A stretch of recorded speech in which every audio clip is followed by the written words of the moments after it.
His Majesty has arrived, the sharp voice announced. The emperor in his dragon robe walked through the center of the hall with large confident steps, followed by dozens of guards.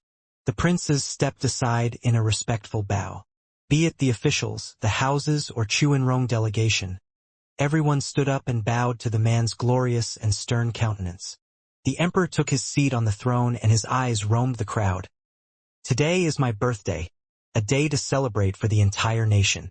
Everyone is welcome to the festivities, as are the far-away Chuanrong delegation. Take your seats. Thank you, Your Majesty. May you live a long and prosperous life. Everyone bowed again before sitting. The crown prince came before the emperor with a salute and a bow. The entire empire is in jubilation of your anniversary, Imperial Father. I have also prepared a special gift for this unique occasion. May your Majesty live a long and prosperous life. Oh, Crown Prince has always been wise. I would like to see this gift. It must be a truly remarkable item. Ha ha ha. The emperor laughed. Bring it forth. Two servants lifted a painting and unveiled it before the crowd. Masterstrokes of the pen, a poignant ink smell and flamboyant writing were presented. The painting showed lofty mountains and vibrant rivers, so vivid they could practically jump out of the paper. In the right corner was written Dan Xianxia in bold strokes. Tuoba Lufeng cried out, "Is that mad painter Shang, the best in the western lands, the lands of our nation masterpiece?" Correct, young Master Tauba has a good eye. It is indeed one of Senior's rare heirlooms. Lands of our nation. Crown Prince grinned, looking at the guests in pride. Zhuofan didn't get it. What was so great about some brushwork?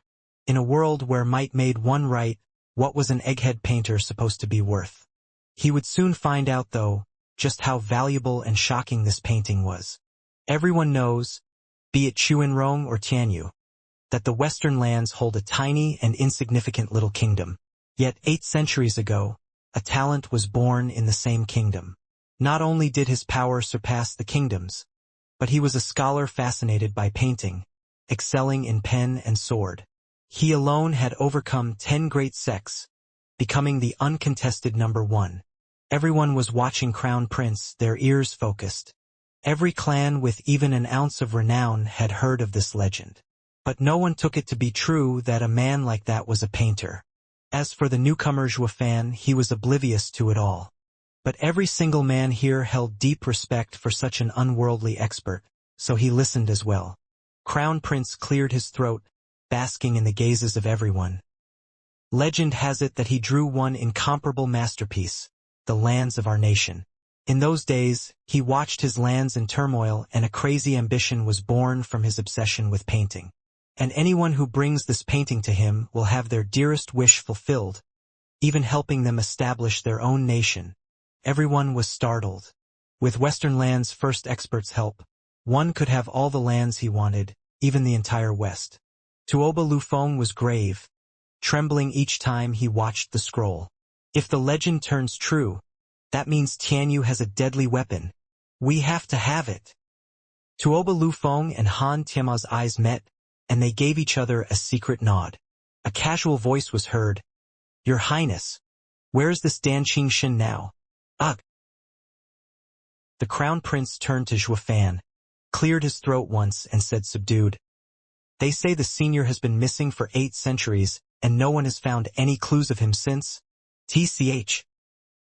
Zhuofan mocked, "What damn use does a damn painting have if you can't find the right damn person? PFF. Laughter burst all over.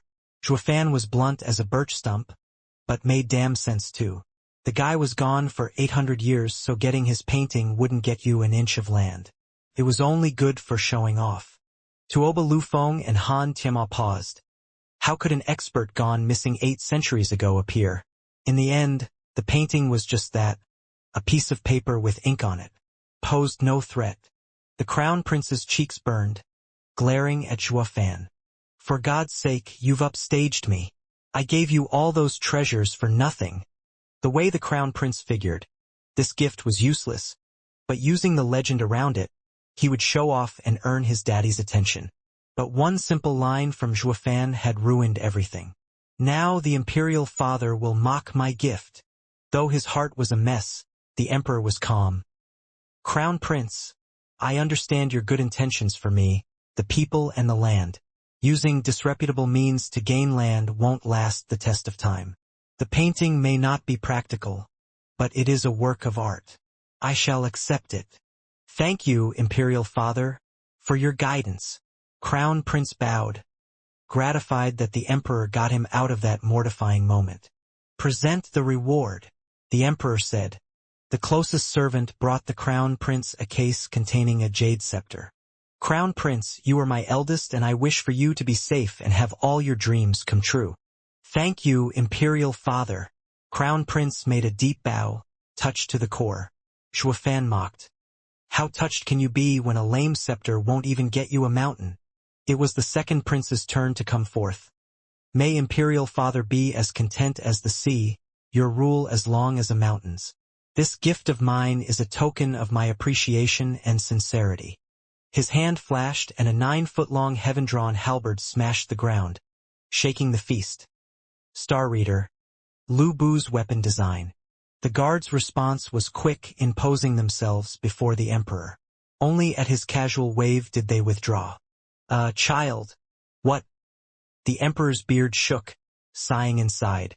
My second son has always been filled with valor yet not an ounce of propriety.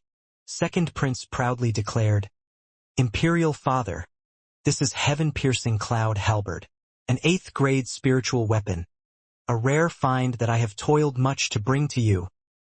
Be that as it may, what am I to do with this toy, son? The Emperor's pained voice came. Second Prince froze. Of course I've brought it for your safety, Imperial Father. Isn't that obvious? Or rather, you would stick to the elder brother's side, but not mine. Second Prince turned glum. Imperial Father, this 8th-grade spiritual weapon is far better than my eldest brother's painting. Shuafan snorted and rolled his eyes. Everyone watched the second prince with a heavy look. Dude, sure your toothpick is better than Crown Prince's paper, but you need to think of the circumstances. Today's Emperor's anniversary, so you brought him a weapon to hail him long life?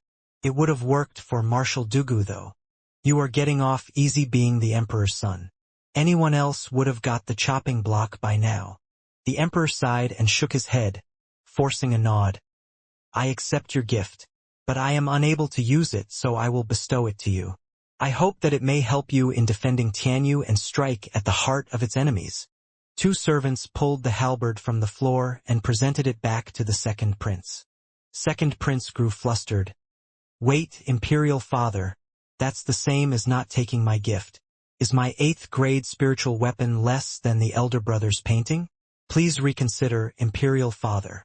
The Emperor's face hardened and his eyes grew cold. Yonger, remember this. What I give you, you will accept without question. What I don't give you, don't ever try to take it. Am I clear? Shuddering, the second prince could feel the Emperor's bloodthirst on his skin and nodded in fear. He withdrew while holding the halberd. The Emperor perked up and nodded. But the mood was ruined, with the guests having lost their jovial air. They had witnessed the son of heaven's cruel and savage power. The Emperor was not the mild and tempered old man, but a savage beast ready to jump out of that decrepit skin. Songer, you're always running to and fro, gaining knowledge with every trip. I'm sure there are many oddities you've collected along the way. I am very eager to see what you have for me. 2 princes down and 1 to go. Now that the third prince's turn had arrived, his largeness fat body was planted firmly in his chair.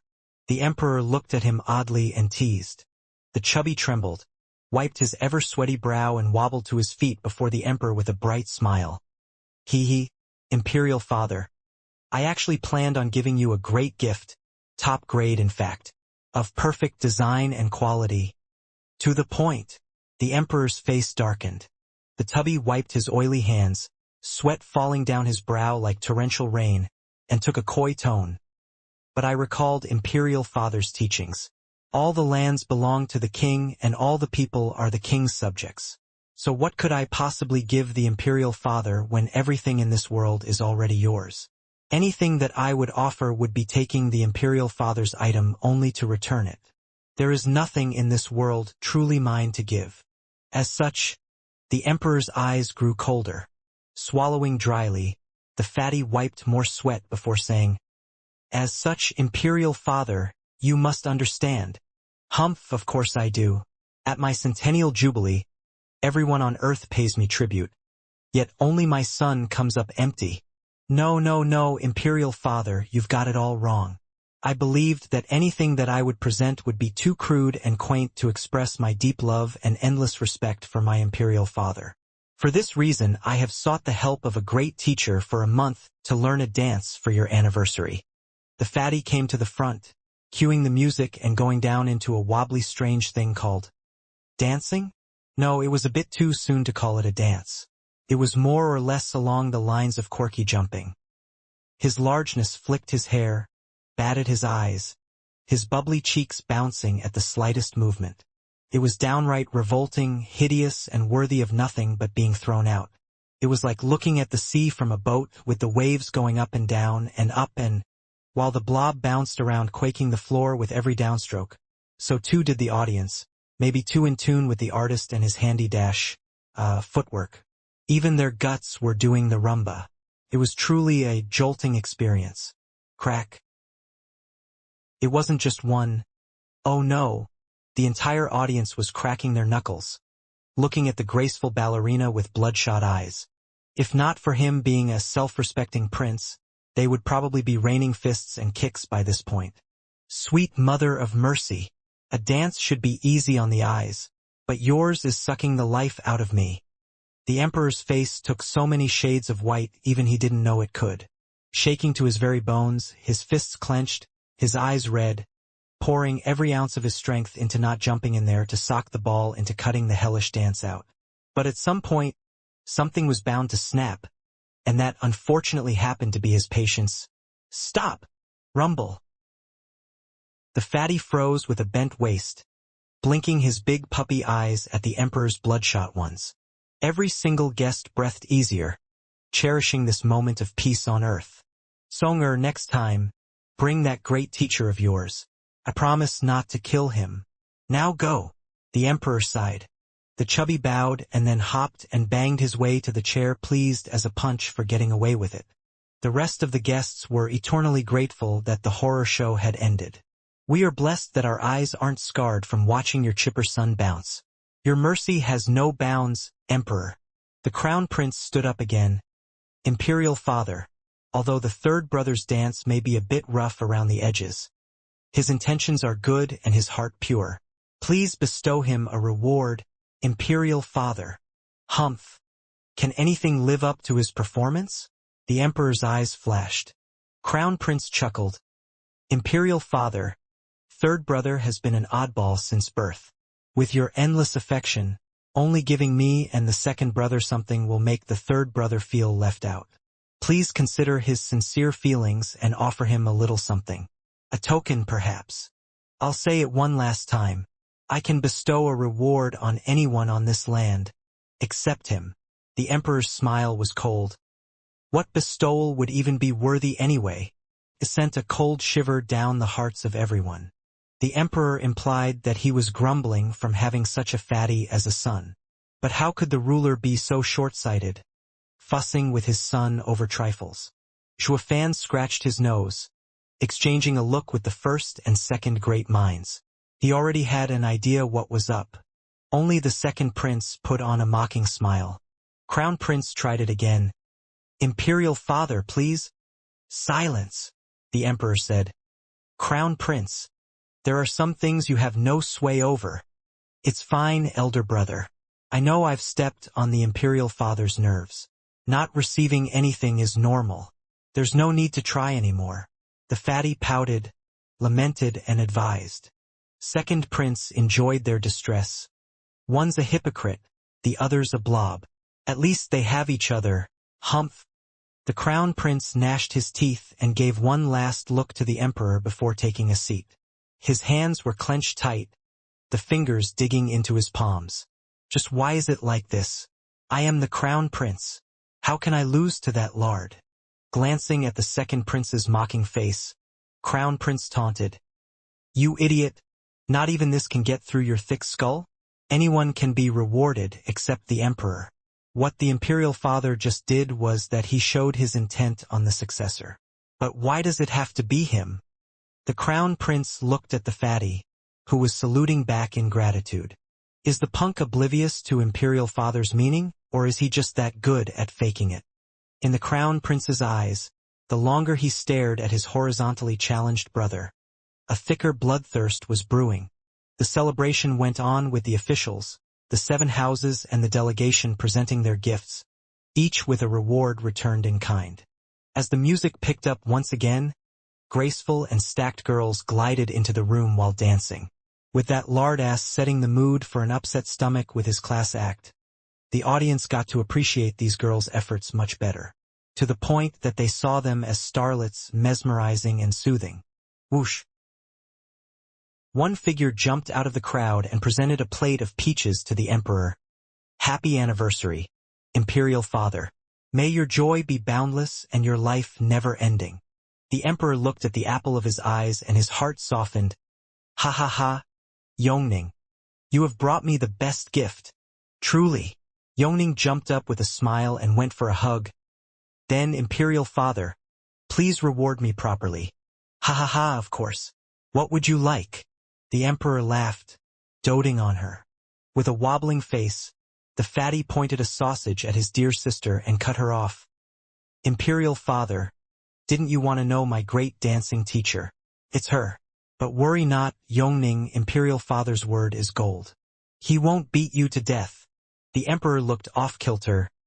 Yongning, did you teach Tsonger to dance? Ugh. Blushing, Yongning glared at the living fat. She had also witnessed that thing's high-class act. It was like a horror show. But now accepting that she was the grand dance teacher behind it all, wouldn't that ruin her reputation? Yongning explained, Imperial father, don't listen to his gaffe. I've taught him to the best of my abilities. But his dancing is just that nauseating. Ha ha ha, I see. My princess dancing is the best in Tianyu. The emperor nodded. Yongning, you still haven't told me what you want. Blushing, Yongning peeked at Shuafan, twiddling with her bracelet, acting coy and all. I, imperial father, don't you think it's time? I mean, for mother's final wish. The emperor nodded, sending her back to the center and shouted, Yongning, Shuafan, here is my decree. Today, Princess Yongning and best steward beneath heaven's Shuafan shall be wedded. What? Unlike the exuberant Yongning, everyone else was dumbstruck. Shuafan figured something like this was coming and sneered inside. It didn't end with just some simple decree. The second prince found his guts from God knew where and jumped forth. Imperial father, I have long since taken a liking to the parish's holy maiden Yun Shuang. I ask the imperial father to wed us. The emperor grinned inside. What's up with today? Everything is falling together perfectly. He had long been thinking about how to steal Yun clan back from the Luo clan, to take advantage of Zhuofan's calculative ploy, using this perfect chance to do just that. The emperor nodded inside. Marvelously done, my son, and spoke. Happiness comes in two today, with Miss Schwanger tying the knot with my son. Second prince kowtowed. Yun Shuang shuddered, crestfallen, grabbing Zhuofan's arm tighter out of instinct. With a confident smile on, Zhuofan gave her a warm look. It's okay. You are with me now. It will never change. Yun Shuang's eyes turned red, but her heart regained calm. The last time she'd been so at ease was when her grandfather was alive. There was a damp and dark tunnel littered with checkpoints made of sealed heavy doors and 2 radiant stage experts standing guard at each one of them. Their moods were heavy as their eyes narrowed. A guard holding a set of keys approached. With a flash of a badge, the gate opened. The badge read Emperor's approval. Gate after gate, the guard had to pass through 18 of them to reach the end. It was a small dark room with a pint-sized figure resting on a simple bed, chewing lazily on something. What does the old coot want this time? Taking another bite, a tender voice came, filled with disdain. You come to me for help yet lock me up in this hellhole whenever you're done with me. For 300 years I've kept my word. The only saving grace you have from my rage. And these things, I have never eaten worse garbage in 300 years. Aren't I a divine dragon? Whoosh. He threw away the thing at the guard. With a bang, it flashed past the guard's face, wind biting his face. It made a meter-deep hole in the wall behind him and even shook the whole place, yet the thing was still intact. The guard was scared out of his mind. This place was made of a 7th-grade material, crystallized black tungsten, turning it into a fortress. But to this guy it was like paper. A casual flick and the place got ventilation. The guard made a shaky bow. Sir Gu Santong, please calm down. I am only conveying the Emperor's orders to handle a tough opponent. I'm not going. Gu Santong snorted. I've only promised to defend the imperial family. There's nothing in it related to putting me to work. Do it yourself. The guard begged again. Sir, His Majesty is requesting you in person. This man is an exceptional expert. How could anyone match him? Moreover, His Majesty promises to improve your meals. Improve? By how much? Gu Santong raised an eyebrow. The guard picked up 3 fingers. 3rd-grade ingredient every day, with 4th grade on holidays. Gu Santong's eyes spun, and then he shook his head. 4th grade every day and 5th grade on holidays. No, make that 6th grade. It's a deal. The guard let out a carefree nod. The promise was still within His Majesty's limits. I need to get this young master out of here fast. Gu Santong hopped around in joy. He'd finally sleep with a full belly from now on. Oh, and who's the one you're after? You've never asked me to act before. Ha ha ha, His Majesty will tell you when the moment comes. We are just guards transmitting his orders. We cannot fathom His Majesty's mind. Gu Santong didn't care. As long as he had his fill, he'd capture anyone. Back at the feast, the Emperor had just declared a marriage bringing joy to the kneeling Yongning. Next to her was Yuan Yong on his knees as well, though he was a nervous wreck. Just before this exchange, he had seen Zhuofan and Yun Shuang being all lovey-dovey, and now he had asked the imperial father for her hand. He was out to steal another person's girl.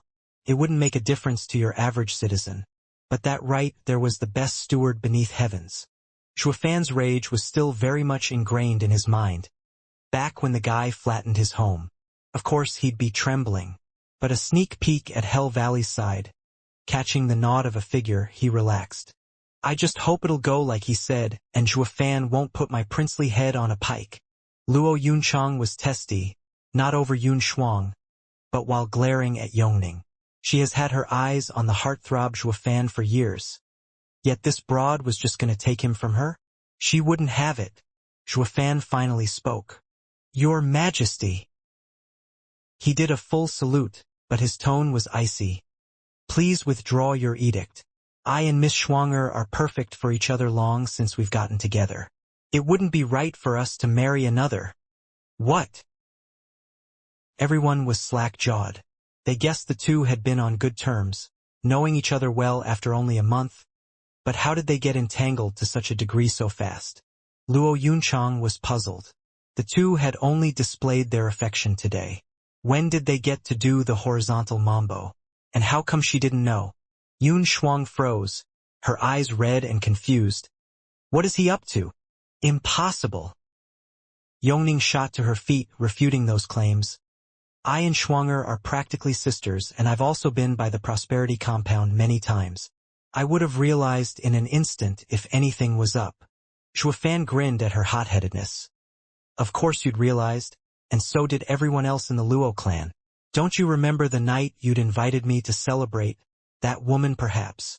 Shuddering, everyone turned to the young frail Yun Shuang, who was flushing harder than a tomato with tears in her eyes. She was a sensible girl and couldn't endure having her mortifying moment to be out in the open. Zhuofan had other things on his mind besides the trifling things like shame. He grabbed Yun Shuang's hand and sneered. That was Shuanger. Everyone in Luo clan can attest since I was doing my business when they burst in. That does seem to be the case. Luo Yunhai nodded.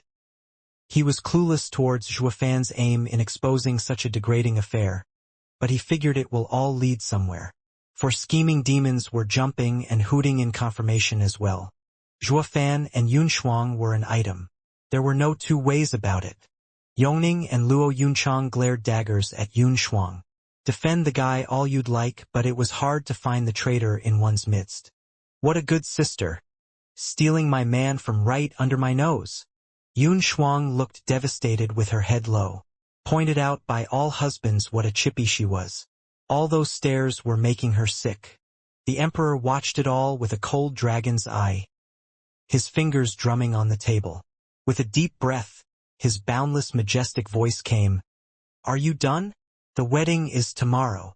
Zhuofan raised an eyebrow and laughed. Your Majesty, if I don't feel like it, there's no one in the world that can make me. Bam! The emperor flew off the handle. Insolent! I am the ruler here, the emperor. My decree is final. Zhuofan, you dare question my authority? All eyes watched in shock, their hearts drumming in their chests. What's up with his majesty? That is the best steward beneath heavens. You honored yourself. Marriage is such a trifle, so why make such a big fuss and fly into a rage? Something isn't right about this. It's not just about fighting an edict. The old foxes noticed discrepancies. Zhuge Chongfeng and Lang Wuchang knew even more, showing endless calm. The emperor has had enough. He's about to act. Imperial father, please calm down. I and Shuang'er are sisters.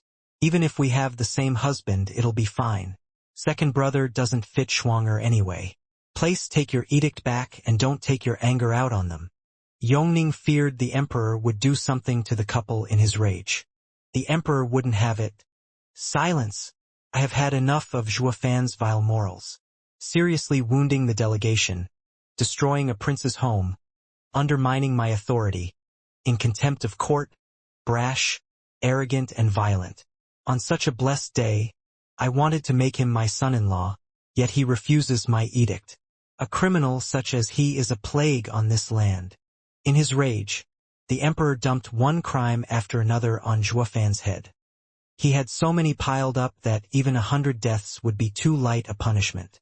Zhuofan, Lang Wuchang and Zhuge Chongfeng were the calmest, having seen it all come. If one wanted someone dead, he'd just find the pretext to do it. The emperor can lift you, can sanctify you, but can also bury you, demonize you. It's all at the emperor's whim. If he wants you hanged, he'd find some excuse, don't you worry. Funny how it matched perfectly with Zhuofan, who had always called himself a demon. Finding faults couldn't be easier, while the blunt Chuanrong looked on stumped. I say, why let him live if he's a criminal on death row? Shouldn't you be over and done with this demon the moment you found him? Zhuofan sneered. Your Majesty does not seem to hold me in any regard. Staying here is pointless. Let's go. Zhuofan left with the Luo clan. Bam! The emperor slammed the table. Humph! Zhuofan, you think so highly of yourself, showing contempt to me? You won't run away that easily. Oh? Who? I wonder, in whole Tianyu has the power to stop me. Zhuofan mocked. Pretentious. Though everyone agreed inside, Zhuofan did have the power to back that claim. The emperor squinted and his face twisted with malice. There will always be someone better than you out there. Zhuofan, you are toxic. Seize him. With a bang, a red flash shot for Zhuofan, followed by a childish voice. Old coot, don't forget about the 6th grade ingredient. Whoosh! A tiny fist came out of nowhere, with enough power to crush mountains. Zhuofan threw a fist of his own. The bang rattled the ears of the guests. Zhuofan was forced back 100 meters before steadying. Following the deep scar he made on the ground, he found that in his original place was a pint-sized smug figure. Everyone cried out. Where did he come from? How did he have the power to push back a monster like Zhuofan? The Chuanrong delegation was shaking. They gulped at the rosy-cheeked child. For all that's holy, is your land a freaking monster pen? It was bad enough that Zhuofan was a freak of nature. Now you have someone even younger? This doesn't make any sense. Chuanrong grumbled inside. Tianyu has way too many talents. As for the 7 houses, Zhuge Changfeng and the others knew of the freak raised in the imperial family's backyard. He was the most savage of the divine dragons, invincible scamp Gu Santong. That old coot has been ready to take the little freak out from the very start. Zhuge Changfeng and Lung Wuchang's eyes flashed. Humph, that's right. I'm strong, Gu Santong stuck out his chest, tooted his horn and froze. The guard said the emperor would give the signal to attack, but he didn't even think the target would turn out to be his godfather. He hesitated, his face changing constantly. Zhuo Fan grinned, having seen this coming. The emperor was frowning at the odd spectacle. What's going on with the little freak? Why did he stop? Duh. Gu Santong mumbled awkwardly. Zhuo Fan didn't let him finish. Flashing in his face with the red Qilin arm, Gu Santong blocked by instinct. Bam! Another shocking rumble spread and the guests took to the air.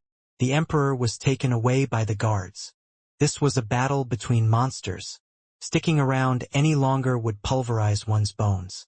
Gu Santong shot back 50 meters from the punch, raising everything in a kilometer's range. Nobody noticed Zhuo Fan taking advantage of the smoke and mirrors to send him a message. In a few moves, I'll fake defeat and you should chase me. Gu Santong's eyes lit up and he nodded. Out of the loop as he was, he nevertheless believed that Zhuo Fan would explain himself. So he straightened his back, flicked his hand and launched Zhuo Fan into the air. Gu Santong jumped after him. The sky got littered with booms as the two traded blow for blow. Each clash ended with a pulse of power swiping the surroundings. They pulverized anything they touched, making sure no one even tried to get near. All they could do was crank their heads as the two darted to and fro, reducing the gaudy imperial palace to rubble. The audience side. The two were dazzling gems of equal rarity and power. Only they could unleash such a spectacle. Others would have long since dropped dead. The Chuanrong were dumbstruck. The Chuanrong were tough, some say. The Chuanrong had mettle, said others. But witnessing these two experts of Tianyu fight, they came to know the true meaning of indomitable. By contrast, Chuanrong's guts were too damn mushy. Tuoba Lufeng and Han Tianma sighed. If all of Tianyu was like this, it was best to go back and stay in bed. What invasion were they thinking of? The emperor looked at the two receiving and dishing out blows with a bright stare. Zhuo Fan and Gu Santong looked the same, but Zhuo Fan only had a Qilin arm, the rest of his body falling short. Gu Santong, however, was bursting with power from every fiber in his being. It wasn't long before Zhuo Fan lost ground. Bam! Gu Santong's punch sent Zhuo Fan barreling into some lofty buildings. He had used the Qilin arm to block, but Gu Santong's power went through it and into his chest, forcing him to spit up blood. God damn it! That pipsqueak doesn't know how to hold back. I told him, only a few blows, but he's still going strong. Zhuo Fan crawled out of the rubble, spatted some blood and cursed with a heavy breath. Gu Santong was coming for another round. Ha ha ha! Again. Take this. Again. Zhuo Fan squinted, not fond of taking any more of the kid's tough love. So he popped away with his right eye flashing golden. Gu Santong hit nothing but the ruins, kicking up dust. Where's Dad? Gu Santong roamed his innocent eyes around. Zhuo Fan blinked next to Yun Shuang, hugged her and flew away. Afraid that the rest of the people won't find it obvious that he lost, he shouted, "Blast it! I can't mess with that freak. Let's go." Gu Santong got it on the spot. That was Zhuo Fan's signal for Act 2, so he played along. Stop him! Russell. A dozen radiant stage experts barred Zhuo Fan's way, glaring at him with fury. If Gu Santong failed, they wouldn't have shown themselves. But since Gu Santong was still going strong in hot pursuit, they chose to earn some credit by buying time. Was it that easy, though, to hold back Zhuo Fan with a couple of shrimps? His right eye flashed golden again and he teleported behind them. As they turned around to chase, blue wings spread out from Zhuo Fan's back. A single flap of them sent illusions at them. That's Sea Phantom Wing. Look out! One cried, despite being too late. The blue image surrounded the experts. Their minds grew hazy and they splat on the ground like pies. Xuefan laughed and flapped his wings to gain more speed and flew away. Gu Santong stomped in fake anger. Humph! Useless rabble. You've ruined my 6th grade ingredients.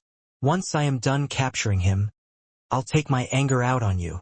Gu Santong shot after Xuefan, angry on the outside, but giddy in his little heart. Dad, wait for me. The audience watched them go with a sigh. In the end, it was Gu Santong who came out on top in that monster clash. But Gu Santong wouldn't get his paws on Xuefan anytime soon. Not with his guile. Humph! The emperor turned to the ex-grand imperial palace, his anger growing.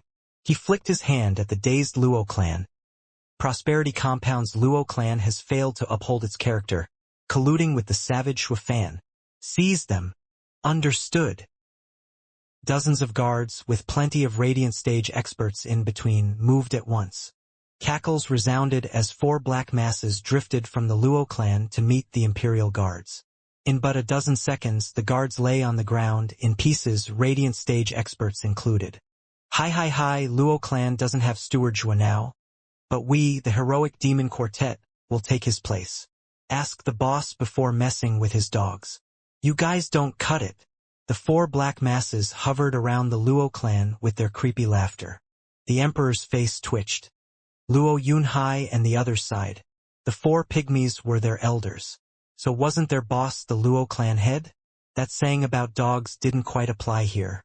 But everyone knew those pygmies weren't right in the head, so they just dropped it. Funnily enough, coming out in defense at the crucial time showed their loyalty. Creak. A metal screech announced the arrival of a black figure behind the emperor. Its hoarse voice said, "You dare act obnoxious before the emperor?" Whoosh! A shadow shot for the 4 freaks like lightning. PFF. A groan came from the 4 black masses. What followed was cries of shock as a black chain came out and they returned to their original form. Impossible! We'd phased out completely. How could you hit us? Violent Demon cried. The other pygmies were shouting as well. They couldn't believe their prized unity tactic could crumble so easily. The figure behind the emperor turned solid, taking the shape of a 9-foot-tall armored man and grabbed the incoming rattling chain. He took a bold step forth with a sharp look in his eye. You 4 little shits. You may have been from the Empire's 3 guardian sects once, but it doesn't give you the right to do whatever you want. The 4th pillar, Shadow Guard's captain, Shadow King from Hell, Zhuge Changfeng muttered. Dugu Zhantian was also shocked. They were both part of the 4 pillars, but had only heard rumors of their secretive colleague. Today they found out how dreadful he really was. The 4 scheming demons could make mincemeat out of a 6th layer of Radiant Stage expert. Even give a peak Radiant Stage expert a run for his money. Yet they were now pushed back in one move. Such a rare strength was something only the likes of Xuefan and Gu Santong could display. Of the 4 pillars, Zhuge Changfeng relied on his infallible mind, Dugu Zhantian on his perfect war record and Yun Xuanji on fate reading, to take office. But Shadow King was the only one reaching the top with pure strength. The imperial family had laid low for so long. It had even kept their experts a secret. And now it revealed a true monster of Tianyu. If not for the balance of power in and outside of court, the imperial family would have long since had Tianyu under its iron fist, becoming the greatest clan the likes of Regent Estate and the houses had never seen. Huangpu Tianyuan squinted, his brow sweaty looking at the emperor. The Chuanrong delegation was groaning. Tianyu just kept on popping one super expert after another. It wasn't weak at all. Elder brother, I can't accept it. Let's go again. Sly Demon stomped, glaring at the Shadow King. Violent Demon's eyes were savage and he cursed. Let's do it. If we don't tear that bastard to pieces, we're not 4 scheming demons. They turned into 4 black masses again and went for Shadow King. Shadow King snorted and turned himself into black smoke as well. The 5 black clouds got entangled, with one in the middle of the other 4, releasing bangs at every clash. But the center shadow kept letting out a rattling noise. The chain made its appearance again, striking the other 4 masses. Shadow King reformed, standing high and mighty over the blood spewing for scheming demons. "Elder brother, we can't do it. Let's bail," Wimp Demon wailed. Violent Demon didn't want to give up like this but nodded in the end. He turned into black smoke and fled. "Humph! The guy's too thick. We're outta here." "Not to worry, young Master Luo. We're going to find Steward Zhua to help you." "Wait. For scheming demons, weren't you going to rip me to pieces? Why are you running scared?" Shadow King mocked the fleeing four. The four black masses stopped and mocked. What an imbecile. We are the Luo clan's elders. We no longer have anything to do with the demon scheming sect. As for our title, we can just do without it. It's not like you're gonna take it, are ya? Vermin. Shadow King spat. The four clouds turned to the out-cold Imperial Guards and tore a Radiant Stage expert apart. Then it spat at Shadow King. "Rotten Spade, you haven't heard the last of us. We'll let you go this time, but next time you'll be in pieces." The four scheming demons now vanished for good. Shadow King was outraged, his knuckles popping. He couldn't chase or he'd leave the Emperor's side. Everyone saw the Shadow King beat the four demos back. But to still look good in front of the crowd, they killed some Royal Radiant Stage expert as a way of putting on a tough front and bragged about it before scampering. Only that Radiant Stage expert had to suffer in the making of this scene. First his mind went on vacation from Zhuofan's Sea Phantom Wings. Then the four demons came to split him before vanishing away. The poor sod.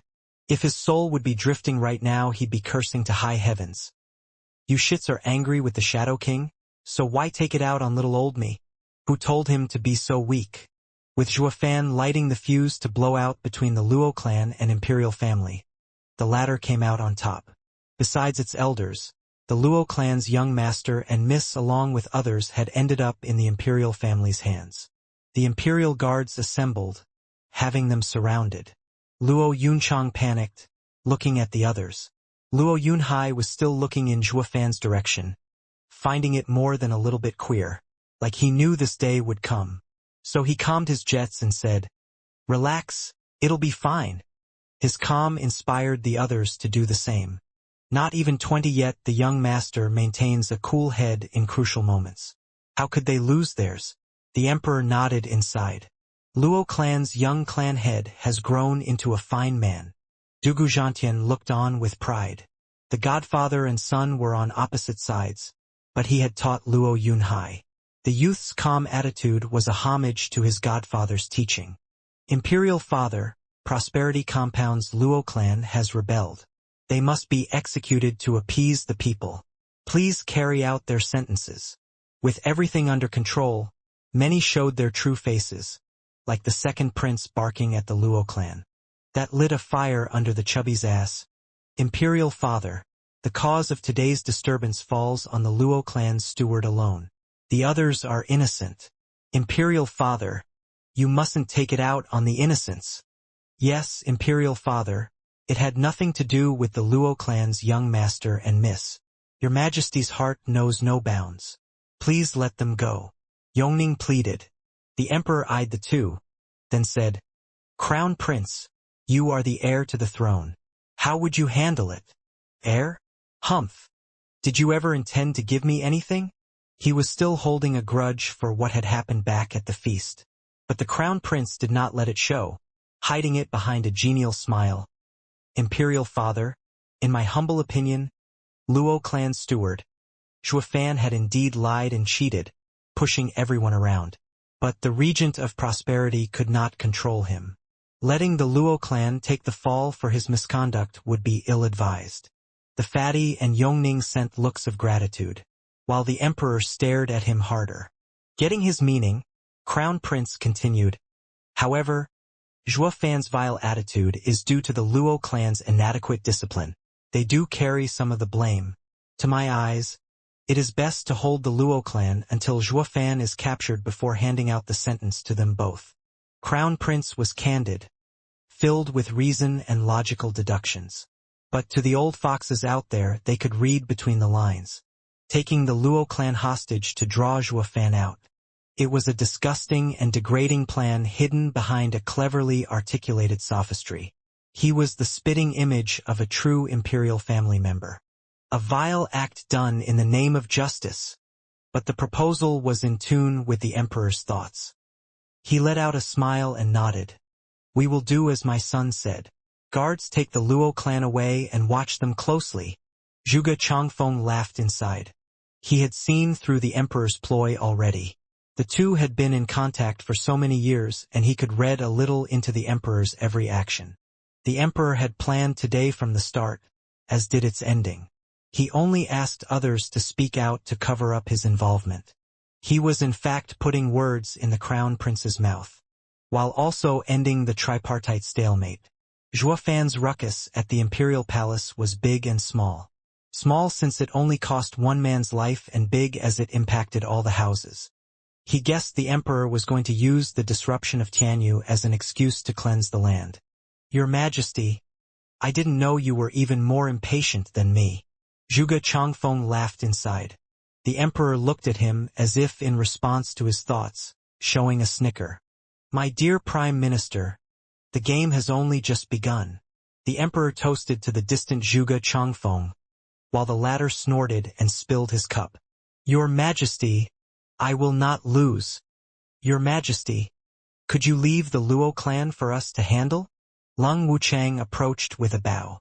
Huangpu Tianyuan looked at him astonished, not understanding what his scheming steward was after. It was so obvious that with the Luo clan in custody, Zhuofan would come back to rescue them if he escaped Gu Santong's chase. In other words, whoever had the Luo clan would face Zhuofan.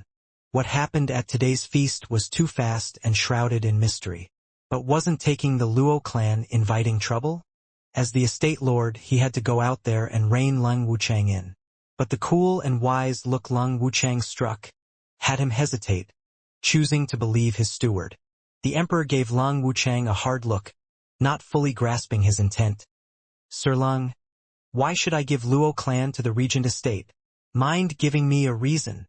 Ha ha ha, Your Majesty, regent estate has been the head of houses for the past millennium, settling any disputes among them. Now that there's an eighth house, it still falls under regent estate's responsibility. With Luo clan's heinous crimes, it demands for regent estate to help Your Majesty in capturing the traitor Zhuofan as a warning and example to the houses. Lung Wuchang was praising, but anyone with a brain could tell he was speaking terms with the emperor. We get rid of Zhuofan and you give us the houses. Only then we fight over the throne. It was an obvious shot at getting the emperor to split the power. Or you can just face the monster all by yourself. We won't give a hoot. Pa! Huangpu Tianyuan slapped his thigh, getting it as well. Facing Zhuofan was bummer, true, but using him to get the houses without the imperial family poking its nose in the process was a great play. Sir Lung's noggin sure works fast. That's our unwanted contriver. The emperor's eyes flashed, but his mouth curled. Since regent estate has this intention, all right, they're yours to handle as you wish. Be sure to work with Gu Santong and catch the traitor. The other houses must combine their efforts as well. Use the demon purging decree at the right moment in tandem with Marshal Dugu. We obey Your Majesty's decree. As they all bowed, only Hell Valley, Pilking Hall and Merry Woods looked happy for their boss taking the lead again. Veiled Dragon Pavilion, Drifting Flowers edifices and Sword Marquis abode were filled with bitterness. Zhuofan was their ally who all of them had to attack, forced into a corner. Now that the regent estate got the kill order for Zhuofan, the 6 houses had to obey.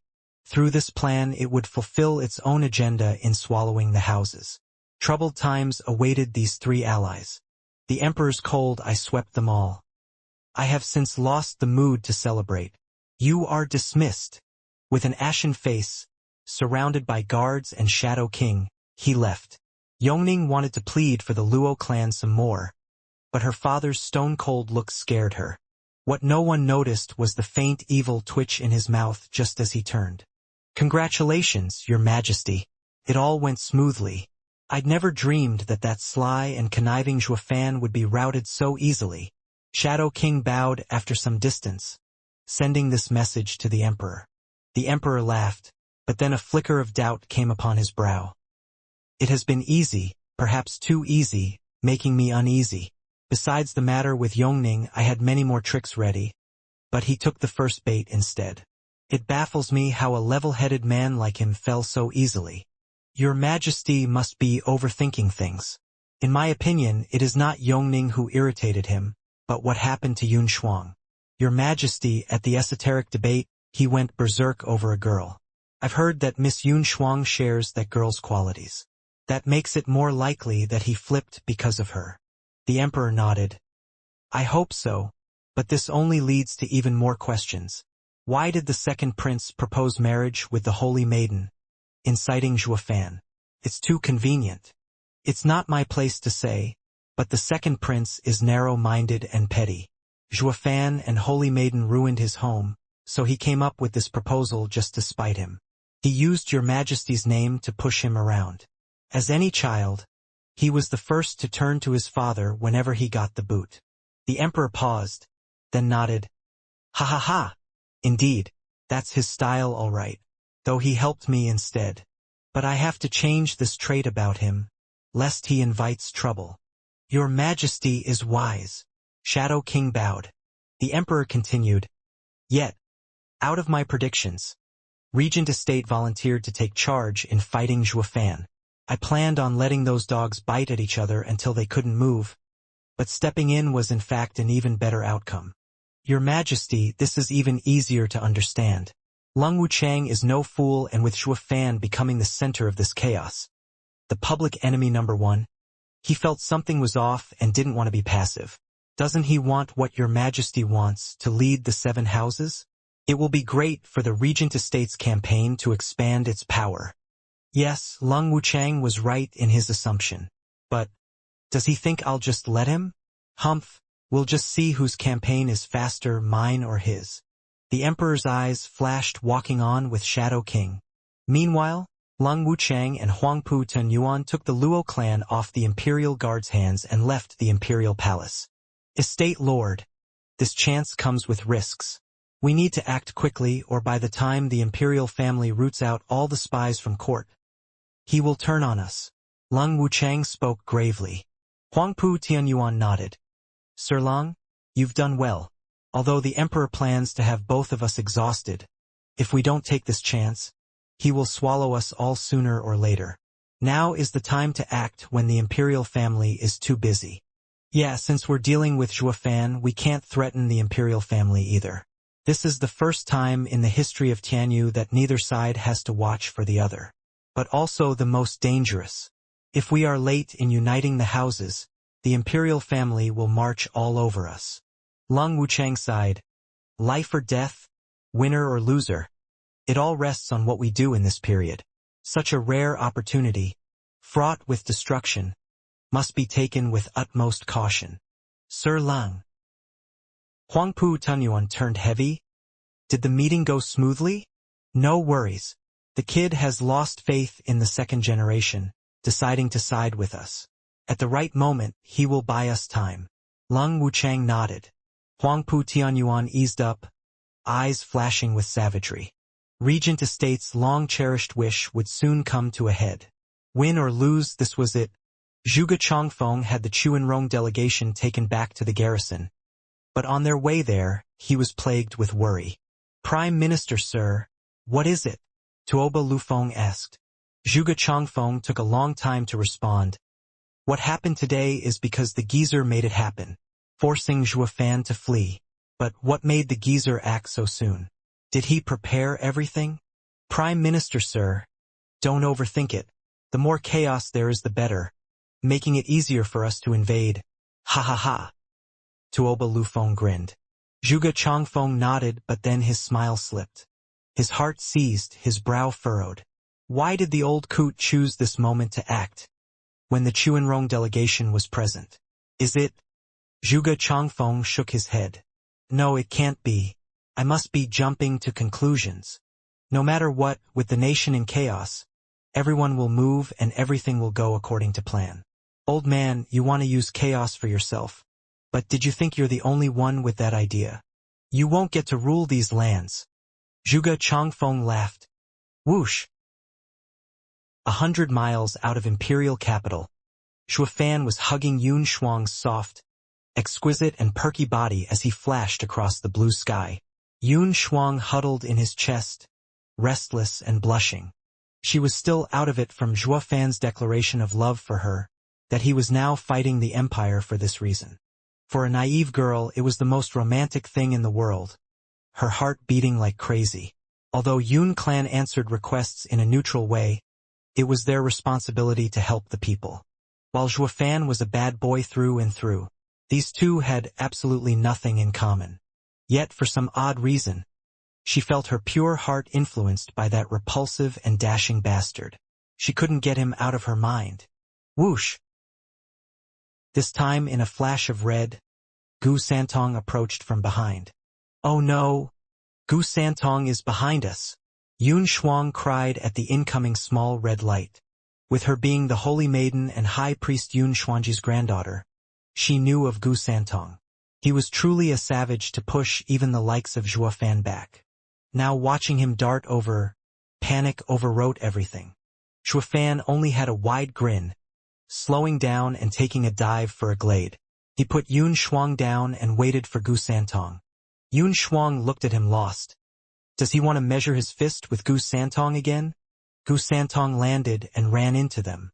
His savage display just moments ago had Yun Shuang shaking, thinking he was now aiming to smash them to bits. But Zhuo Fan's calm was infectious, easing her worries. This man is that confident in taking Gu Santong's power? Ah! Yun Shuang saw Gu Santong get closer and closed her eyes, not wishing to see Zhuo Fan pulverized. But the rumble never came. All she heard was giggling. "Dad, I missed you." Gu Santong held Zhuo Fan's neck. Zhuo Fan patted his back with a quiet smile. Yun Shuang peeked once, then her eyes bugged out. What is going on here? They're on opposite sides, they just threw fists at each other back there. Yet now they are kin? If they were so close, why did they do all that show of savagery? Yun Shuang was a pure lady, never able to understand Zhuo Fan's slick and devious nature at work behind the scenes. All she could do was stare in space at exemplary parenting at work. Zhuo Fan brought Gu Santong over with a smile. "Shuanger, can't you tell? He's my son." "What?" Yun Shuang wobbled, on the brink of collapse from shock. A great divine dragon, the best in Tianyu, invincible scamp Gu Santong, was his son. That was more than breaking news, that was capital. Even the emperor would be speechless. Since they're related, has the emperor lost it by sending the son after the father? The two can now team up and tear the imperial palace apart. Zhuo Fan shook his head at the dull Yun Shuang, reintroducing his son, in detail. Now she realized their relationship. "But just now Yun Shuang frowned. Zhuo Fan grinned. "I only went with the flow, enacting a little drama for everyone. But I didn't expect the emperor to be on the same page with me. He wanted me to be the scapegoat in this chaos and I wanted to bear the brunt, breaking the stalemate. What a coincidence we both wanted it at the same time. Otherwise, Yongning's marriage proposal wouldn't happen at the same time as the second prince's." "You mean it was all fake?" Yun Shuang's heart thumped. Zhuo Fan explained. "Yongning's marriage was an obvious taunt from the emperor. Even if I accepted it, he'd come up with other ways to get a rise out of me and break all pretense. While the second prince's proposal was my idea to break pretenses in my own way. The stalemate would be blown up with every faction out to get me, but in fact the best stage for each of them to get their share." "Oh, I see." Yun Shuang bobbed her head, still phased out. "Then what you did to me, and act as well, please don't mind it. It was only to let the others see that I had a perfectly good reason to flip out, or doubts will sprout, making the next phase harder." Zhuo Fan nodded. Yun Shuang darkened, her heart sinking. She was a pure and unaffected girl, always abiding by her ancestors' teachings, never knowing love, but had fallen to despair when it struck her hard in the form of Zhuo Fan. Now Zhuo Fan was telling her that everything was fake and her budding love shattered to pieces. Yun Shuang watched the two giggle away and the bitterness only grew. "You're so mean. While you were playing, I was serious." Biting her lip, Yun Shuang grew downcast. "Dad, you're out to fight the imperial family, right? But my promise." After a brief moment of joy at the reunion, Gu Santong sighed. Zhuofan smiled, knowing his difficulty. No worries, young Sanzi, you're my son. I won't make it hard on you. You made that promise to the imperial family. I promise you the imperial family will remain. Only the emperor won't. Yeah, as long as the clan lives, even if Tianyu changes colors, I'd still have kept my word. Ha ha ha. Dad, you're a genius. How come I never realized it? Gu Santong laughed, relieved of trouble. The vow was cooked up just at the end of his altercation with that immemorial sage. With no time to iron out the details, there were plenty of loopholes.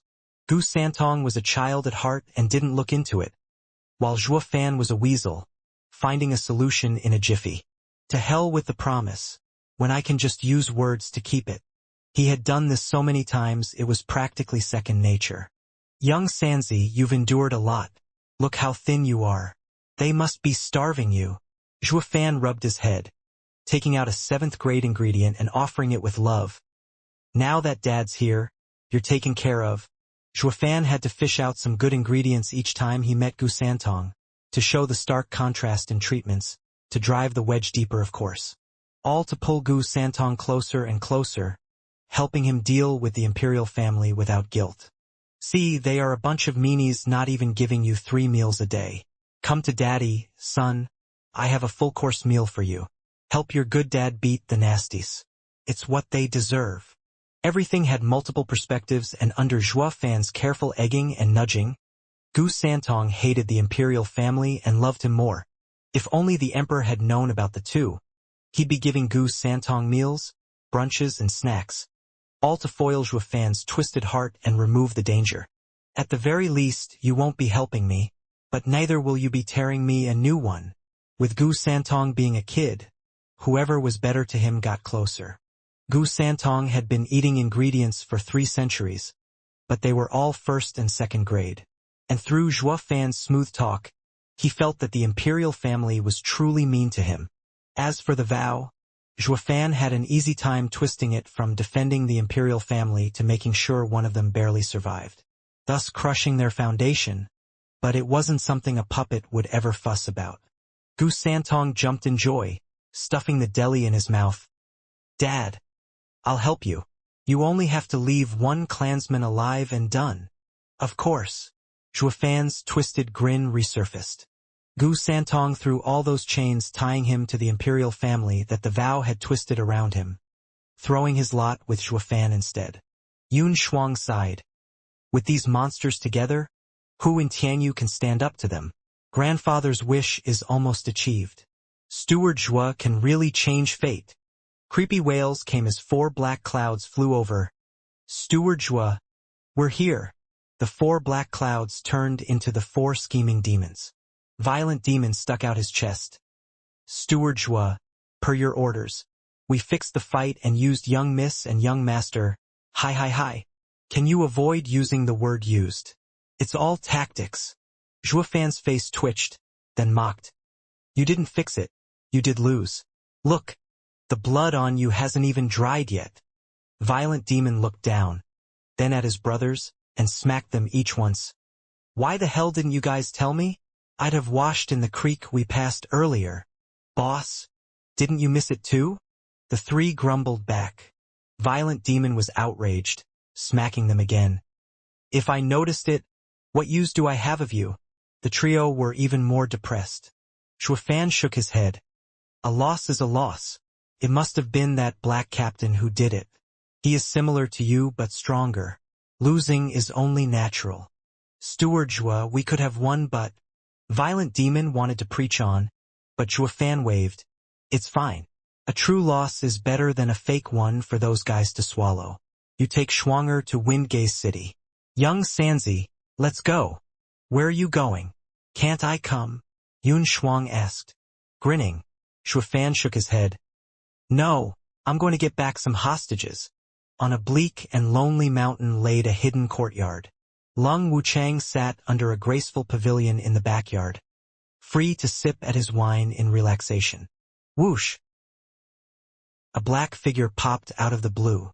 Facing the old frenemy, Zhuofan cupped his hands. Ha ha ha. Sorry. Hounded by Gu Santong. Only now did I manage to shake him off. Ha ha ha. Gu Santong is all brawn. But it's not easy getting away from him. I reckon Steward Zhua is the only one in Tianyu who can do it. I'm impressed. Lung Wuchang saluted back. Zhua Fan looked at the scene of paradise around him and sighed. Such as Regent Estate. You are even hiding such a refined place on a lone mountain only 10 miles from the imperial capital no one knows about. A true rarity. Of course, with the imperial capital saturated in conflicts and people from all walks of life, intelligence is still of foremost importance. The Regent Estate wants the world, and to do that it has built a secret network. And Steward Zhua can relax. Not even the Emperor's spies can reach us here. We can talk at leisure. Zhua Fan nodded, getting down to business. Sir Long, thank you for your assistance. I presume you have my clan in custody. Where, may I ask, are they now? Zhua Fan faked curiosity by looking around. How come I don't see them? Lung Wuchang's eyes flashed. Steward Zhua, you came to me for help to get the Luo clan in Regent Estate's hands by all means, and I've done it. That won't make me your enemy, will it? Of course not. Zhua Fan said, I told you, help me in this and you'll be on my side. But wasn't it something more afterwards? Lung Wuchang smiled. I help you with this, but I am still Regent Estate steward, working out in Regent Estate's best interests. So even if you don't take me for an enemy, Steward Zhua, I can't help but do it to you. Raising an eyebrow, Zhua Fan nodded. Quite right. Then, Sir Lang, are you going to do it like the imperial family, and use the Luo clan as a hostage to deal with me? Would I? I know Steward Zhua's style all too well. The lesson at the esoteric debate was more than enough for me. Thank you. With our strength, being testy with someone of Steward Zhua's caliber would be ill-advised. It would only make the imperial family happy watching both of us suffer, doing all the work for them. How could I do something so monumentally idiotic? Then, Zhua Fan said, bargain. Lung Wuchang was blunt. Steward Zhua wanted me to have the Luo clan thinking it would be far easier to rescue them from the Regent Estate than from the imperial family. The reality is indeed so. We would have never touched such a hot commodity in our lives. Even more so keeping them perfectly safe to present them to Steward Zhua. But giving them just like that is bad for business. I ask that Steward Zhua give us something in return. Zhua Fan searched himself puzzled, then spun around. Take your pick? Be it integrity, conscience, or even chastity, you can take anything. Did you even have them to begin with? Rolling his eyes, Lung Wuchang chuckled. Zhua Fan's brow rose in rebuttal. Who says I don't? I can vouch for my chastity that I have kept safe for dozens of years. Lung Wuchang turned serious. Steward Zhua, please don't crack jokes. You only need to give us what we want and Luo clan will be safely returned. If you don't, I guess we're at an impasse. Your people can be anywhere by now too. And we will just have to fight one another, waiting for the imperial family to swoop in, ending with both of us dying. Do I even have something so important on me? Zhua Fan frowned.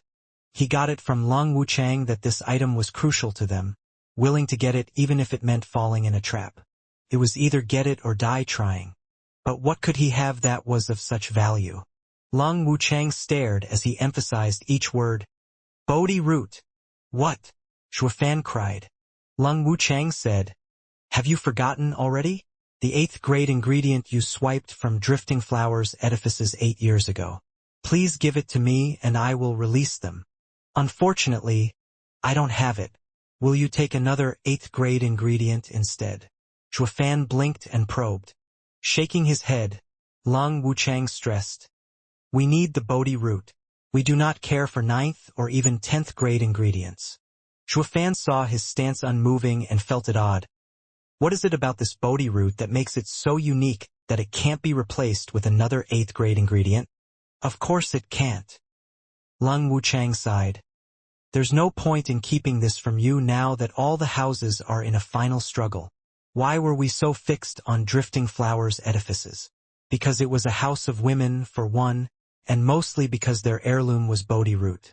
Otherwise we would have just started our expansion with other houses first rather than insist on dealing with some broads and earn ourselves the bad name of picking on defenseless women. Shuafan found him honest and nodded. Sir Lung, I shall be frank as well. I can give you anything but the Bodhi root. It isn't with me. When I took that bauble, it was only to divert Regent Estate's attention from Drifting Flowers edifices when in fact the item was returned right after. How else could we become allies? Would you become an ally with someone who stole from you? Lung Wuchang nodded. I see. I had considered this as well. Steward Zhua's answer today has confirmed my guess. Be that as it may, I still need it from you, Steward Zhua. What are you asking me for? Go take it out of Drifting Flowers edifices. Shuafan opened his eyes wide. Lung Wuchang mocked. We've been watching them for years, but they treasure the Bodhi root more than their lives. Even if we swallow Drifting Flowers edifices, we still won't find it. But Steward Zhua, you as their ally can... You want me to swindle them? Shuafan snorted. You just called them my allies. Doing such a thing will ruin the Luo clan's name. Casted out by our allies. Standing alone and helplessly surrounded by you. Sir Lung, you never do things half-measure. Ha ha ha. It's not my intention at all. All I want is the Bodhi root. Lung Wuchang spoke happily. This is my condition. All that's left is to see if you will fulfill it. Your men are in our hands, so you can come any time for the exchange. It ought to be easier than saving them from the imperial family's hands. Take your time to think over carefully. I'll be leaving now. Come find me when you have it. Lung Wuchang flicked his sleeve and left. Shuafan clenched his fists and was gone as well. The silence returned to the desolate mountain. Whoosh! Shuafan reappeared a mile away among the trees. Gu Santong was bored to death waiting on a branch and perked up at his arrival. Dad, you're back. Didn't you say you'll bring those guys too? Why are you alone? God damn it. That old fox has demands. Cursing, Shuafan said. Young Sanzi, you've met young Miss and everyone. Can't your nose point the way? Gu Santong wiggled his button nose and breathed in. He closed his eyes in focus. He shook his head in the end. Dad, there's no sign of them in 1,000 miles. The old fox sure is cautious. He thought I'd steal the hostages, so he had them moved. He never intended to show them to me. Shuafan spat, his mind spinning. After a deep breath, he came to a decision. I'll just have to go to Drifting Flowers edifices and take the item. But I won't soon forget this. Snorting, Shuafan flew away. Gu Santong flashed red on his tail. Two monsters were zeroing in on Drifting Flowers edifices at top speed. To take away their heirloom, the Bodhi root. Drifting Flowers edifices, a clique of women, was in for some hard times. Whoosh! The bright moon and stars were shining down on two shadows flitting left and right. When the moonlight finally graced their features, it was apparent enough who they were. The father and son duo flew at top speed for 2 months to arrive at Drifting Flower City. Sent down memory lane, Shuafan kept on sighing. Funny how the first time he had come was as a thief, no different from this time as well. And for the same item too. If Yun Xuanji hadn't told him he was outside fate, he'd think heaven was toying with him. Dad, isn't it just an 8th grade ingredient? We can just punch our way in as we search around. Why wait for the night to sneak around? It's bad for my glorified image. Gu Santong grumbled. Shuafan laughed. Young Sanzi, you don't understand. If it were that easy, Regent Estate would have already done it. Drifting Flowers edifices women are tough. You'll never get anything out of them in 1,000,000 years unless they give it to you. Besides, I don't want to burn bridges with them. Shuafan sighed, looking at the tall building, lost in his memories. Rolling his eyes, Gu Santong whispered, How are you supposed to do that when you're forcing them to tell you where's their treasury? You ignorant lad. Have you forgotten your dad's latest trick? Let me refresh your memory. Shuafan unfolded the sea phantom wings in the sky, their blue glow shining brighter in the moonlight. The disciples patrolling the Drifting Flowers edifices looked above in shock. Shuafan then flapped and blue rays sprinkled down on the disciples, making them fall unconscious. Shuofan flew around the drifting flowers' edifices, getting every disciple lost in the mesmerizing blue illusion. Pa! The guards outside a door collapsed and grandmother, who was in cultivation, frowned. Xiao Yu, what's wrong? What she saw was a hazy blue glow outside the window. Grandmother opened the door, on high alert. A buzz entered her ears and she shuddered. She stepped out and looked around. It was quiet with the exception of the missing Xiao Yu at the door. Where did the child run off to? Grandmother wondered. A cry and some footsteps approached. Grandmother, someone stole the Bodhi root. What? Grandmother froze, watching Iris Overseer rushing with a group of disciples. Tell me quickly. No one knows where Bodhi root is hidden. How can someone steal it? Grandmother, it's true. The person wore a black robe, holding in his hand the Bodhi root. I was just sending disciples to chase. Iris Overseer panted. Grandmother continued. Calm down. Have you seen it clearly? Are you sure it was the Bodhi root? Or is it just some ploy to dupe us with a fake then steal it?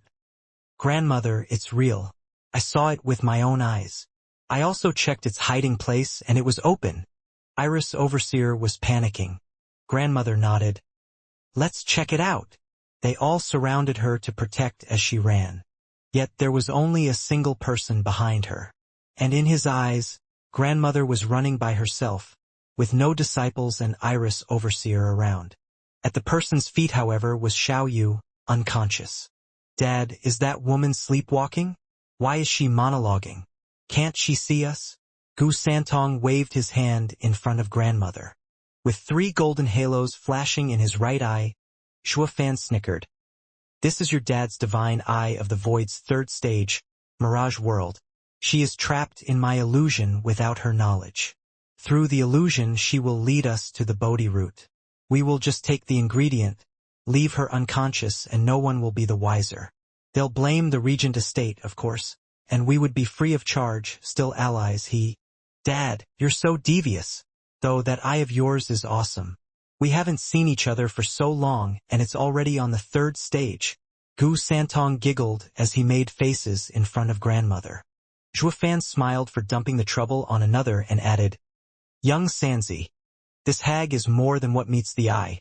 She walks behind everyone else, watching everybody's footsteps and where they're going, to avoid having some stranger among them wishing to find out their secret. But this illusion is built from her mind, containing every person's conduct and gait. How could there be any gaps? No matter how careful, she won't find anything. Gu Santong nodded next to him. These people are so cautious. If it were me, I wouldn't be thinking so much about it. That is precisely why you fell for that promise 300 years ago. These people are not your match, but each shrewder and wiser than your entire lifetime. Shuofan spoke at liberty. Gu Santong fell silent. He had 2 reliable fists there. Even if he wasn't subtle, who'd still mess with him? Grandmother led the 2 to a clear pond. She made a sign and with a shout, she pointed at the pond. The water stirred, shirking to the side and revealing a cave. The 10-meter-tall copper gates rumbled open with another special chant. Shuofan cried. Not in a million years would he figure out that the Bodhi root was hidden here. No one would ever think to search here. The trio walked deeper into the cave, with Grandmother disarming any trap, array, or mechanism put in place. They arrived at a stand in the middle of a small room holding a box. Opening it revealed the Bodhi root. Shuofan would never forget the sweet fragrance and green glow. Got it! Shuofan and Gu Santong giggled. But Grandmother only saw an open case and shuddered back in fright. It's gone. Dad, knock her out. Gu Santong nabbed the box. Grandmother still didn't notice. Shuofan sighed and nodded. Sorry, Grandmother. Before he could, Grandmother wept. Xianxia, I'm sorry. You told me to look after drifting flowers' edifices before leaving, but I couldn't protect our precious heirloom. Rumble. Shuofan's palm stopped in doubt. Chu Xianxia isn't in seclusion? She left. Grandmother, don't feel sad. Xianxia will be gone for a short while. She'll be back soon. The iris overseer's illusion spoke. Grandmother shook her head, lamenting. She won't come back. To save that Shui girl, she made a deal with mystical heaven sect leader. I know for certain she will not come back. And I couldn't even fulfill her final wish. His brow trembling, Zhuo Fan's heart tensed. Now that he thought about it, the anchoring soul bead used to save Ninger couldn't have come from drifting flowers edifices. A mere house. Chu Qingcheng had made a pact with the mystical heaven sect to get it. The same way he made a deal with demon scheming sect Xiaoyue. But why did she do it? Saving Ninger had nothing to do with her. Why sacrifice herself? Zhuo Fan felt pain in his heart. His hand trembled, but he couldn't bear to strike. Dad, what is it?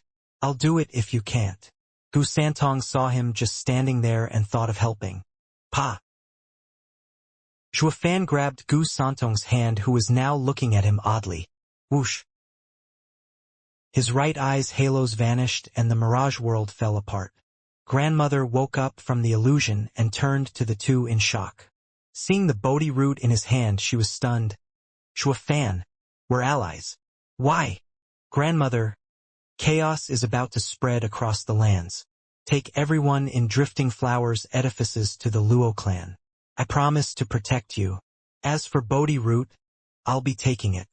He pulled Gu Santong, and with a flash of a golden halo, they were gone. Only a distraught grandmother was left behind. Gu Santong was even more perplexed. Dad, why did you show yourself? I didn't want to lie. Zhuo Fan sighed, flying with Gu Santong further away. Whoosh! Deep in the woods of a mountain, a lofty and stylish manor rested. A man with a head full of white hair blowing in the wind and full of savage power flashed. The two profound heaven experts standing guard jerked and bowed. Pardon us? But are you Steward Zhuo? Zhuo Fan only looked at the manor. You guys sure have plenty of hideouts, even out here. Take me to Lung Wuchang. A month ago, when he had just obtained the Bodhi root, Zhuo Fan contacted Lung Wuchang through a jade slip for the exchange. The old man had seen it coming and told him to come here. This place was close to Drifting Flower City, merely 100 miles from it. He only needed 2 hours to reach it, but Lung Wuchang was slower, getting here only today. Sir Lung is waiting. Please follow me, Steward Zhuo. A profound heaven expert was an elder in any clan, enjoying respect and awe. Only with Zhuo Fan it was the other way around, with them bowing and making way. Zhuo Fan walked behind him, passing many pavilions, and after twists and turns, they arrived at a garden where Lung Wuchang was waiting. Lung Wuchang greeted the cold Zhuo Fan. Ha ha ha, as expected of Steward Zhuo. You got Drifting Flowers edifice's treasure so fast. Impressive. Humph, tone down on the theatrics.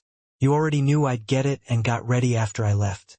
It took me 2 months to reach Drifting Flower City from the imperial capital, while you took a month. Zhuo Fan flicked in disdain. Lung Wuchang nodded. Ha ha ha. Yes, it's as you say. I rushed here as fast as I could after you left because I believe Steward Zhuo is a professional. That a mere Bodhi root couldn't escape your grasp. It would be a sin to delay the exchange, not with Steward Zhuo wrought with worry over the Luo clan's safety. Enough, I said. I can see you're impatient to get the Bodhi root as well.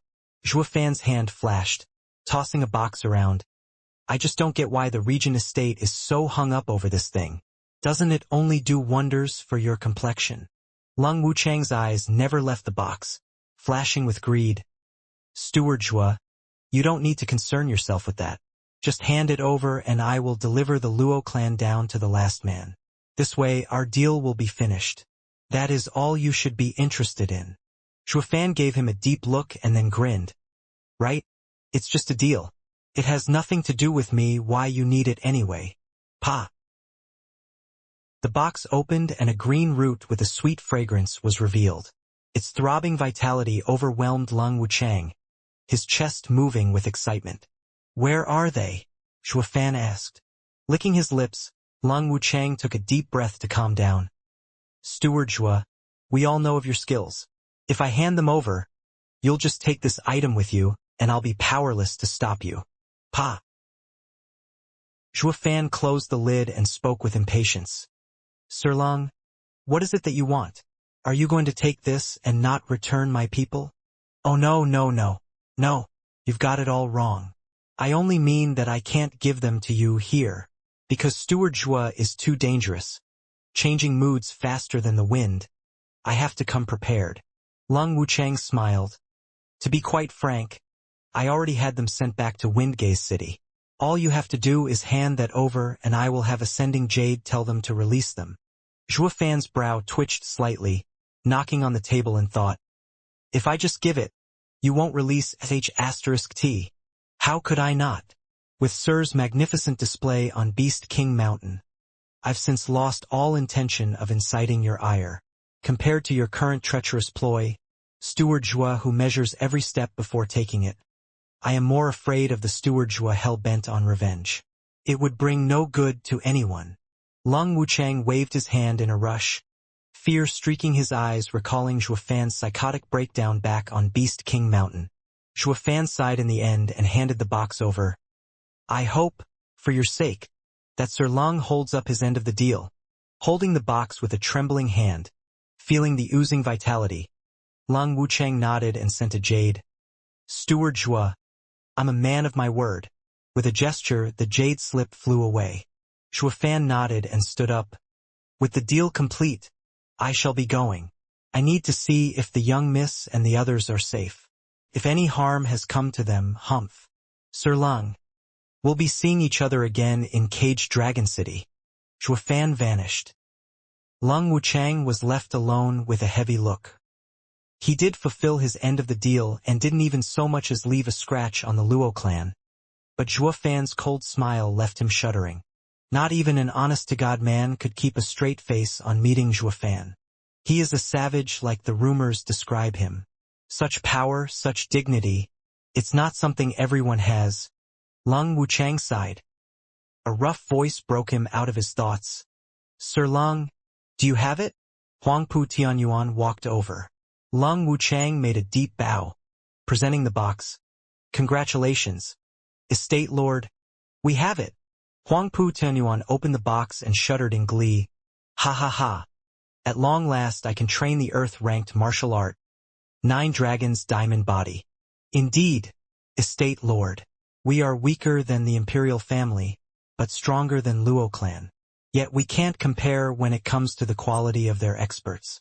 The Imperial family has Gu Santong while the Luo clan has Zhuo Fan. Freaks of nature capable of fighting thousands. To take these lands for ourselves, we need to defeat those monsters. With the Estate Lord training in 9 Dragons Diamond Body, your power will double. Heaven is smiling on the Regent Estate.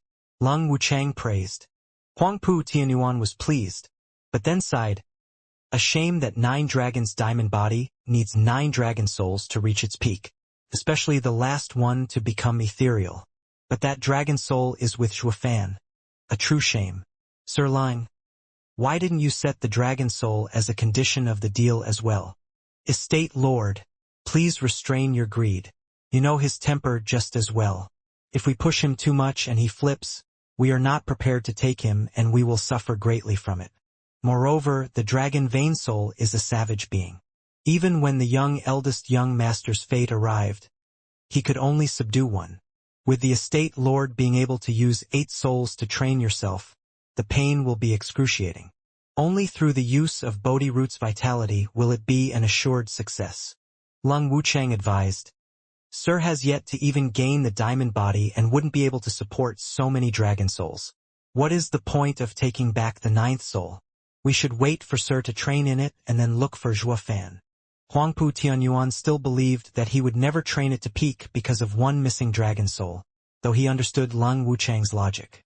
As haste made waste in many cases, it would be better to use the other 8 first. As for the 9th dragon soul, humph, Zhuo Fan, you just wait. I will be coming for that last one. Huangpu Tianyuan snorted inside, filled with battle spirit. None of them noticed a red flash beneath their feet. 20 miles away, Zhuo Fan leaned on a tree, waiting for the red flash to enter his body, his blood infant. When he left, he had blood infant slip underground, tuning in on their designs for the Bodhi root. He had never guessed that he'd find out so fast. 9 dragons, diamond body. Zhuofan grinned. So using the 9 dragon souls to train, that old fox Huangpu Yuan can step into the ethereal stage from peak profound heaven stage. That'll be dangerous. How convenient that I have 1 dragon soul from the set, or I'd never have let go of the Bodhi root. They won't come knocking anytime soon. Not before finishing their training, that is, hee. Snickering, Zhuofan glanced next to him. Young Sanzi, let's go to All Beast Mountain Range. On an ingredient hunt? Gu Santong lit up. With a vague smile, Zhuofan only shook his head. Roar. In the serene forest, a cry sent the birds scrambling away. A flaming winged beast with huge eyes darted out of the forest in panic and fear.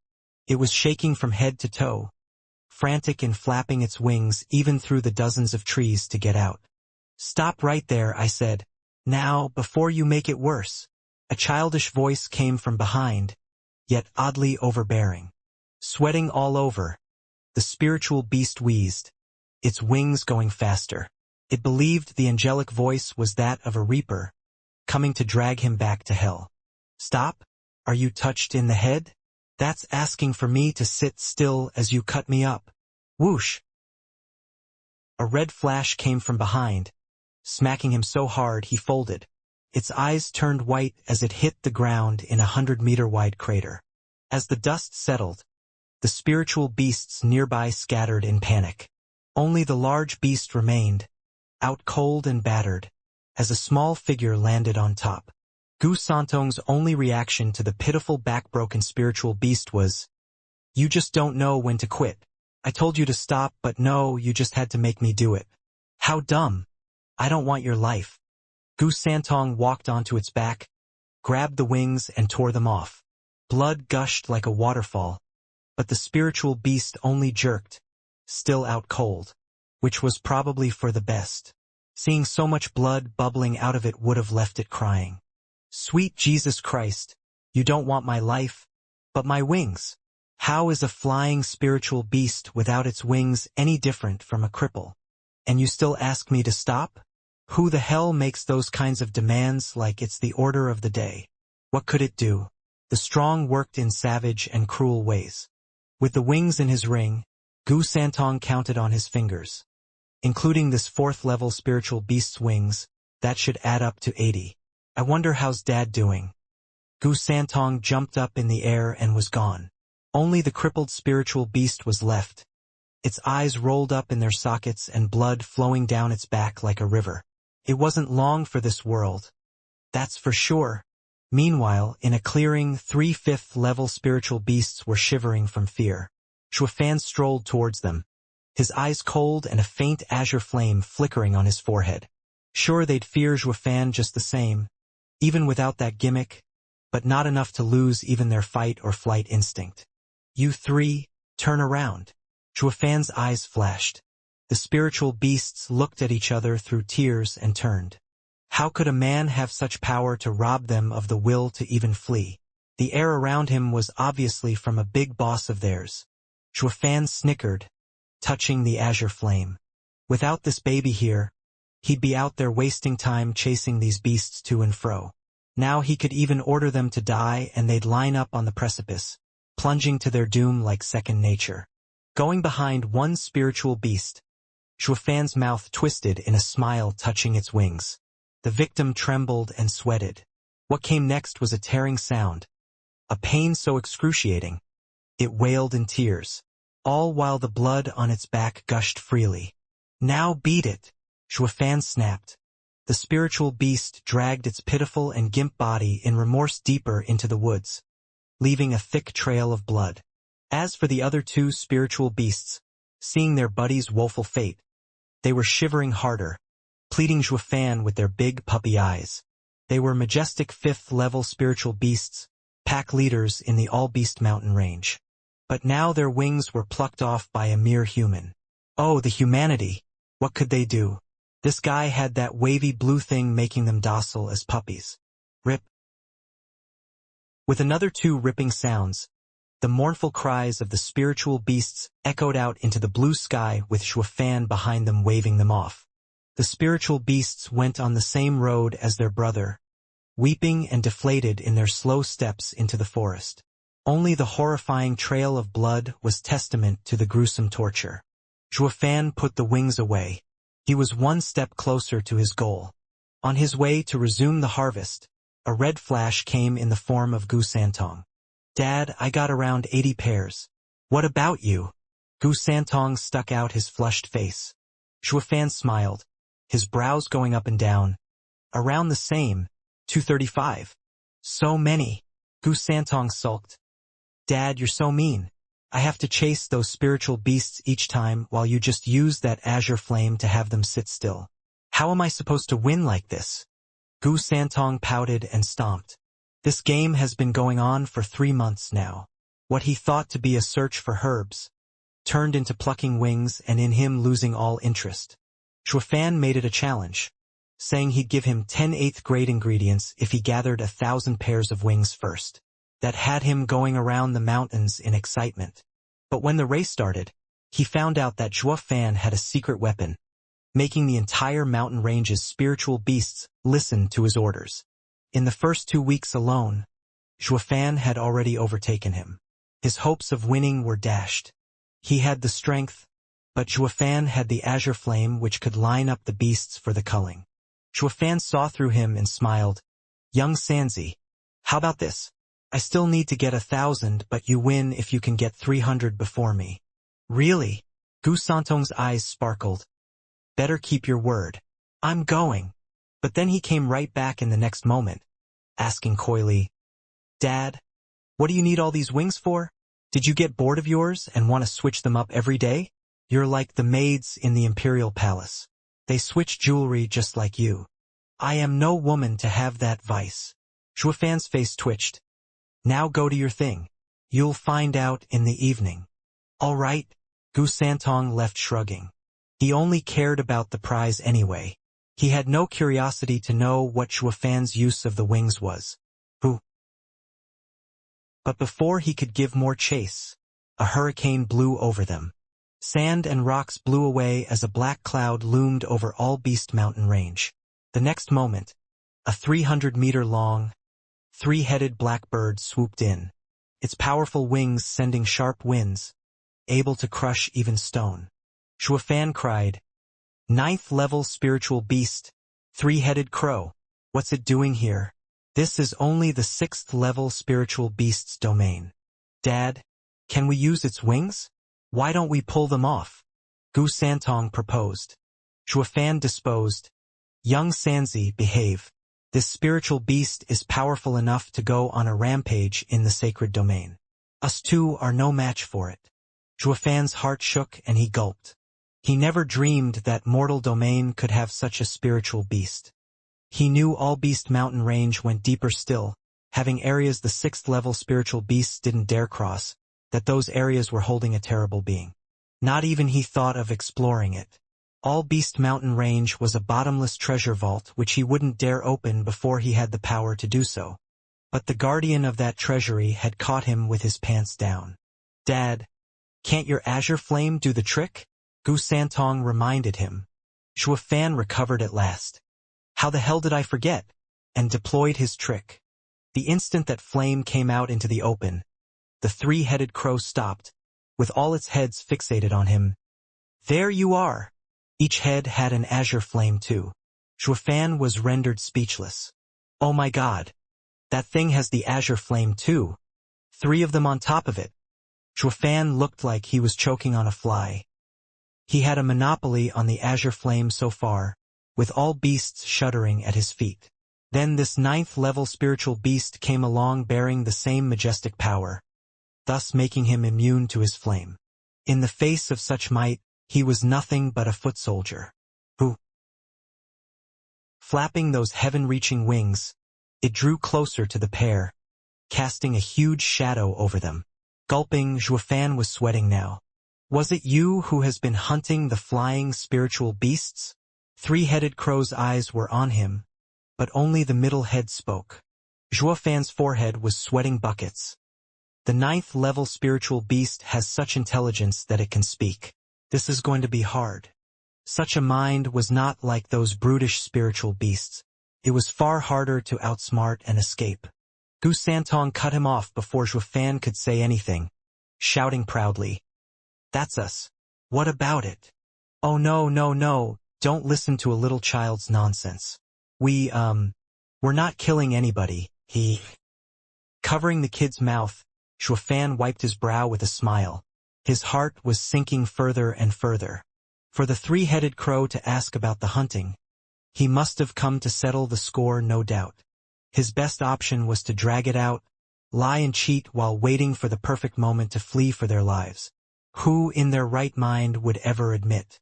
Young Sanzi is still so innocent. Compared to those foxes in Tianyu, he was as crude as the beasts in the all-beast mountain range. The three-headed crow's heads exchanged looks and nodded. It found the azure flame on Zhuo Fan familiar. "Yes, it's you all right. Come, my master wants to see you." Master! A 9th level spiritual beast has a master. What kind of a monster does that make him? Zhuo Fan licked his dry lips, his mind out of commission. The tiny Tianyu Empire in the plain mortal domain was hiding such a secluded monster. It has to be seclusion, or his lordly self wouldn't send a three-headed crow on errands otherwise. Who could beat that? More importantly, where does he come from? Zhuo Fan sank in thought and his eyes flashed. He looked at the azure flames on the three-headed crow and nodded in understanding. "Humph, you think this young master will see him just because you say so?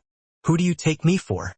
Gu Santong knew he was no match, but his pride wouldn't allow any retreat. Like his heart was telling him that lowering his head in fear before the 9th level spiritual beast was a disgrace. He was like a nobleman, always holding his little head high.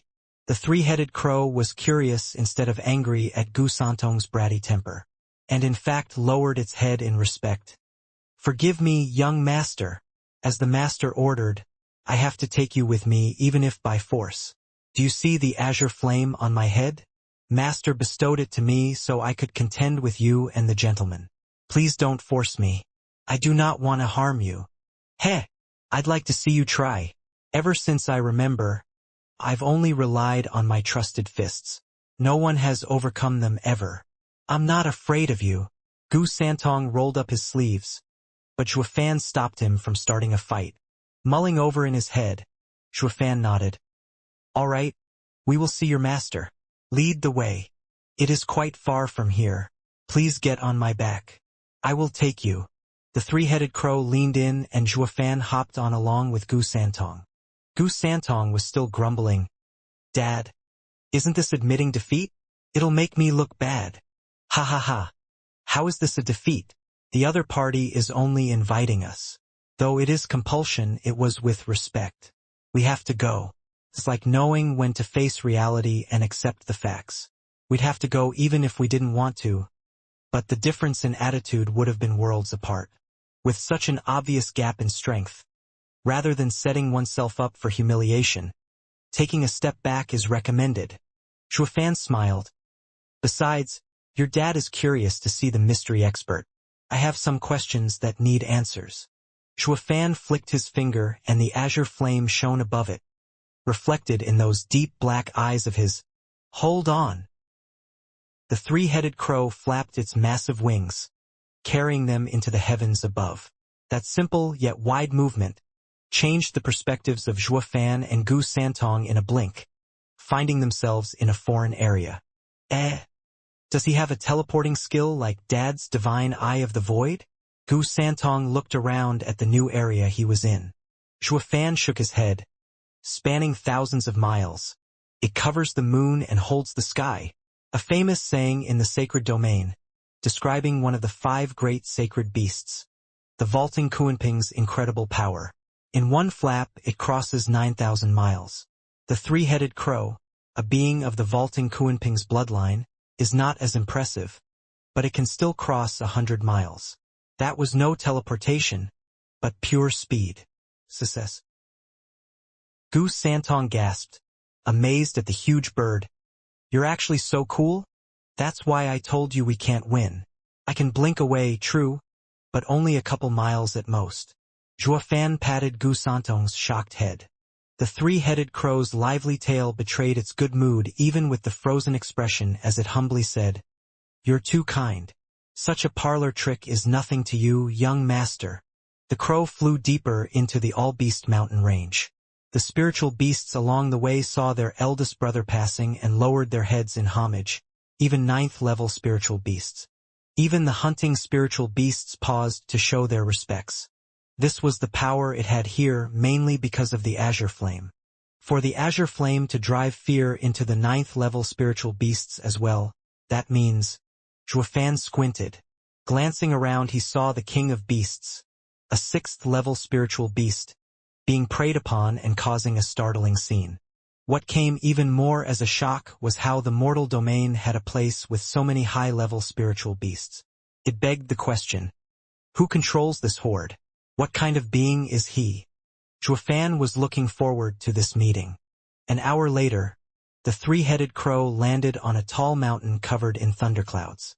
A pitch-black cave faced the all-beast mountain range, like an ever-watchful black eye on these lands. That is my master's residence. Zhuofan looked at the cave, at the savage beasts behind them and sighed. The only way to get here was on the three-headed crow's back. It only took us an hour despite the distance. With the two's top speed, it'd take them half a month. The biggest shock was the sheer size of the all-beast mountain range.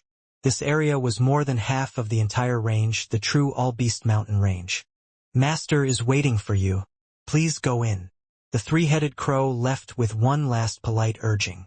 Zhuofan and Gu Santong nodded, stepping into the cave. The two were intrepid men. Come what may, we're ready. He wouldn't get to beat them, that was for sure, even if the guy wanted them dead, so it was best to go in headlong. But since he had sent a three-headed crow to guide them here, he ought to be nice. Probably. The two put their game faces on. Who? An azure frame flared to life, shining the entire cave. The blue glow revealed a throne, and sitting on it was the familiar figure Zhuofan saw in his dream. He was a stout, middle-aged man in azure garb. He had a sparse beard and a creepy grin. "Ha ha ha, my boy, we meet again." "You." Zhuofan smiled back. Meanwhile, 1,000 meters below caged Dragon City. In a huge space, a peculiar array was engraved on the floor. 9 golden dragons 3-meter long lay in a pattern around it.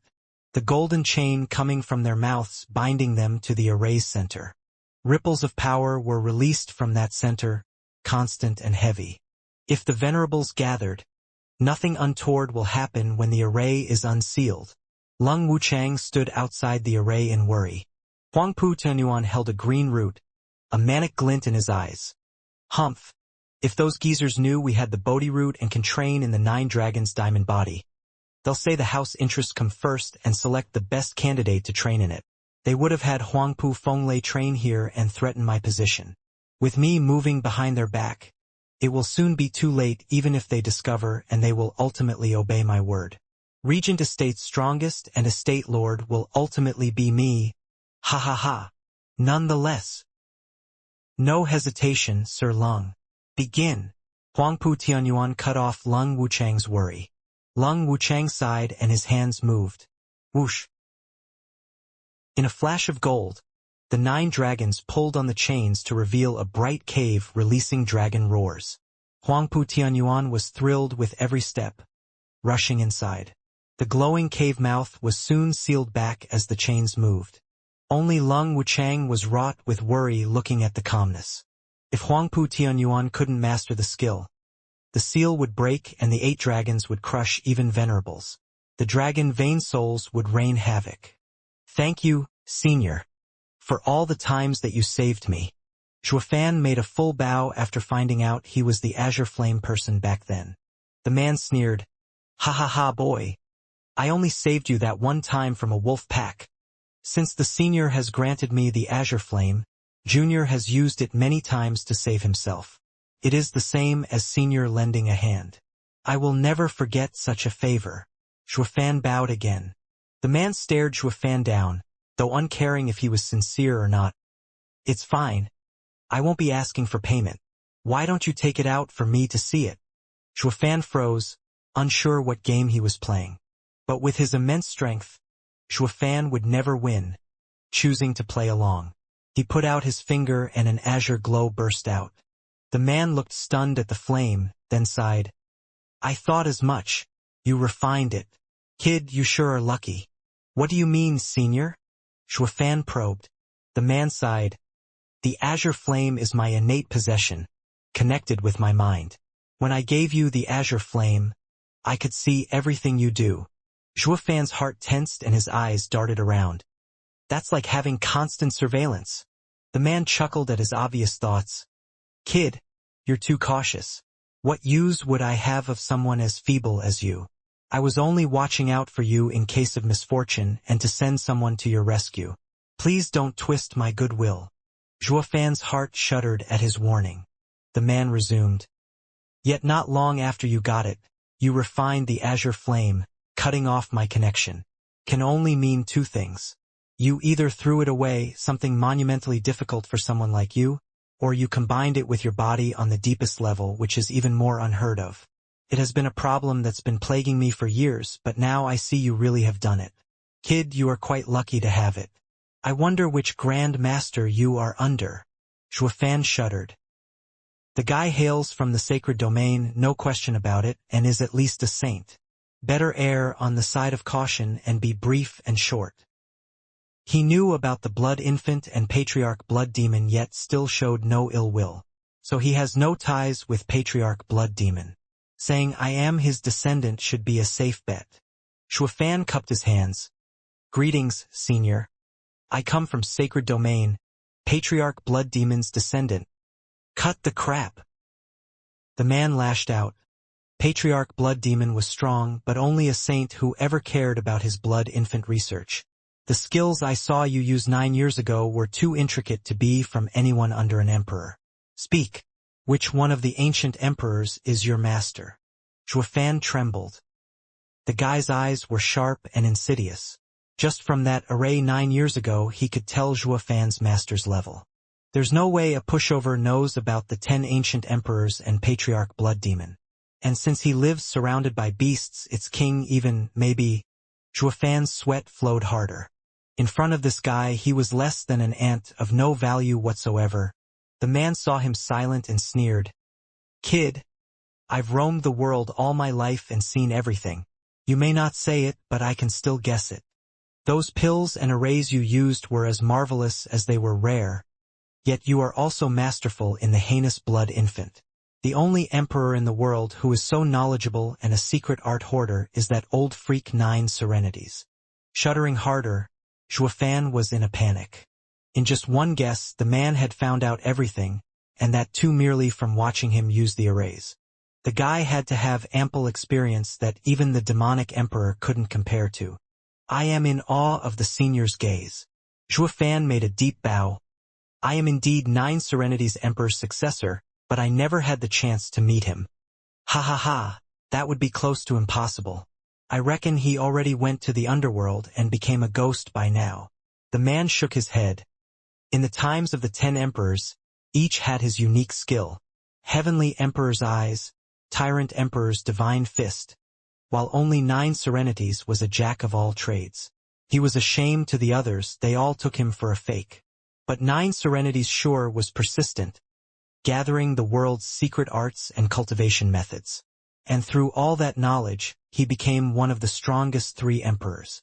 He compiled all of his knowledge in the 9 Serenities' secret records, a treasure everyone is thirsting over. I just never thought Patriarch Blood Demon's blood infant art would fall into his hands as well. Kid, holding that record is the same as turning you into the world's most brilliant gem, a library of secrets. With all arts beneath the 10 emperors in your hands, you have received the greatest blessing in your path to understand Tao. Shuofan nodded, wiping his brow. In just a few words, the guy had figured him out as the holder of the 9 Serenities' secret records. Everyone in the sacred domain would go insane over it, ending with his untimely demise, of course.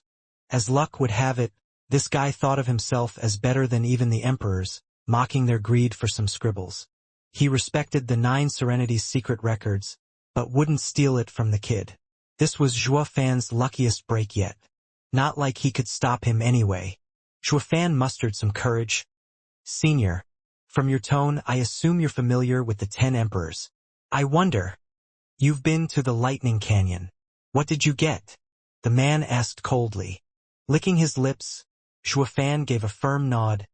Senior, I have indeed been there. Senior's azure flame was of much help in fighting Lightning Canyon's purple lightning array. I just don't know if the senior wants the purple lightning gold eye, or divine eye of the void. Zhuo Fan's right eye flashed in 3 gold halos. The man's mouth trembled. He smiled and scratched his head. Ha ha ha. You did find it after all. My assistance hasn't been for naught. He wants Heavenly Emperor's ultimate skill, divine eye of the void. All that's left to figure out is if he is after the art or my eyes. He won't be gouging them out, is he? The stout man laughed again in his imperial seat, jerking him out of his thoughts. Kid, didn't you want to know who I am? Feast your eyes. A raging fire exploded behind him, azure in color and in the shape of a huge bird with even bigger wings. Zhuo Fan's eyes widened. The head of the 5 sacred beasts, vaulting Kuanpeng. He came to the same guess earlier on, but seeing was believing, shaking his tense heart. The 5 sacred beasts were equal to the 10 emperors, but rulers of beasts. Meeting vaulting Kuanpeng was like meeting an emperor of old. Even if he was back to being the demonic emperor and emperor-level expert, he'd still be nothing more than an ant. Star Reader. Funny enough, the character for emperor in demonic emperor implies higher power and authority than the emperor in the 10 emperors. Now he knew why every beast cowered before the azure flame. How could they rebuke the mighty lord of the animal kingdom? Even humans would shiver when facing such a mighty beast as the vaulting Kuanping. He saw the soaring Qilin in the Lightning Canyon, but it was already dead, leaving behind a mere leg, while vaulting Kuanping was in the flesh before his very eyes. Merely the image behind him shone with such power and pressure that it took his breath away. It was the aura of a sacred beast. Gulping hard, Zhuo Fan was sweating buckets. Gu Santong had hunkered behind him from the start, eerily quiet for once. Not even he dared showboating before the vaulting Kuanping. Chuckling, vaulting Kuanping withdrew his power and walked down from his throne, watching Zhuo Fan in glee. You truly are 9 Serenity's successor. I wasn't wrong to put my hopes on you. Now it's time for the next step. Next. Zhuo Fan jerked. Vaulting Kuanping helped me for his own reasons like I thought. But what is he after? I'll fulfill any wish you may have, senior. Come hell or high water. Zhuo Fan cupped his hands, his waist bent, like the most adorable child. Kuanping laughed. Please don't play around. 9 Serenities was a sly fox back then, and with you as his successor, you can't be anything less either. I am not one to believe anything that comes out of your mouth. And like I said, I'm not asking for repayment. This next step is merely a request of mine. You can decide what to do, but you better do it right if you accept. Zhuo Fan pursed his lips.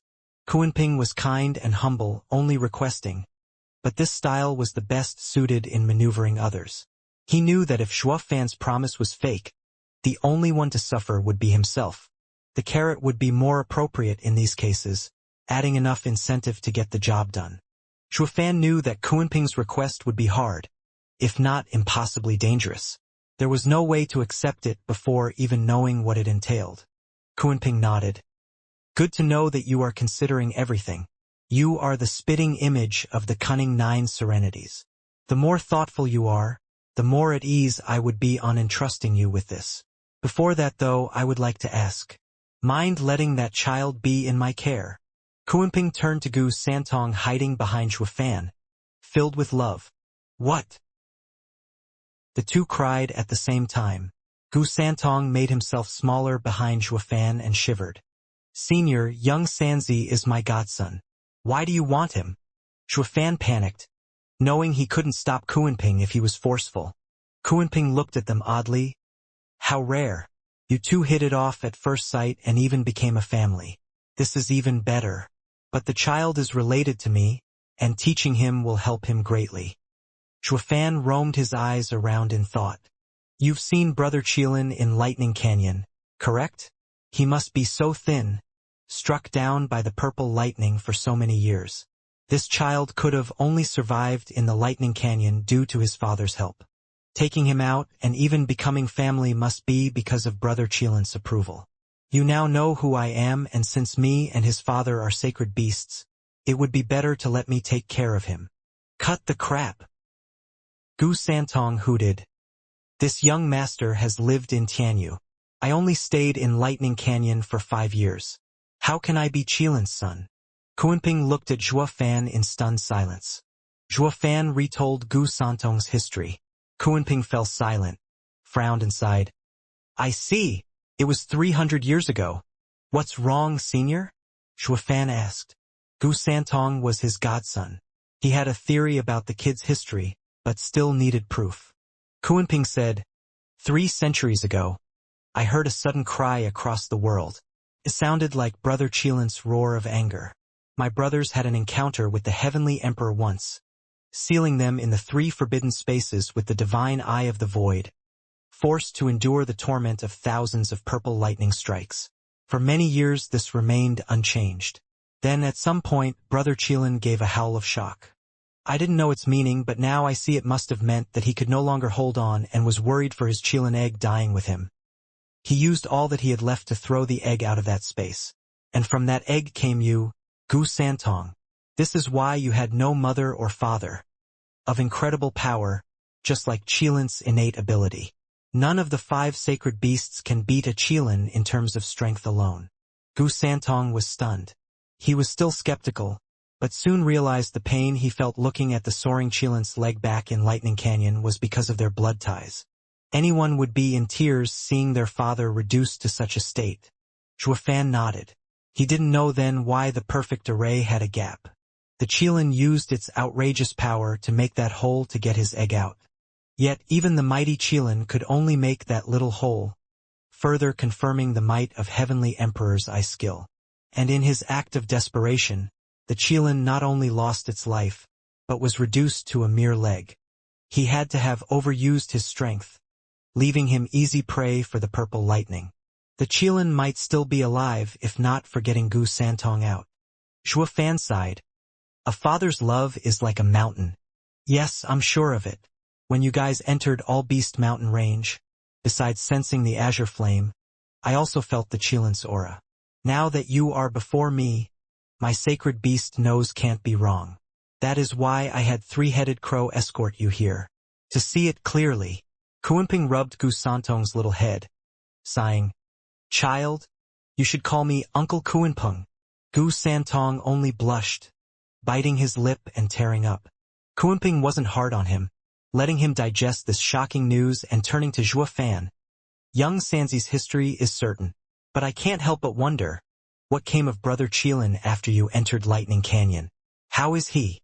Zhuofan gave a bitter smile, making his right hand flash red. Only this remained. What? The soaring Qilin's leg is resting under your shoulder. Kunpeng was flabbergasted, touching Zhuofan's right arm. The great sacred beast became a human's tool. 9 Serenities Emperor's research was complete. You are a truly rare genius, boy.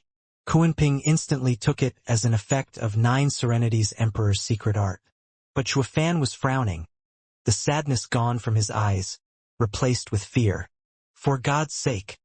Here you are seeing your old pal's only remains, and instead of mourning, you're praising 9 Serenities Emperor's research. Humph. The sacred beasts aren't that friendly after all. Does that mean all that sadness just now was fake? He came up with 2 logical explanations, to win Gu Santong over and to win him over. Since he still has stuff he needs me to do, winning me over takes precedence. Let's see where he's taking it. Zhuofan squinted but sighed. Senior, please don't grieve. Oh, sorry. I lost myself there. Blushing, Kunpeng took back his hands, the sadness back in his eyes. Senior, what is it that you want from me? Snickering inside, Zhuofan bowed. Kunpeng sighed. As the leader of the 5 sacred beasts, I mourn the fates of 3 of my brothers sealed away in such spaces, unable to get out, with me powerless to help. That is why I want you to do it, get my brothers out of there. I will never forget your immense effort. Senior exaggerates, nothing is impossible with your power. Junior is a mere ant's disciple. How can my meager skill rescue seniors from eternal damnation? Zhuofan sighed. Kunping rushed. Kid, you underestimate yourself. With 9 Serenity's Emperor and Heavenly Emperor's ultimate skills, the sky's the limit. And those spaces came to be through the divine eye of the void. You who possess that skill will have no problem removing the seal. But my achievement is meager. It'd be better to give the art to Senior. With your training, you'd complete it in no time. No, no, no. Kunping shook his head hastily. Each person has his own path. Humans comprehend Tao, to rule over everything, while sacred beasts unearth the power deep within. Each has their own strengths, but never can they mix. A human's art is something a sacred beast and spiritual beasts can never learn. Zhuofan unclenched. Of course he didn't lose it and turn charitable. He wouldn't just hand it over. It was all a test. A test. Now that he knew that the sacred beast couldn't use his art, he breathed easier. Since there was no conflict of interests, they could build a stable business relationship. Dad, just do it. Gu Santong's pitiful eyes turned to Zhuofan. Recalling his father's tragic passing, Gu Santong wished to help the other sacred beasts. Zhuofan patted his little head, chuckling fondly. Little scamp, how can I not? We are in another guy's home after all. He said he won't force us, but even a moron can see this is no request. Humph, if I don't agree, there won't be a bone left of my body in this mountain range. But Gu Santong merely showed a bright smile. His innocence warmed the cockles of his heart. The kid's puppy looks aside. Business is business. It was not Zhuofan's style to meet such a moneybag and not fleece him of every last penny or spirit stone. Case in point, Zhuofan bowed. Senior, since you are trusting me with such a monumental task, I would be needing some support. Kunping's face was twitching, getting the drift. Ha ha ha. I didn't meet that old freak 9 Serenities. But you sure have that geezer's style down pat. Ha ha ha, no worries. I have a great gift prepared. Pa. Kunping snapped his fingers. As rumbling came from outside, Kunping glanced at the two, walked out and smiled. Come with me. They were right behind him but froze as they left the cave. It was a heap of bloody spiritual beast wings. Scarlet blood ran from the base in rivulets, a testament to how freshly plucked they were. While over them, 9th-level spiritual beasts flew around still, adding to the heap an extra pile of bloody wings, shaking the ground every time. Zhuofan gasped. As a demonic emperor, he had seen his fair share of ghastly genocides, but it was his first time seeing it done by their own kin in cold blood. He now knew for sure that Kunping was a determined, vicious, and ambitious person. Spiritual beasts were naught but slaves to a sacred beast, their tiny little lives having no worth whatsoever. Even as they tore those wings from the beast's shivering bodies, their hearts wouldn't so much as twitch. I know you've been looking for spiritual beast wings. Here are 100,000 from 4th, 5th, and 6th level spiritual beasts. I can have them fetch more if you want. Kunping smiled in a savage tone. Fitting for a beast overlord. Zhuofan waved quickly. Senior is so thoughtful. I could never use so many. I only wanted 1,000. Senior's generosity and consideration has been more than enough. However, my ring can't hold so many wings. It's fine. Kunping flicked his hand and the heap of wings entered his ring before he handed it over to Zhuofan. Please, take it. It was a ring sparkling in azure of a different class than his thunder ring. It had such a thick spiritual energy coming from it that it gave off a refreshed feeling and filled one with yuan qi. There was no way an average guy could just show up and make one. Sacred ring. He wanted to go for it, but taking such an item couldn't be done casually. Only those in power in the sacred domain had the right to flaunt such rings. Not even he, a demonic emperor, qualified. Kunping chuckled at his hesitation. I see. Although no one can recognize this sacred ring in the mortal domain, you will one day go back to the sacred domain. Ha ha ha, you have such a far gaze. But it's fine. Kunping hooked his finger and the thunder ring flew into his hand. With a flash of azure, the two rings combined. Thunder ring on the outside, but still as large inside as the sacred ring. Zhuofan paled and sighed inside.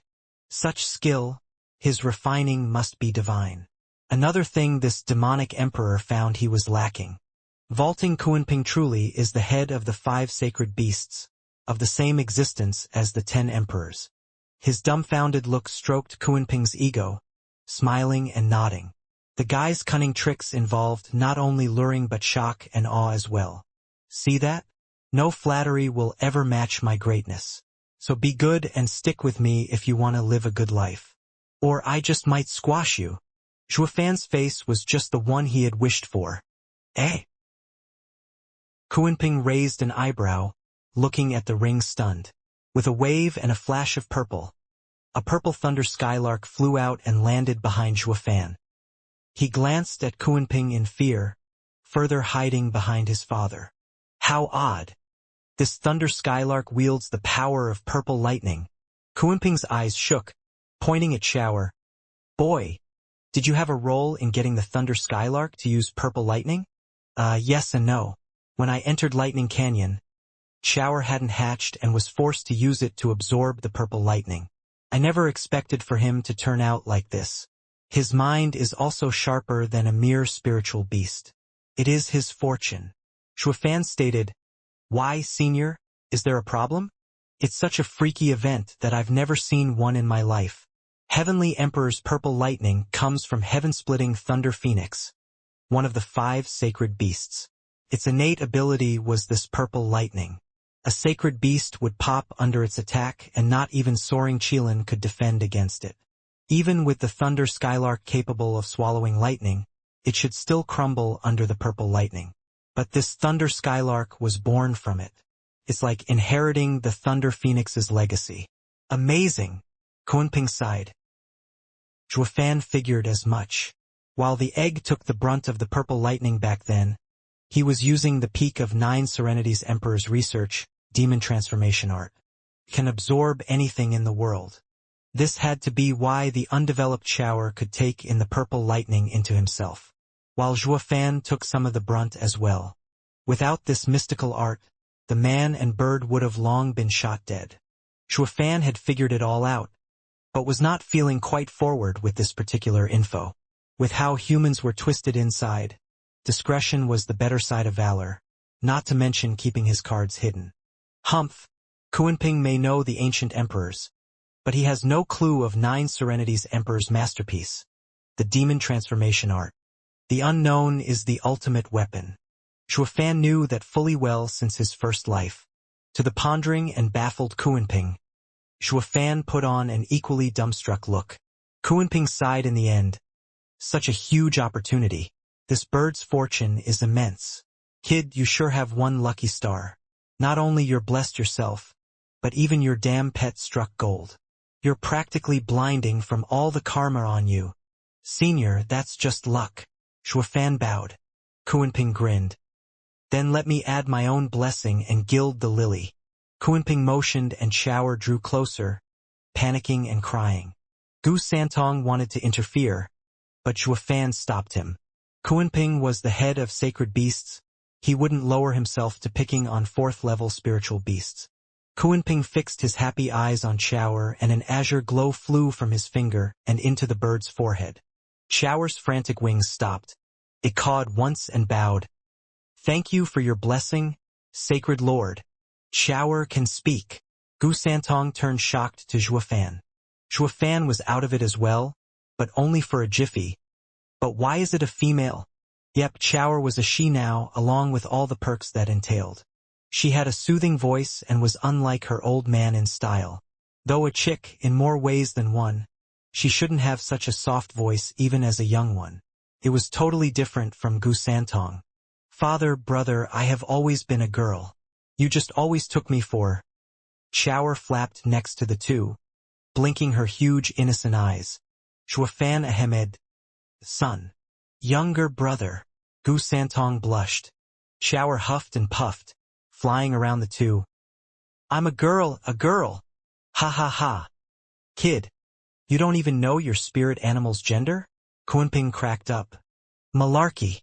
How should I know when I didn't send her to find a mate? Rolling his eyes, Shuafan kept that to himself and only showed respect. It's of my own neglect, embarrassing myself before senior. But what did Sir do? Opened her mind.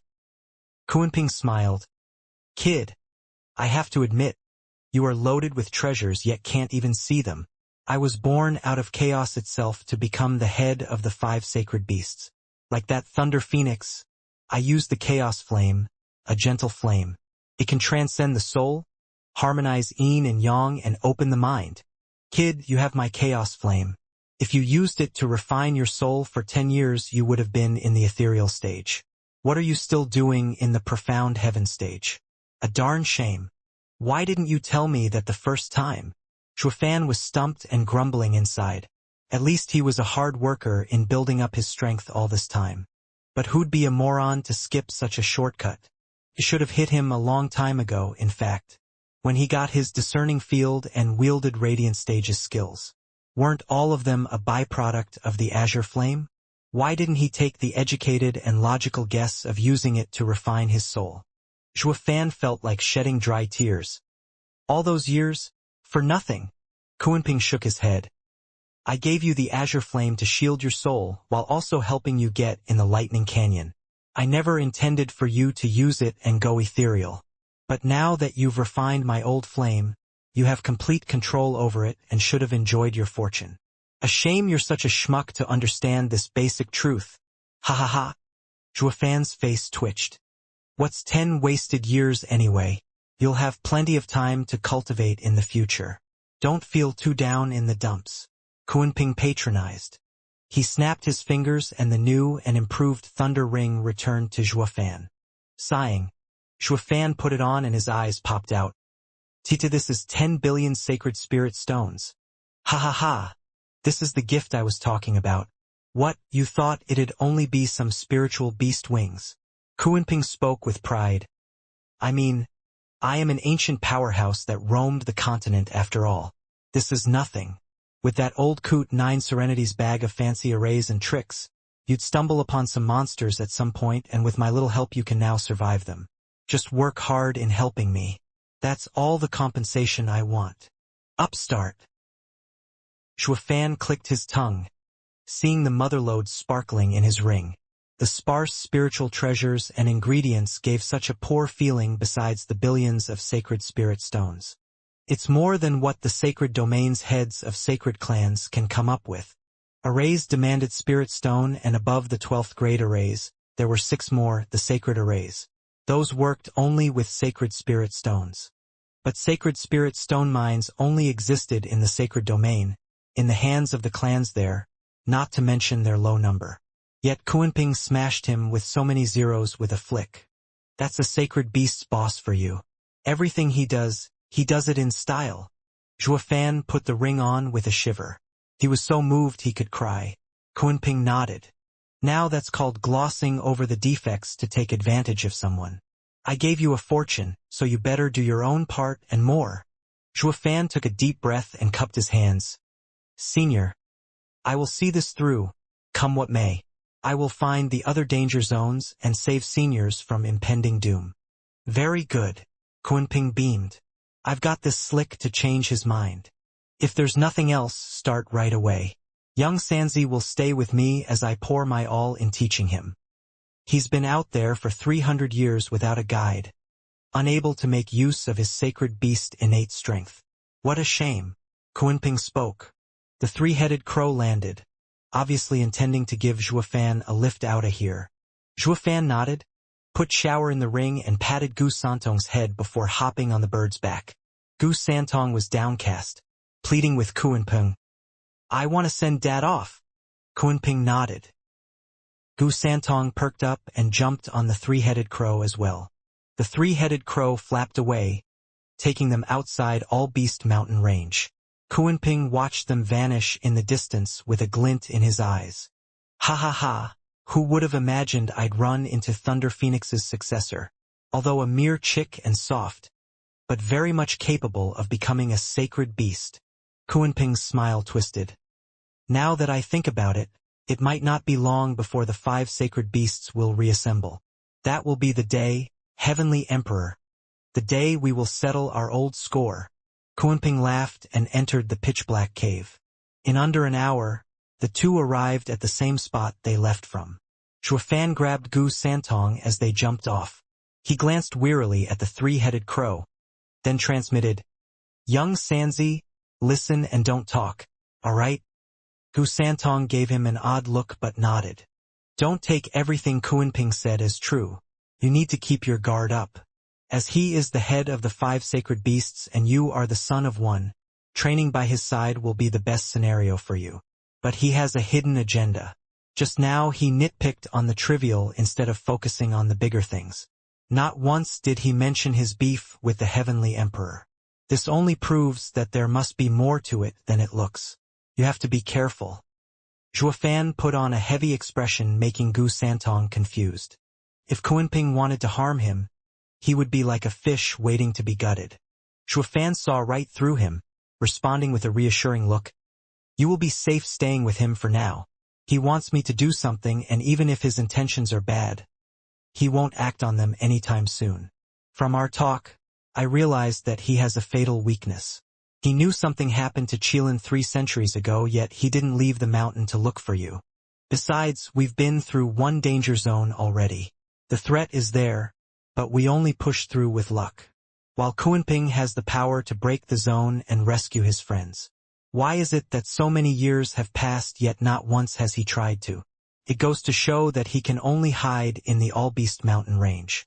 Taking one step outside will spell disaster for him. If you notice anything out of place, anything at all, young Sanzi, you run like hell out of the All-Beast mountain range." Kunping would have spat blood in anger if he were here and cursed him as ingrate. For God's sake, I just gave you a fortune and you bite me behind my back as thanks? You're nothing but a low-life degenerate sowing discord between us. Sacred beasts. What did he expect? Shuafan's entire personality was built on biting others and keeping his constant guard up against others biting back. Star Reader. It's a twist from a proverb. Don't do harm onto others, but don't allow others to do harm onto you. And since it concerned young Sanzi's safety, Shuafan was particularly chewy. He had always thought of this child as his own son. Gu Santong sighed at Shuafan's look and gave a thumbs up. "Dad, you're the best. I'll be extra careful. Also be mindful not to tick him off." Rubbing Gu Santong one last time, Shuafan sighed fondly. Gu Santong bobbed his head. The 3-headed crow flapped. "Young master, we should be going." "Ha ha ha, young master. I thought it odd before, but now you really are young Master Qilin."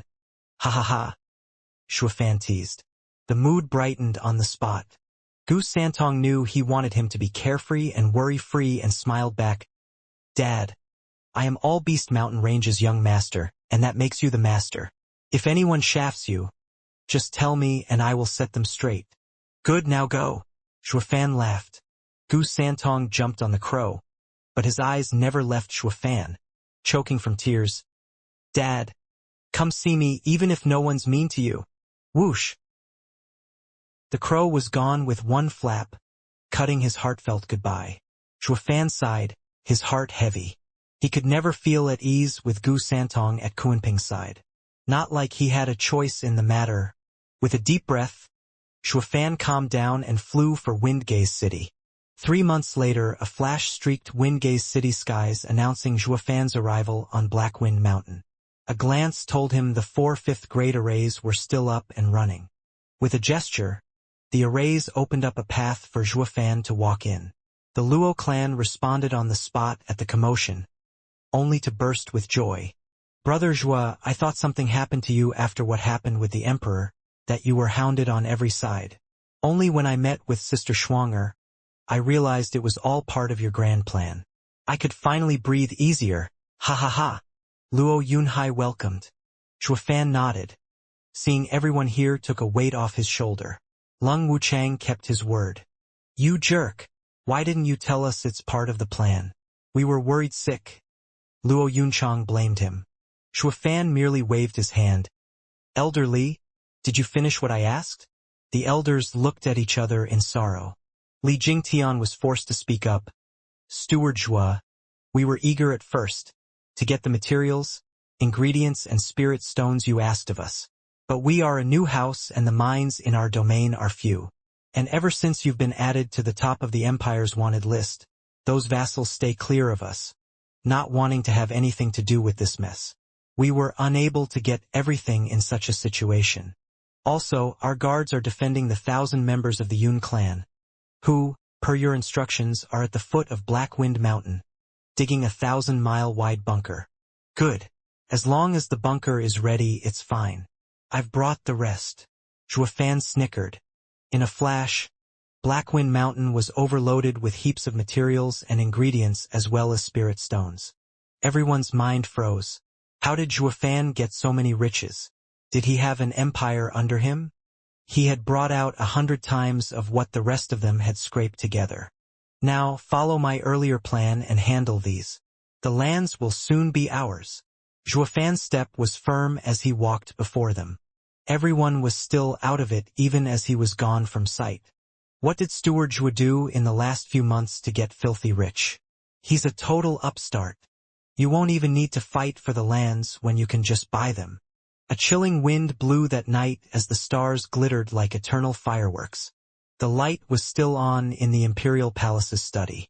The eerie sound of the wind rattling the window was putting everyone on edge. A sigh came now and then, reflecting the same state on the inside.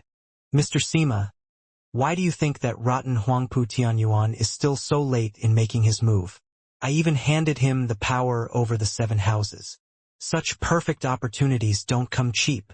The emperor's fingers drummed the table, his eyes sharp as blades. Sima Hui replied, Your Majesty, Lung Wuchang is no fool. He asked for the Luo clan to gain an excuse for its expansion campaign.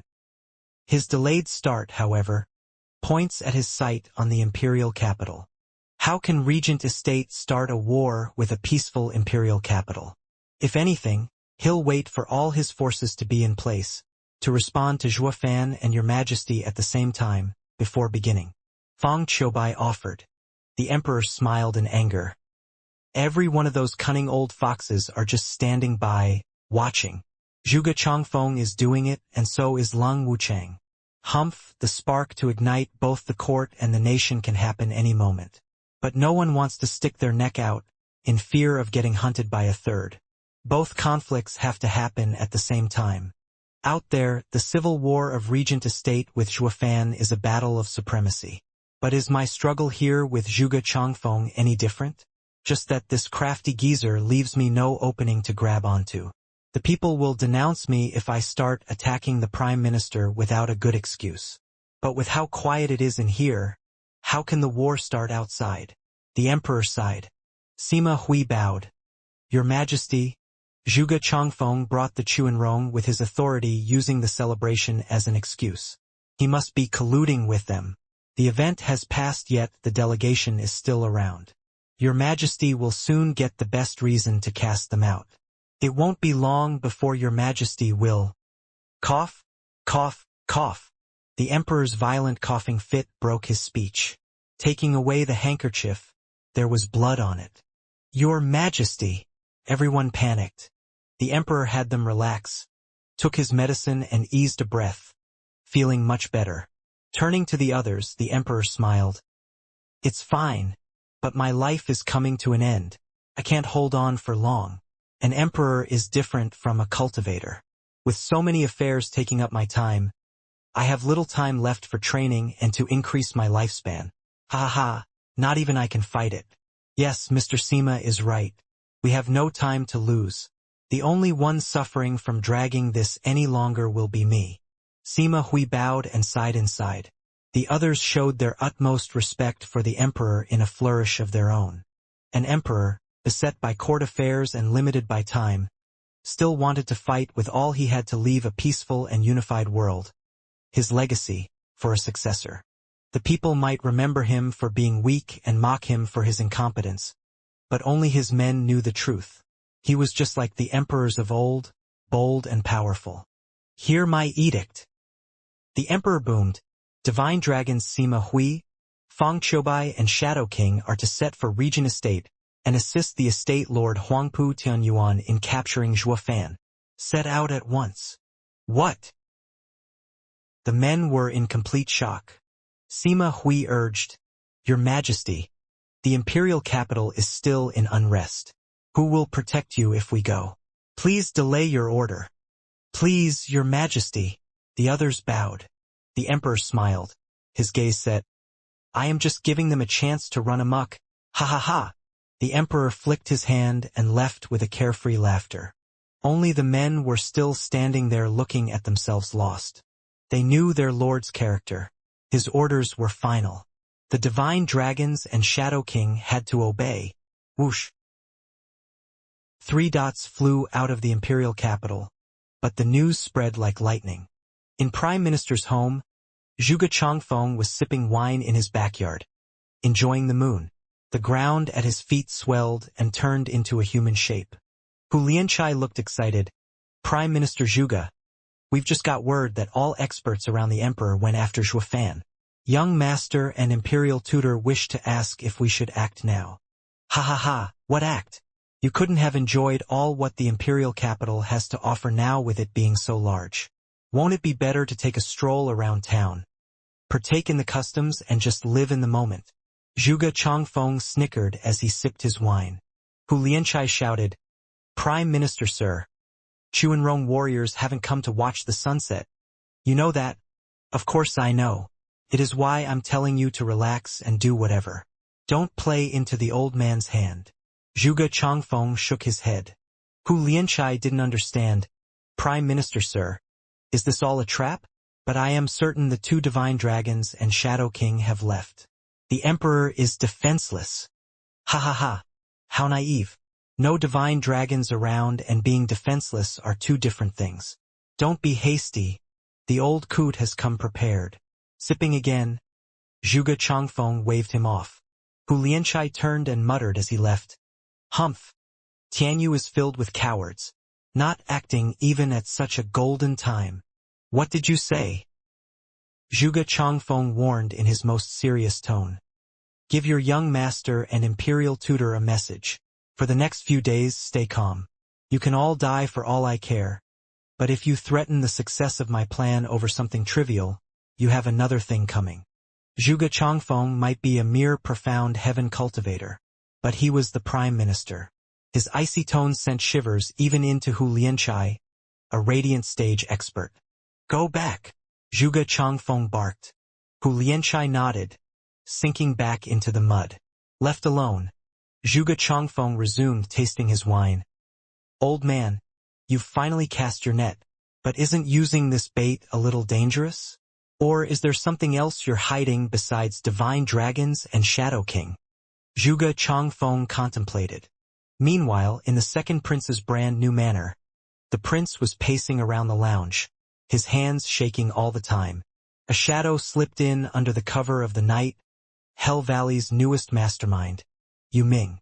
"Your Highness, you asked for me?" Yu Ming bowed. Second prince shot for him in restlessness.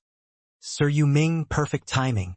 I've just heard a crucial piece of information." Second prince's eyes darted around. Then he whispered when the coast was clear. "Imperial Father's 2 divine dragons and Shadow King went after Zhuofan. Imperial Father is defenseless. Even a moron could see that this was a taunt. And only a dumbass like you would fall for it. Then again, if not for your dim-wittedness, I'd never get to play you like a fiddle." Yu Ming hid his thoughts well, only showing a faint smile. "Second prince, I do not understand what you wish from me. Sir Yu Ming, you should understand. The situation right now."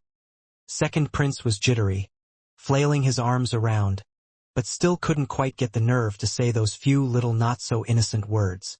"Sir Yu Ming, you know how Holy Maiden judged me unfit to rule. Second prince is too anxious. Regarding fate, 3 parts are heaven's will and 7 parts hard work. You're no believer to enter the stage, nor would you have let Yun Xuanji read Huangpu Qingtian's fate. And didn't Huangpu Qingtian with his right to rule get killed in the end? Yeah. I also believe all this hype about providence is nonsense. Second prince agreed. That is why I asked for you, Sir Yuming, to help me rewrite fate. Second prince, I cannot even read fate. Yuming played the fool, knowing fully well the schmuck's mind.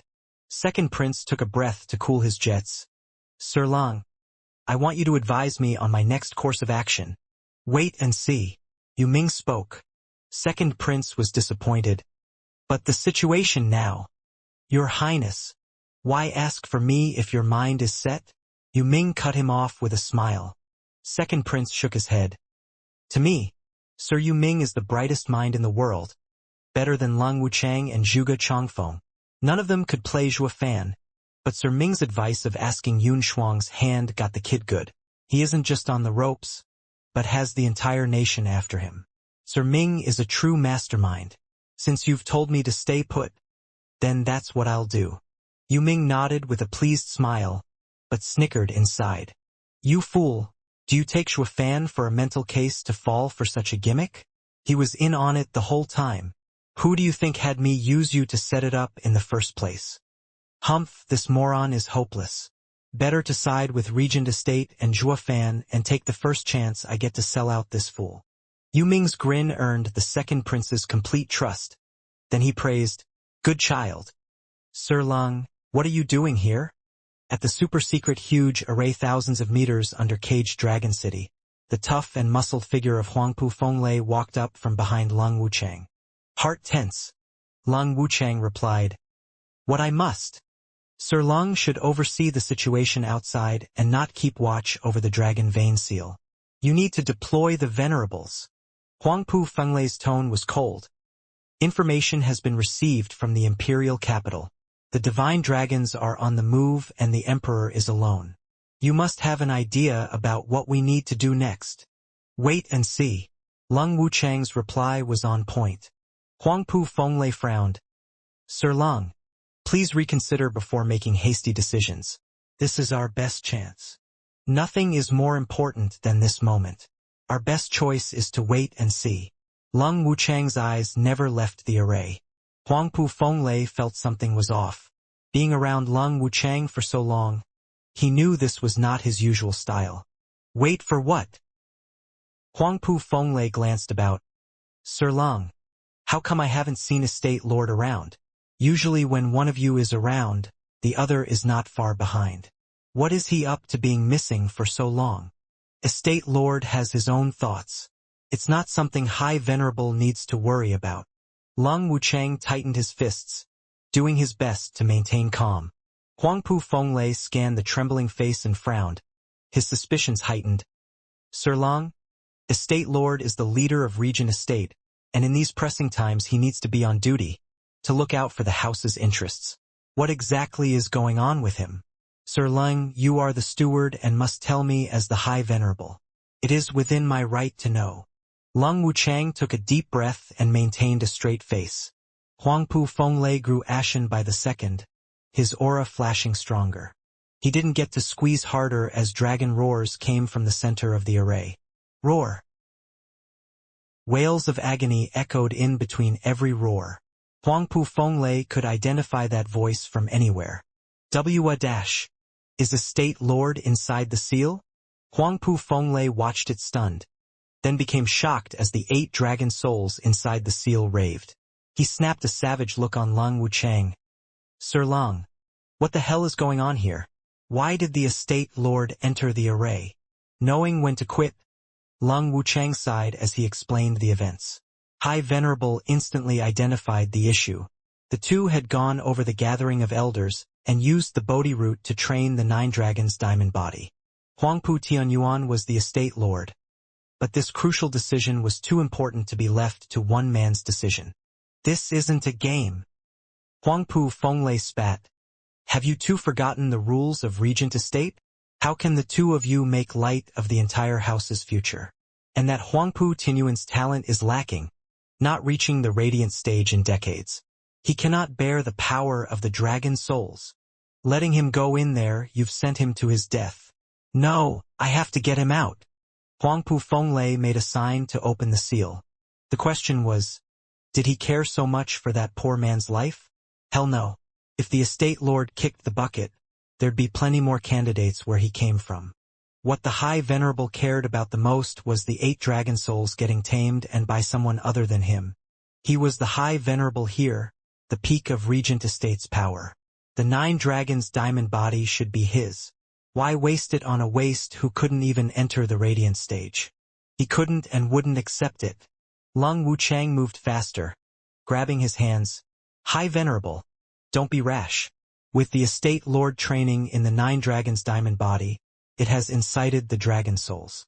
Open the array now and the dragons will doom us all. Huangpu Fenglei was still considering, but let his hand rest in the end. Lung Wuchang saw through his desires and advised.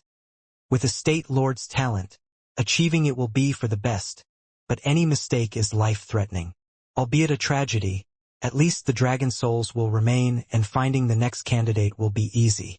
We won't be losing much at all in this. The speech hit right where it mattered, making him relax. Yeah, once he drops dead, only I'll be worthy of training in 9 dragons' diamond body. I can't just risk my future by releasing the dragon souls in the heat of the moment. Ah! A shout of pain came from the center, easing Huangpu Fenglei's worries. Humph, with the prick's meager talent, he has next to no chance. Waiting will be better. Huangpu Fenglei sighed. If only estate lord can come back from the brink. May fortune smile upon him. Huangpu Fenglei left, just like that. Sir Long, I will have 10 venerables watch over the array to prevent any dragon soul from slipping out. Thank you so much, High Venerable. Lung Wuchang bowed. Huangpu Fenglei was gone. With a snicker, Lung Wuchang shook his head. Anyone could tell what Huangpu Fenglei wanted, to have someone inform him of the situation. When there was no more peep coming from Huangpu Tianyuan, he'd strut in, take the Bodhi route and train himself to glory. Just that his plan wouldn't be fulfilled anytime soon. Training in 9 dragons' diamond body needed the dragon souls to gnaw on the user and refine the dragonic soul, leading to the creation of the diamond body. The body could break any time under the process, but with a little nifty doohickey called Bodhi root and its endless vitality to offset this, the chances went through the roof. All that mattered now was the mind. With a little metal to push through the pain, success was practically a given. Huangpu Tianyuan had an average talent, but he was a tough cookie baked through years and years of experience as a state lord. All of these facts led to Lung Wuchang believing that his chances were perfect. Lung Wuchang mocked. If there's one word you can use to sum up human nature, it's greed. Huangpu Fenglei did send his men to keep an eye on things. But as months passed, the guards only got to hear wails upon wails, growing louder and louder, with a dragon roar mixed in every now and then. It was mind-boggling how a human being could even make such sounds. But one thing was clear, the man wasn't anywhere near done. Huangpu Fenglei's mood soured as he counted the days. What's taking him so long to die? Just croak already so I can have a shot. 3 months later, Fang Choubai's group of 3 came with the Emperor's edict to cage Dragon City, urging Regent Estate to deal with Zhuo Fan. Huangpu Fenglei had had enough of waiting and came down to the array. Sir Lung, the Emperor has sent the Divine Dragons saying they'll help us capture Zhuo Fan. Huangpu Fenglei proclaimed his excuse, following up with his real intention. How is a state lord faring? It sounded so innocently caring, but reaching anyone's ears was, is he dead yet? Lung Wuchang snickered inside, just as the wails and dragon roars stopped. Can it be? Lung Wuchang whipped his head on the array. Huangpu Fenglei lit up like a Christmas tree. He rushed to open the array and peer inside. But the bang halted all movements. The engraved array exploded in a shower of colors, revealing a bloody figure gasping for air crawling out. Huangpu Tianyuan. Even his wretched figure couldn't hide the violent power surging out of him. Everyone stood agape and aware of one truth. The man was reborn. As for the limit to his newfound strength, if it was legend-compliant and 9 dragons' diamond body was invincible, they had no way to know. Only Huangpu Fenglei's eyes went bloodshot, gnashing his teeth in anger. The punk pulled through? Are the 8 dragon souls in him right now? Estate Lord! Lung Wuchang shouted in joy. Congratulations, Estate Lord, upon your success in training the diamond body. Huangpu Tianyuan nodded weakly, his smile faint. The venerables showed no change. Then a sour and insidious voice came. Estate Lord, you have gone over the venerables' council, opened the seal and broke the house's rules. What right do you have to remain its lord? The others nodded. Huangpu Tianyuan's eyes, though, shone like a savage. He looked up at the white-haired elder bearing a twisted smile and a violent aura around him. He was the second venerable under Huangpu Fenglei. With Huangpu Fenglei around, he was in fact speaking his boss thoughts. Huangpu Fenglei looked coldly at the show. Second venerable, what did you say? I couldn't quite hear you from way over there. Huangpu Tianyuan's face fell, dragging his beaten body to the old man and leaning his ear over. Second venerable only got more cocky at his feeble look, raising his head to declare in pride.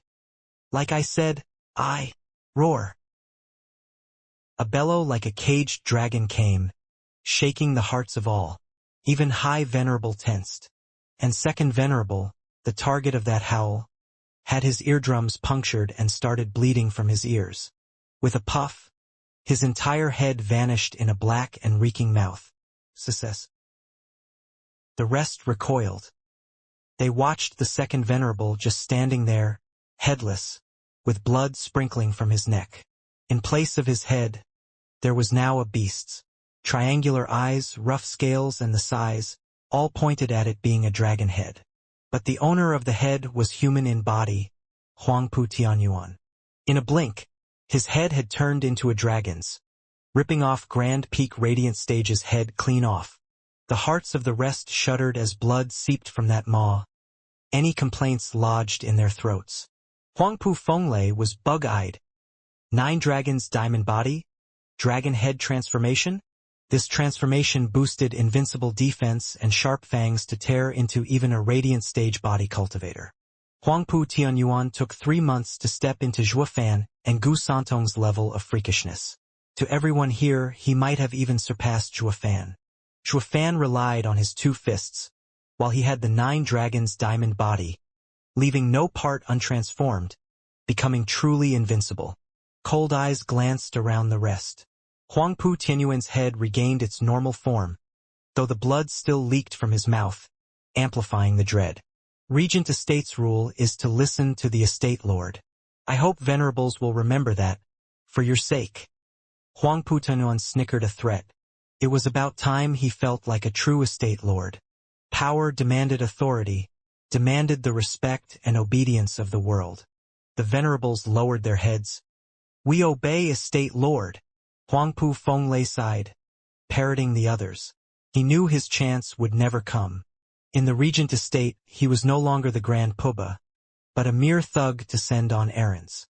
Glancing over at the second venerable's body, it just stood there headless, with blood bubbling non-stop. A swift and pointless death. Sighing, everyone turned morose. Their endless glory era as venerables in the regent estate had come to pass. Congratulations, estate lord. We now have the power to fight this war. Lung Wuchang laughed. Huangpu Tianyuan nodded. Zhuofan, Gu Santong. We will be seeing each other soon enough. Ha ha ha. Estate lord, the emperor's men. Lung Wuchang spoke of the details. Huangpu Tianyuan nodded and showed a cold smile. Humph. Just some divine dragons and a shadow captain to monitor me? Naive. Huangpu Fenglei rolled his eyes. Just presumptuous much? To look down on even the likes of divine dragons. Then again, it does make sense. Even united, those 3 can't do anything to him. Mocking them is only natural. Huangpu Fenglei's envy grew with each thought, his drool leaking. It would have been so nice if it were me instead. Alas, it's wasted on an average person like him when it would have shined in the hands of a high venerable. Like yours truly. A darn shame. High venerable shook his head, which Huangpu Tianyuan ignored, saying to Lung Wuchang, but since they're here to assist, we do well to use them. No matter what insidious plot they have, my strength will trump it. Estate Lord is brilliant. This is what I've been waiting for. With Estate Lord's unstoppable power, anything can be settled. Even a fight with Shuafan or the imperial family. Lung Wuchang bowed, excited that his long-cherished ambitions were about to come true. Huangpu Tianyuan laughed, strutting, "Come, let us meet these experts, ha ha ha." The others bowed and followed. They soon arrived in a lounge, where the divine dragons waited. But the relaxed look on Huangpu Tianyuan had them all tense. Peak radiant stage. The trio exchanged shocked looks. They all knew Huangpu Tianyuan was a peak profound heaven cultivator. Yet he had now shown up 3 months later at the same level as them. His speed was more freakish than Zhuofan's. They could feel the threat coming from his blood-reeking figure. It only put the three on guard. Huangpu Tianyuan's sudden transformation had them on edge. Estate Lord Huangpu, it's been ages. I am impressed. I wonder what miracle art the Estate Lord used to undergo such an amazing transformation. Fang Qiubai probed. Sima Hui and Shadow King paid their respects as well, tense and eager for the answer. Huangpu Tianyuan grew bolder at their reactions but dodged the question. Please, sit. You have come by the order of the Emperor to help Regent Estate capture that traitor. I am truly grateful. Let us discuss our plan of action. The three glossed over Huangpu Tianyuan's obvious secretive nature and said, How should we proceed? Estate Lord. Ha ha ha. I and Sir Lung have already discussed it. He and Lung Wuchang showed a vague smile, before the first continued. To kill the rider, you first need to remove his horse. We will first clip Zhuofan's wings. As you all know, Drifting Flowers edifices, Veiled Dragon Pavilion and Sword Marquis abode are on Zhuofan's side. Before we move against Zhuofan, we need to cut him off, beginning with his allies. You just want the houses. Fang Qiubai squinted. Huangpu Tianyuan's wild ambitions were already an open secret. But it all fell under His Majesty's plan anyway, and the three nodded. Then let us begin according to Estate Lord Huangpu's plan. Sima Hui nodded. Huangpu Tianyuan was giddy inside. That line was the same as having the imperial family validate his thirst for power, that they wouldn't interfere in his campaign. This is the best chance in history. Though clear that the imperial family wouldn't butt in because it had its own hands full. He had to move faster, before the imperial family finished settling up its affairs and the situation would enter a deadlock again. Huangpu Tianyuan thus put in action the plan of attack on the three houses and notified Hell Valley and Pilking Hall to coordinate. What neither side knew was that in the middle of their talks, subtle signals kept pouring out from their location. They spread to the tree outside, then to the stone table. And they kept going further beyond, going from one location to another. It went on for miles. 12 miles out of Caged Dragon City. In a forest, a figure in black leaned on a huge tree in meditation. When the tree let out a signal as well, the figure opened his eyes and used ascending jade. It flew high in the sky, gone in a blink. Where's Zhuofan? I have crucial intelligence. In the Luo clan hall on Blackwind Mountain, Lei Yuding in all black, skipped over. She asked once she saw only Yen Fu was around, playing the assistant and handling resources. Yen Fu pointed at the floor. Go to the bunker. Steward Zhua has been there for the past few days. Thanks. Lei Yuding waved. Yen Fu asked before she got away. Captain Lei, just what intelligence has got you so giddy? Nothing much. Just that the Regent Estate is on the move. Not to attack us, but our three allies. We have more time to prepare. What? Yen Fu shouted, rushing over. Is the information accurate? Let me see. Lei Yuding raised an eyebrow. What's got you in such a tizzy? It's got nothing to do with you. And this is for the steward's eyes first. An assistant has no right to see it. Yen Fu paused and nodded. It was one of Zhuofan's rules to prevent a leak and maintain secrecy. Anyone caught breaking it would be in for a severe punishment. Even with this rule, he was still worried. Captain Lei, let's go to Steward Zhua. Even if you do report it, with me there as well, he'll allow it. Lei Yuding nodded. The two soon arrived at the bunker. There were people everywhere. Luo clan's guards with the Yun clan's people made up for 10,000 heads, busying themselves in every corner of the cave according to the orders from the front. That was where Zhuofan and Yun Shuang were. He was ostensibly making an array, unknown as of yet to what end. Humph, Steward Zhua, you sure are a good headhunter. Flirting and working at the same time, not missing a single second. Lei Yuding saw the two close and jealousy reared its head. Yun Shuang blushed and lowered her head. Zhuofan only raised an eyebrow. Miss Lei, what brings you here? You should be out there gathering intel. Humph. I came here to report. Lei Yuding threw a jade slip, her tone cold at the lovely couple. Steward Zhua, how's it going between you and Miss Shuanger? Any progress? Be nice. Shuanger is Yun clan's holy maiden. We're only discussing how to direct her people. Zhuofan turned his attention to the jade slip. Zhuofan's cold attitude had her even more enraged. So she turned a broken smile to Yun Shuang. Miss Shuanger, let me give you a warning. Zhuofan is unreliable.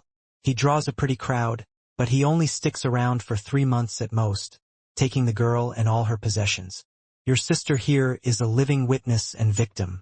So I warn you, as someone who has gone through this already, be on guard around the thieving Zhuofan. So you are soft toward Steward Zhua as well. I thought it's only young Miss Luo. Shuanger blinked her large innocent eyes. Lei Yuding flushed, still holding her head high in stubbornness. No way. Why would I look at him? Yeah, you don't like me, so don't talk behind my back. Ha ha ha. Zhuofan opened his eyes and chuckled. Regent Estate is finally moving, and against those houses. Not bad at all, just as I predicted. The others were stunned. Why is he so happy if his allies are in the dumps? If our allies cave, won't we be without cover? Yan Fu grew frantic. Steward Zhua, when will Regent Estate strike? How will we assist? Why would we assist? Zhuofan's eyes flashed. This is exactly what I want, for the Regent Estate to attack them. If I had to deal with them personally, besides making it awkward for me, it'll be hard to get them on my side. What? Everyone was in complete shock. Zhuofan had no intention of repelling the Regent Estate's raid, but was thinking about how to integrate his allies. Those houses were his support, with Veiled Dragon Pavilion being the very first. Selling them out like this and even turning on them would be a new low. Zhuofan snickered at their thoughts. You're too naive. There's no such thing as an everlasting friend in this world. Even if we beat Regent Estate and the rest back and crown ourselves kings, our alliance with the houses would have run its course and we'd have a conflict of interests. They'll look at us as the new Regent Estate. It's better to take this prime opportunity and deal with them, ending with a truly peaceful community. This is the way to go. Ain't that right, Miss Yun Shuang? Zhuofan snickered. Doesn't your clan always advocate salvation? That's just what I'm doing. Yun Shuang mulled over his words. Zhuofan was as despicable as it got, but changing perspective, it would be for a noble cause, for the people's future. She nodded. Lei Yuding remained silent. Only Yan Fu was fretful. Steward Zhua, why you really don't care about them? How can I not? Am I not taking them all in with open arms instead of wiping them out? I do have a modicum of conscience, you know? Grinning, Zhuofan paused. Here's how it's going to play out. Going by the intel, Regent Estate will act in 3 months, so we'll notify our allies 2 months later. Without any preparation, their 1,000-year legacy won't save them, though they can still flee. Leaves us as the only option to turn to, and since they'll be in our house, they'll know to keep their heads down. We'll use this chance to integrate them while making them eternally grateful for our help. That's just how good I am, doing them a favor. Now ain't that a twofer? Rotten. Everyone revolted. They were sickened by his methods, yet bowed in respect. Such a heartless move could only come from the bottom of a blackened blood pump of a demon like Zhuofan. Watching the world aflame and swooping in to reap the spoils, that was his style all right. He would profit and earn fame, more devious and sly than a fox could ever be. Killing their whole house, yet the victims would be ever grateful? That was only something a conscience-free low-life scum who felt no remorse about snuffing out a human life would do. But this was the only way for the Luo clan to come out as the biggest winner. Though Yen Fu was morose after hearing the plan. Zhuofan asked, "Yen Fu, why the long face? With your usual self, you'd never care about the next person." "Steward Zhua, could you please save drifting flowers' edifices?" Dandan. Yen Fu hesitated. The brat must be head over heels. This thought led him to a more worrying one. "Nice, I approve of a man like you. You stand up for that woman in times of danger. Not like a certain unmentionable someone. So callous and scheming even after spending time with their edifice lord." Lei Yuding slapped Yen Fu's back in praise, sneaking a glance at Zhuofan. Zhuofan frowned, then shut his eyes. After a sigh he left. His voice traveled to the shocked ears of everyone. "Send word to Drifting Flowers edifices. Tell them to evacuate to Luo clan. As for the other 2 houses, 2 months later." Thank you, Steward Zhua." Yen Fu perked up and left happy. Lei Yuding watched Zhuofan's lonely back, then gave Yun Shuang one last word of sincere advice. "Miss Shuanger, give up while you have no feelings for him. His heart belongs to someone else." Yun Shuang was puzzled. Lei Yuding sighed. "I know him to be a principled man of strength and decisiveness that won't change no matter what. The only 2 times he has lost himself was in Beast King Mountain over Ninger, and now, I reckon it's over the Drifting Flowers edifice's edifice lord." Sighing, Lei Yuding left. "As I cannot move that man, I will give up." Yun Shuang shuddered. She was an ascetic holy maiden with her mind solely focused on the future. But now, she has sunk into perplexity. As Zhuofan left the bunker, he went deeper into the forest, sullen. A blue-robed person popped up in front of him, vicious Pill King Yen Song. "Elder Yen, what is it?" Zhuofan glanced. Yen Song was flushed from worry. "Steward Zhua, I heard you've let them use 6th-grade ingredients to make 3rd-grade pills." "Yes. Won't it raise their success rate?" Zhuofan nodded. Yen Song's heart was bleeding. "But Steward Zhua, isn't that a waste?" Zhuofan grinned. "Elder Yen, here's the thing. In half a year, I plan on seeing 100,000 3rd-grade pills, the spirit-melding pill.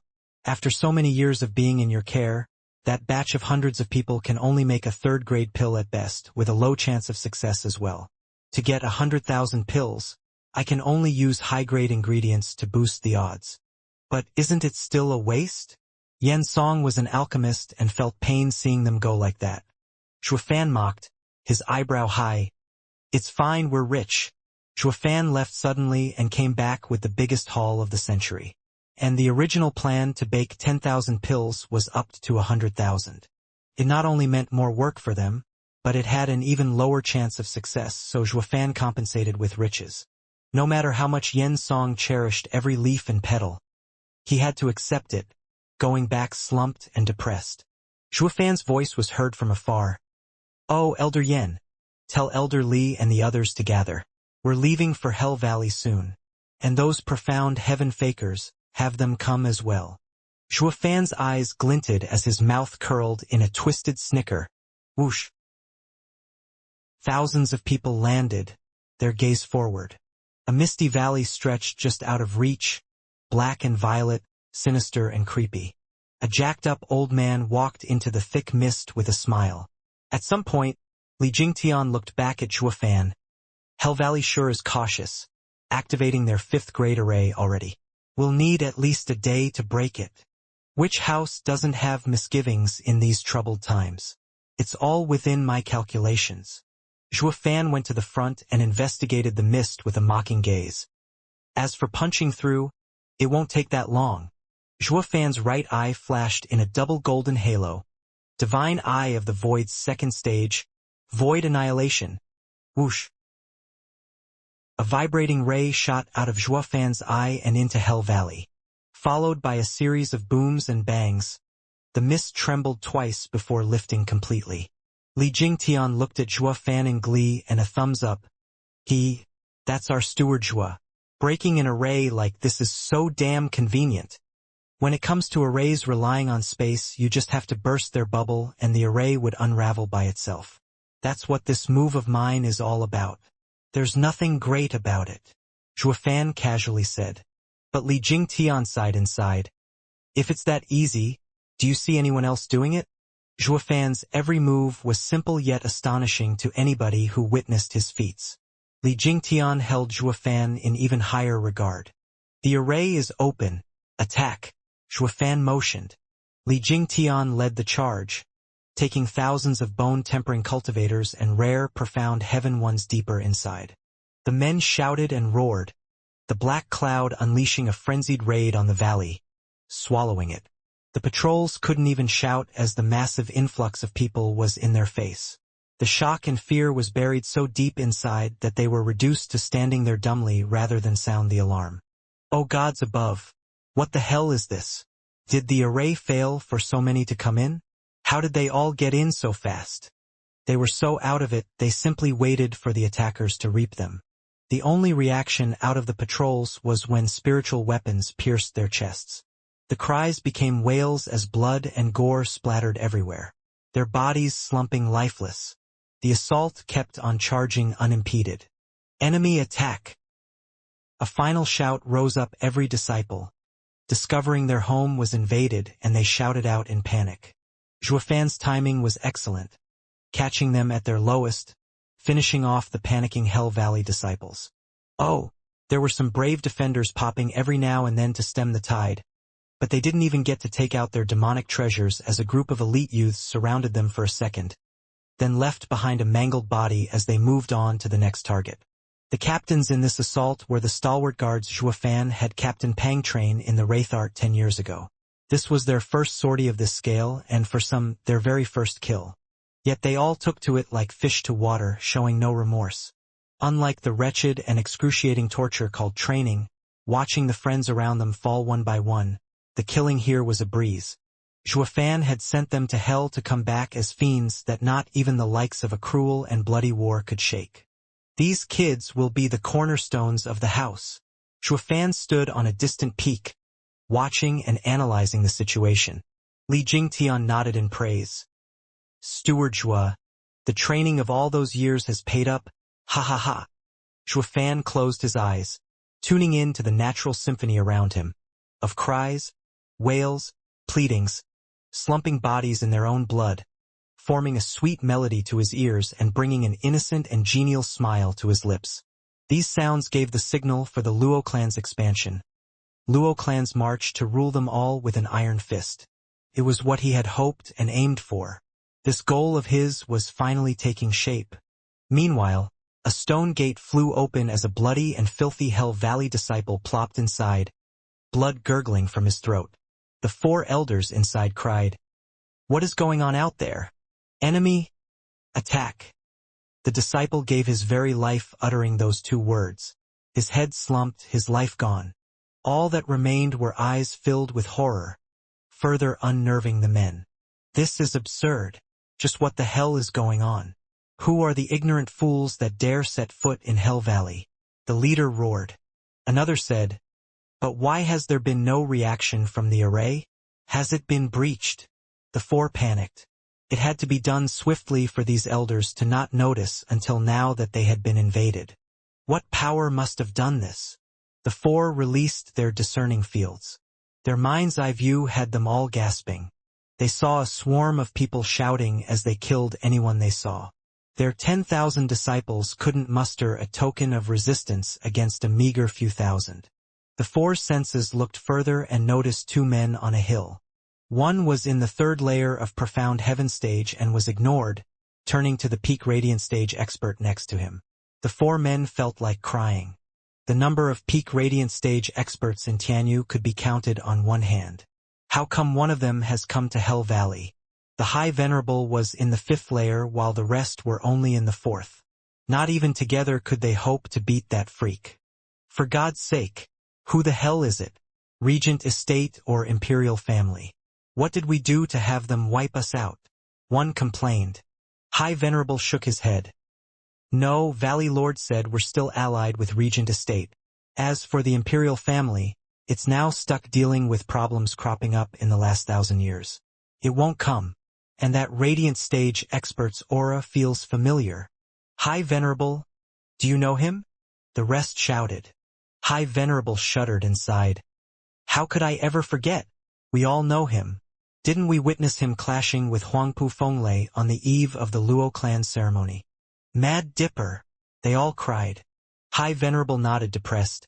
What's worse? What other profound heaven expert do you know of who stands by his side? It's Zhuo Fan, that demonic steward of Luo clan. We all saw him taking Li Jingtian and Huangpu Fenglei's all-out attacks like nothing.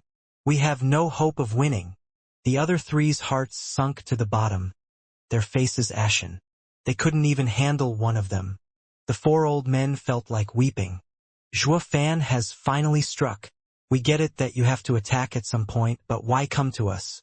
Wasn't the regent estate always against you at every turn? We've already lost enough elders to you, so why come back for more?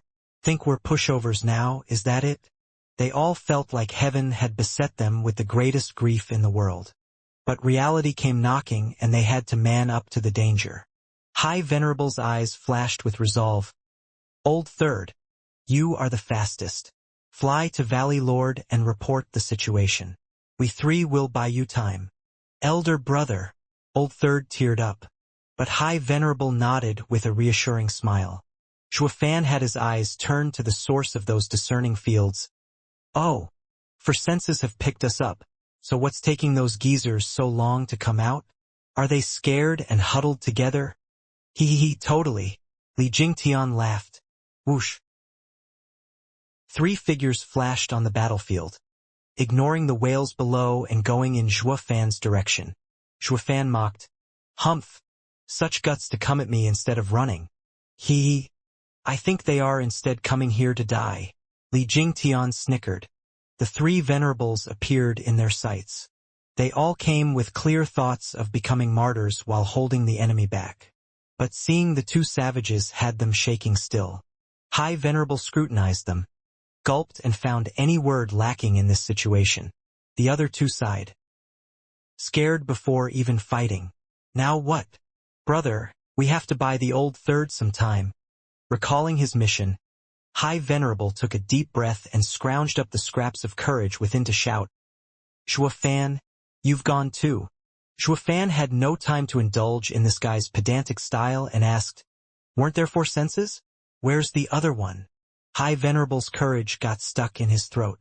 Zhuo Fan's haughty and obnoxious attitude, like a big kahuna, lorded over them with such pressure that their heads jerked back. This was called the power gap. They were like first-level spiritual beasts facing a 6th-level spiritual beast, with no chance whatsoever at coming out alive. The 3 threatened to burst out in tears. They were radiant stage cultivators, Hell Valley's venerables, but they couldn't even get a worthy death. Li Jingtian cracked up, jarring to their ears. Zhuo Fan shook his head.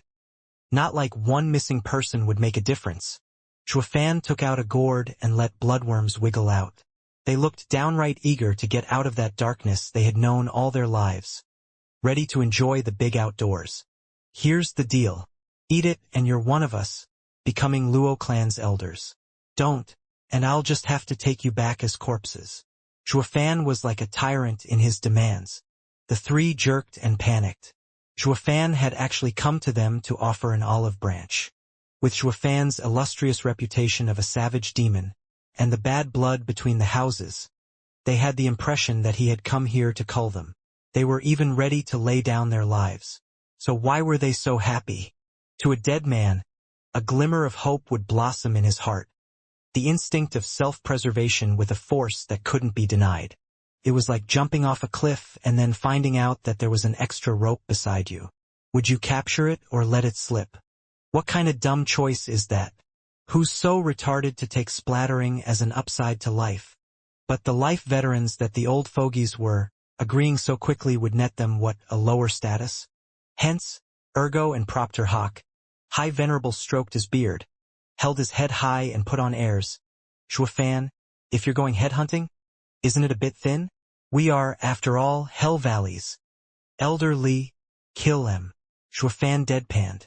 Li Jingtian grinned, cracking his knuckles as a fire lit in his eyes.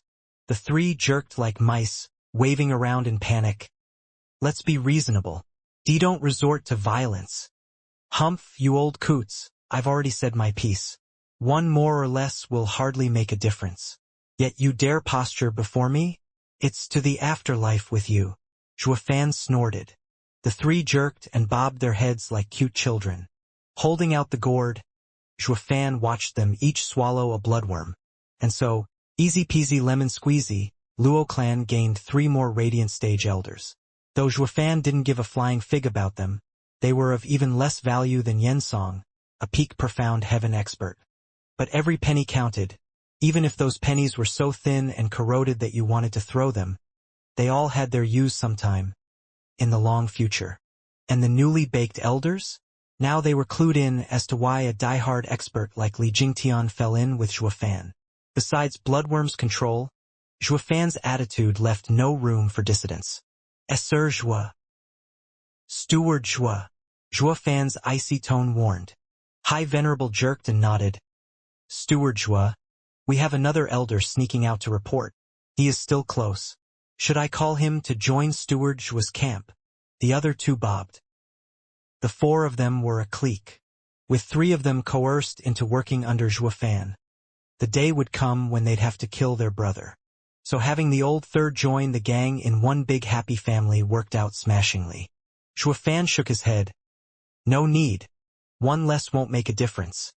The 3 looked downcast. Steward Zhua never gave a hoot about us. It was best to play it safe and not get on the young master's nerve. They reckoned not even Li Jingtian could take his punishment if he did, while they would downright breathe their last in the process.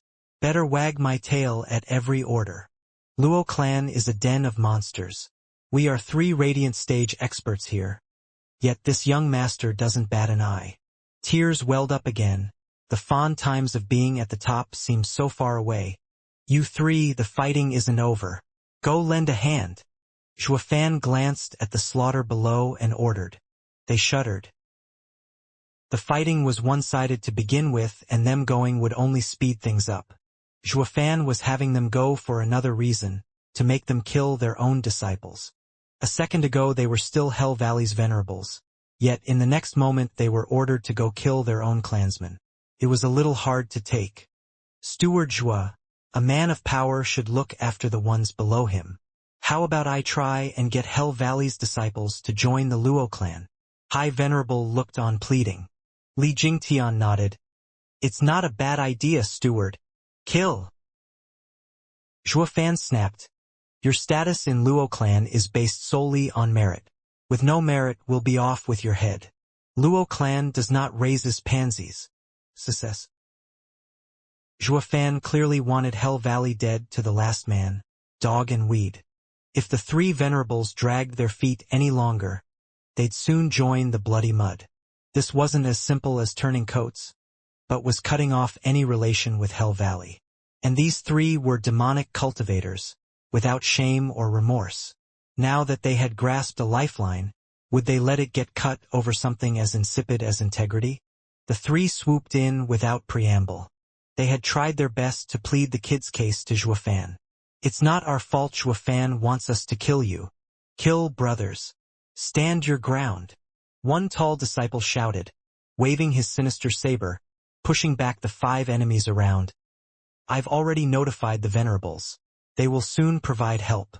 Just hold on. Whoosh. A gray robe appeared before him. The disciple shouted in joy, High Venerable, you're finally. PFF. The bright smile froze on his face as his chest gained an extra large breathing room, with blood seeping out. The High Venerable flashed to his next target. Just that this one, who had been holding on for the better part of an hour, froze on his spot as happiness was replaced with doubt. What the hell? Why is the High Venerable attacking us? In this moment of greatest doubt in his life, he lost his life. Each venerable flitted across the battlefield, across every corner. Because they were Radiant Stage experts who were Hell Valley's venerables, once they joined the war effort, they mowed down the disciples by the scores. Zhuofan watched it all with a cold critical eye and a snicker. Li Jingtian didn't get it. Steward Zhua, Why did you shoot down that old guy's proposal? In times of war, one needs to avoid surrendering before even battling. We are on the brink of clashing with Regent Estate, and I can't have unknowns left in our midst. If anything, I don't have enough bloodworms to control them all. Zhuofan's eyes flashed. Besides, what Luo clan lacks is experts. These 3 coots got invited to cover this weakness. Letting them come on board with their entire clan will make this harder. Maybe even capsize us. Li Jingtian shuddered inside and cupped his hands. I am in awe of Steward Zhuo's impeccable scheming. The raid on Hell Valley ended as quickly as it had begun. Valley Lord Yuanshan and the elders were visiting Regent Estate for the plans on how to deal with Drifting Flowers edifices and the others. Of the 4 venerables guarding the valley, 1 escaped, 3 turned, and the valley now looked like the aftermath of a tornado. Even with a number of 10,000, the disciples couldn't handle the incoming raid of just a few thousands of Luo clan's guards, for more than a few short hours, and were killed to the last one. At the first light of a glorious red dawn, the hell's cape of the valley laid bare. The howls halted, the place deserted, with only streams of blood flowing down the mountains, releasing its repugnant stench. And as a true picture of hell, it couldn't do without corpses, lots and lots of them to make a mountain. All strewn about, waiting for anyone to come give them a proper burial. Steward Zhuo, it's done. Li Jingtian glanced below at the genocide and turned a flat face to Zhuofan.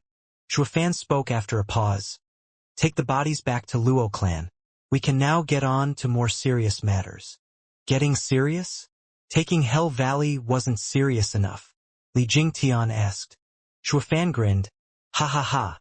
Did you think I'd need so many people to destroy Hell Valley? Us 2 are more than enough.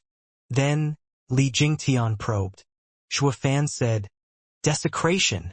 Success. Li Jingtian shuddered and gasped. Steward Zhuo, the dead are to be respected.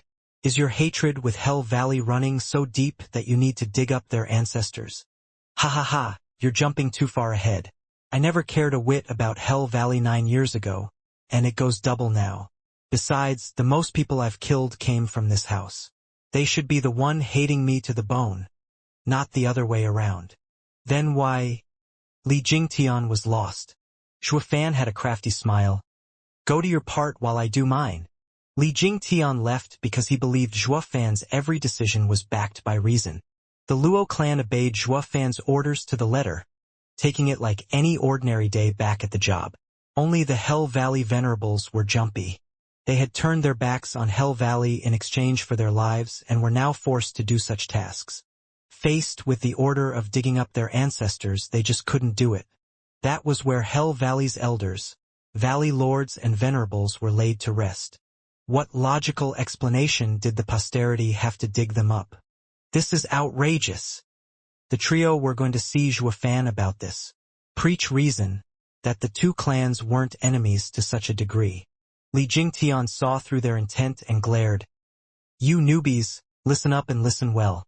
In Luo clan, Steward Zhuo's word is law. Any complaints you have will be met with a quick trip down under. Li Jingtian flew away. The trio sighed in helplessness, stopping in their tracks. A guest could only play a guest in a host's home. Since Steward Zhuo wants us to shame our ancestors to get our trust, we're his men. They took this task as Zhuofan's test of loyalty, to have them break all ties with Hell Valley. After flipping over one's granddaddy's tomb, one lost all right to call this place home. A darn shame that all their conjectures were wrong from the get-go. Zhuofan never cared about them. But to prove their change of heart, they worked the hardest in tomb raiding their long ancestors. Li Jingtian didn't take much to have them figured out and laughed. Steward Zhuo, these old coots will do anything to get your trust. Ha ha ha. Li Jingtian mocked. Zhuofan had a faint smile. Nothing strange about it. Respecting one's ancestors is the righteous way, while demonic cultivators only pay attention to power. That makes digging up one's old man more common with demonic cultivators. When taking people in, one needs to keep an eye on their character. These 3 are expert demonic cultivators. I don't care if they bear any grudge for me after this, since all you have to do is sit on them and they'll be as meek as lambs. Steward Zhua is a genius. That's why you sent the order to have them dig their ancestors. You never feared their resentment. You truly know the heart of a demonic cultivator. Li Jingtian laughed. Shuofan shook his head. Hardly. Righteous cultivators aren't any different. Give them enough incentive and they'll do the most menial and nasty thing you ask. Just that they had to always dress it up with fancy justice. Like they do it, ha ha ha. Shuofan had a strange smile, throwing Li Jingtian off on a loop. Li Jingtian's eyes lit up, having picked up something in the corner. The Luo clan members were digging up Hell Valley's ancestors. Everywhere but there. 24 people moved around the place and looked around, not doing much of anything. They were the Emperor-bestowed profound heaven fakers. While the rest of the Luo clan was putting their backs into it, they didn't do so much as lift a pebble. Blast it, these guys were last in the Battle of Hell Valley and now they're goofing off when it comes to work. See how I'll give them an earful. Li Jingtian stomped, but Shuofan stopped him from going. Elderly. Easy. Let them go. Besides, they've completed their mission. When we return, take care of them and make sure the 3 newbies see it to drive fear into them. To their mission? Yep. Leaking. Shuofan snickered. Why else would I bring these losers along? To drag me back. Then you. Let them inform the Emperor. Shuofan smiled. Even before the Luo clan rose to power, the Emperor had these guys play the moles. That's why I had Elder Lei handle them all this time, letting them report only what we wanted. After feeding them for so long, they finally have a use to report to the Emperor. What? But, Steward Zhua, why do this? Isn't the Emperor focused on you? Li Jingtian jumped in fright. Shuofan was reckless. If the imperial family joined Regent Estate in coming here, they were finished. Shuofan could escape with his ridiculous power, but the Luo clan members would fall for sure. All the effort spent raising them for the last decade would go to waste. Shuofan laughed. Elderly, that's only half true. He isn't focused just on me, but on everyone. Taking the lone road means everyone in this world is your enemy, be it in the court or outside it. Blinking, Li Jingtian was still lost, and Shuofan continued, Elderly, who do you think he wants to kill right now? You, of course. He even allowed the 7 houses to use the demon purging decree. Ha ha ha, wrong. He wants to get rid of chess pieces. Me, Regent Estate and Zhuge Changfeng included. How will the nation change if he only gets rid of me? Regent Estate will get the houses, becoming the biggest power outside court and a threat to him. While in court, Zhuge Changfeng will be against him every step of the way. This is something he wants to avoid at all costs. So after getting wind of what we're doing here, he will not only sweep it under the rug, but even help me. Shuofan's eyes shined, his voice firm. That confused Li Jingtian even more. Help you? Indeed. Shuofan smiled. I can't kick the bucket just yet, or Regent Estate will have free reign. We got word that he has sent divine dragons to assist the Regent Estate. To help, all right, but it's only a thinly veiled disguise to force them into fighting us. He doesn't want us to remain in a stalemate. But when I make my move because Regent Estate is stronger, they will act faster than me. At that time, the help will drag the Regent Estate down, to give us room to build strength and fight only when we're on equal footing. That's the best way for the Emperor to swoop in and swallow us both. By letting those fools snitch to the Emperor, I am in fact telling him that I've made my move and plan on removing his biggest thorn, the 7 houses. This will make his day for sure, and he'll tell Feng Chibai to hold back Regent Estate's campaign against our allies while giving me time to take these corpses back and refine them. That's all we need. Once we get these bodies ready, no one in Tianyu can stand up to us. It will be ours for the taking. Ha ha ha. Cackling, Shuofan's eyes shone with confidence. The Emperor had taken into account every step across the board, but what he overlooked were my killer moves. This will be his downfall. Li Jingtian stared at him befuddled, then exclaimed, Steward Zhua, although I am rough and a boor and can't understand a word, I do sense you have victory in sight. That's great. You guys play your schemes as mere games. If I had my own faction, I'd be twisted around your fingers till I breathed my last. Whoosh. The Luo clan needed 10 days to dig the entire cemetery 3 feet deep, the ancestors across countless generations seeing the light of day once again. There were over 1,000 profound heaven experts and hundreds of radiant stage experts. Zhuo Fan looked mighty pleased at the line-up. The 1,000-year legacy of the 7 houses isn't just for prop. Li Jingtian flashed before the profound heaven fakers. Take the bodies to the clan. Understood. The fakers bowed and got ready, but Li Jingtian blocked them. The 24 fakers looked at him doubtful. Snickering, Li Jingtian said, "That is meant for the others. I have something special in mind for you." "What?" Li Jingtian grinned. "To add you to the pile." The men cried, "Elderly, why? What did we do wrong?" Leaking information, playing tricks, disobedience, to name a few. Li Jingtian stressed every word with malice. The fakers shivered, having been exposed as spies. They were on their knees in a heartbeat. "Spare us, elderly. It's not what we wanted either." Boom! A mere flick sent such a violent wind that scattered them all over the place. Blood and gore raining down. "Humph. Had you just owned up, you'd still have a corpse. But you just had to caw in my ear, making me do it myself." Li Jingtian flicked, ignoring the gory sight. The Luo clan's disciples were used to their elders' methods, taking it in stride. They moved the corpses like nothing had happened, while the newbie trio gulped and panicked more as they saw the people's faces. Are these guys Azuras from hell? Don't they feel anything? Their comrades in battle just got wasted, yet there's no reaction? Are they made of stone? Most of the Luo clan's disciples were around 20 years of age, but this sight had the elders shaking in fear. They had no clue how Zhuo Fan shaped them up into such cold-blooded killing machines. Watching the dead faces of the youths filled them with dread. Is this the real Luo clan? The trio rejoiced for turning sides. Even if Luo clan wouldn't get to rule the land soon, these youths would grow into a fiendish squadron that would level the nation in the future.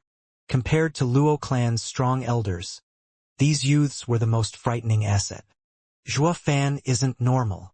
Even though they were demonic cultivators themselves, they'd never thought of running their disciples through hell, to say nothing of doing it en masse.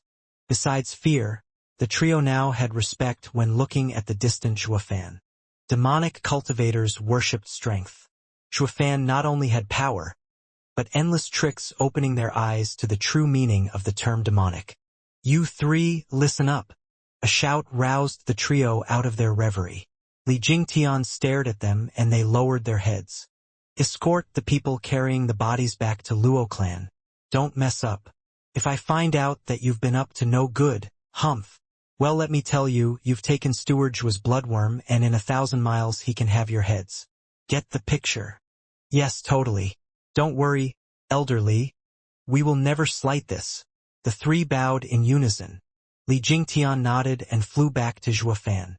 The elders had finally taken their betrayal seriously, not like they had a choice. Be it Zhuo Fan or Li Jingtian, both of their methods were cruel. They didn't even flinch, slaughtering their own men. "Won't killing us come easier?" Scared of Li Jingtian's display, the trio became meek, taking their mission as their calling, being stuck on escort duty. Zhuo Fan took out a parchment with many lines on it, Hell Valley's domain map and its cities. There were also thousands of red dots on it.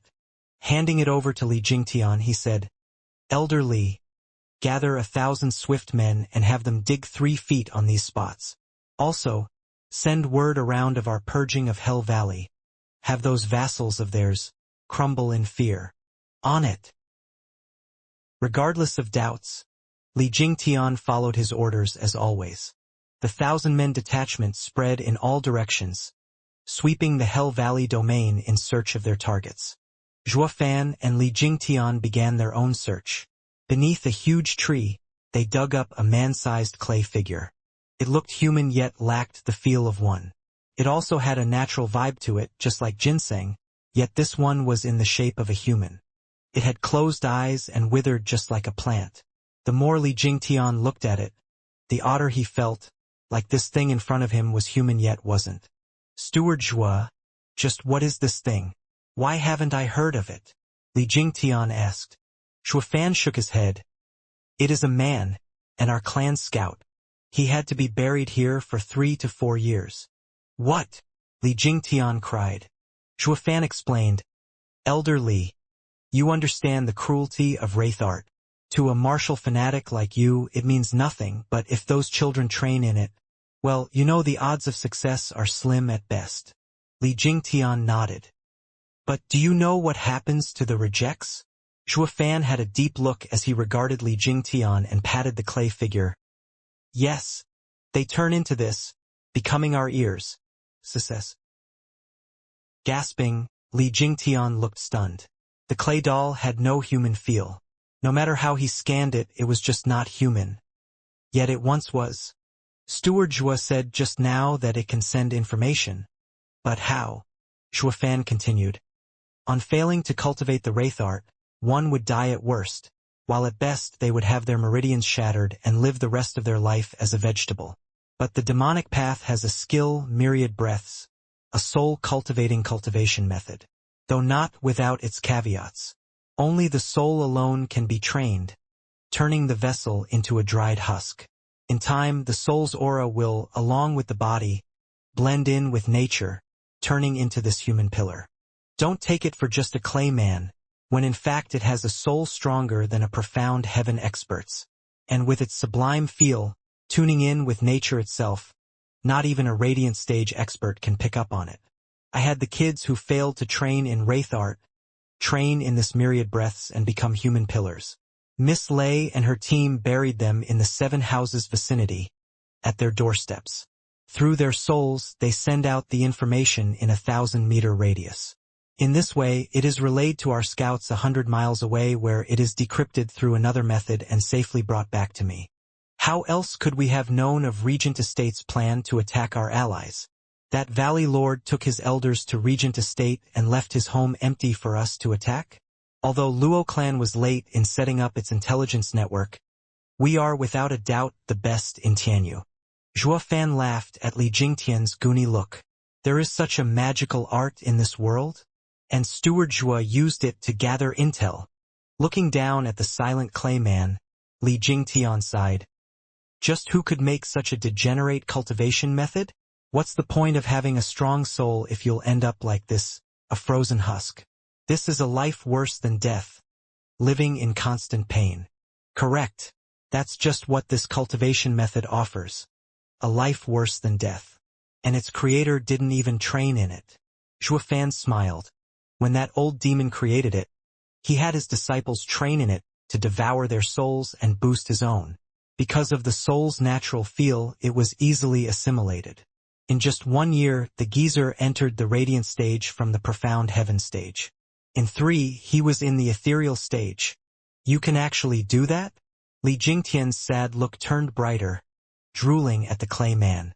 The kid training in myriad breaths can be such a wonderful tonic. Who knew? Shuofan mocked. Elder Li, let me stop you right there. There's no such thing as shortcuts in cultivation. I haven't finished telling you how the old demon met his end. His speed was fast, but the souls of his disciples were filled with anguish and despair. And because anger and despair built up so much inside of him, his soul disintegrated under the strain. If not for this, I'd have used the thousands of Luo clan human pillars for myself. Shuddering, Li Jingtian chuckled awkwardly. I should have known by now, Steward Zhua isn't one to let any chance slip. This goes to show the method has issues. Zhuofan took Li Jingtian across the central area of Hell Valley, picking up human pillars and spreading rumors of Hell Valley's destruction at the hands of the Luo clan. This breaking news created a wave that shook all of Tianyu. No one had seen it coming, that Luo clan would ignore everything and strike down Hell Valley without a rhyme or reason. Any Tianyu citizen worth his salt knew that the 7 houses and imperial family were in a balance and that the imperial family would never allow for another house war to break out. The testament was Regent Estate holding on to its ambitions for Drifting Flowers edifices for the past 1,000 years, just so that the imperial family wouldn't get an excuse. But Luo clan, in all its insufferable boldness, had ruined everything. It tore its confinement, lashed in the face of the people, and ripped Hell Valley off the face of this world. It was not just a petty house squabble either, but a show of force to the emperor. All clans had now turned their gazes to the emperor, waiting for his response. They were also praising Zhuofan's powder keg-like temper, thinking that lashing out at the emperor wasn't bad enough for him to go ahead and drag his clan down with him as well. This was a hefty crime deserving of total annihilation. In the face of the new house's rebellion, the people were looking forward to the emperor's response. But the average citizen had no clue how the big bosses above him were clashing. That every faction was looking at this development with eagerness. The emperor was the most excited, who should be laughing his heart out right about now. Ha ha ha. The emperor was having the time of his life reading the latest report. I didn't help him all these years for nothing after all. He finally showed himself, and not with half measures, but while striking Hell Valley off the map. He didn't even spare their ancestors' graves. Ha ha ha. Your Majesty, desecration may be a bit excessive here. Even I have to disagree with this. Xianxia at his right nodded in anger. I get the feeling that the kid is a real man sometimes, while also a degenerate rest of the time. It's all fine. All I wanted was for him to make his move. He can do anything else for all I care. The more revolting his actions, the better. It will help me a lot when going against the houses. They'll have no way to use the excuse of rewarding my loyal officials with the axe. How can you cherish someone who does crimes against humanity? The emperor revealed a twisted smile. Xianxia nodded. The setting the emperor had laid out was cunning and vile, unlike his candid nature as a god of war. But for the safety of the people, on eliminating these variables, he would fall in line and obey the orders. Your Majesty, when will I act? No rush. Let them squirm around a little longer. The emperor sighed. However, I do need to show the people my stance. The emperor yelled at the servants at the door. Draft my orders. The 8th Nobel House, Windgaze City's Luo clan, is accused of manslaughter and desecration of most heinous crimes. By my order, the clans are to root out this evil and bring me their head. The reward shall be the title of Noble House. Understood. The servant left. Xianxia's face twitched and he sighed inside. Your Majesty, that right there is pure rubbish. If it were that easy to get Zhuofan's head, he'd have taken it ages ago. Though the edict still had its perks, giving Dugu's army the righteous reason to purge him. While the Luo clan and Regent estate would be duking it out, Dugu army would swoop in to obliterate the former, only to destroy them all. The emperor was aiming for this, but thinking of his godson, Xianxia's heart couldn't bear it. Meanwhile, Yu Ming was at the second prince's new house, waiting on Valley Lord's orders. Second prince stormed into the room. Something huge has just happened. Sir Yu Ming. Second prince, easy. There's a solution to everything if you keep your calm. Yu Ming waved. Second prince paused to cool his jets, and bowed. Sir Yu Ming, you are truly cut from a different cloth. You have my complete admiration. I have always been on edge and can't calm down. But I still need Sir's help in the future. Second prince is too kind. Yu Ming nodded and asked, Now, Your Highness, just what happened to get you so flustered? Nothing much. Just that Zhuofan raised Hell Valley. What? Yu Ming was outraged. What did you say? Where's the report? Here. Second prince took out the paper from his sleeve. Sir Yu Ming is so open-minded, tranquil in the face of anything. Even as your own home lays in ruins, you don't bat an eyelid. I am truly amazed. God damn it. Why so long-winded? Reading the paper turned Yu Ming's face pale. The paper fell to the floor as he stood there frozen. Slaughtered and desecrated? Zhuofan? Are you that cruel? Yu Ming's eyes trembled, his body rigid, and only his mouth moved. Zhuofan, you rotten lowlife. He forced me. Sir Yu Ming, is everything all right? Second prince asked. Sighing, Yu Ming resumed calmly and said, Your Highness, I have some matters to attend to. I will be gone for a few months. Please don't act rashly in my absence. Goodbye. Yu Ming left right away with hurried steps, his eyes flashing. He had to plan his escape carefully. Only the second prince was left behind hanging and speechless. At the same time, in a valley 100 miles away from Drifting Flowers City, many experts were gathered, even the heads of many powerful clans.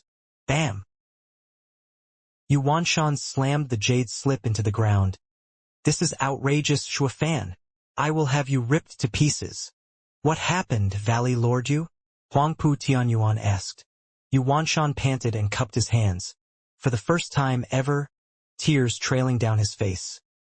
Estate Lord Huangpu, you are the head of houses. You must give Hell Valley justice. I just got word from the third venerable that Shuafan along with Li Jingtian has raided Hell Valley. The other 3 venerables fought back, but I fear they have fallen as well. Please, Estate Lord Huangpu, send your men to assist. What? Huangpu Tunyuan was stunned. We haven't even begun our attack on Drifting Flowers edifices, and yet he struck Hell Valley? Yu Wanshan gave a mournful nod. The Hell Valley's elders were enraged, turning to Huangpu Tunyuan with expectant looks. They all looked on with hope that their boss would give his support. Huangpu Tunyuan only stroked his beard. Sir Long, what do you think?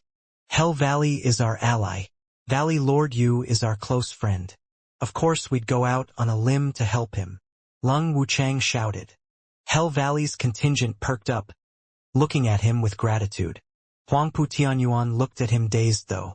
Since when did the shrewd Sir Lung turn righteous? But Lung Wuchang showed his true colors soon enough. Be that as it may. Lung Wuchang sighed. Zhuofan's treachery knows no bounds. Going without a plan will like playing into his hand. We have to avoid that. Valley Lord Yu, rest assured, we will avenge your home. But we are now on the eve of striking Drifting Flowers City. We must first handle Drifting Flowers edifices. Huangpu Tianyuan nodded. Drifting Flowers edifices is in cahoots with Zhuofan. Taking them out will soothe Valley Lord Yu's anger. Everyone nodded. Hill King Hall and Mary Woods enjoyed the show, sneering all the time at Hell Valley.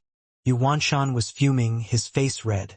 He flipped around and shouted, Sir Fong, you are His Majesty's reinforcements to quell Zhuofan. That wretched servant is running amok in Hell Valley, and you are just going to do nothing? Zhuofan's mind is a maze and his actions a mystery. Sir Lung is right. We need to take it one step at a time. First comes Drifting Flowers edifices, sweeping clean all places he might turn to when he is desperate. Then we will go after him when he has no place to hide. Valley Lord Yu, you don't need to worry. Fang Choubai spoke. He had long since received the Emperor's order to have Zhuofan and Regent Estate mind their own business for a while longer. Of course he'd drag this out as well instead of pitting the two ahead of schedule. As for the fate of cannon fodder dubbed Hell Valley, neither cared a whit. Fodder was fodder. They'd all die sooner or later. The hegemony for the world would ultimately come down between Zhuofan and Regent Estate. The rest couldn't affect it one damn bit. Yu Wanshan saw the open taunts and his anger reached boiling point. Yet he was unable to do a thing. In Drifting Flowers edifice's main hall, Grandmother took the seat of honor with a frown. On each side of her were the 15 overseers. Bang! Grandmother threw a sending jade on the table and sighed. This is the Luo clan's 10th message, and like the ones before it, they all warn of a great disaster, that we need to retreat to Luo clan. What do you all say? Humph, that vile ingrate. Our edifice lord sacrificed so much for him, and this is how he repays us? By stealing our most sacred treasure. Who'd believe his messages? I bet it's just another one of his sick, twisted schemes. Peony Overseer was the first to show a negative attitude, her anger having reached a boiling point. Iris Overseer nodded after a pause, yet the frown never left her. Nevertheless, even with Zhuofan's insidious mind putting us on guard on every one of his actions, it's better to believe the worst than be skeptical and suffer because of it later. Taking up arms won't harm us in the least. I have already activated our defenses for any eventuality. Grandmother nodded. As for the credibility of these jades, it remains to be seen. Boom!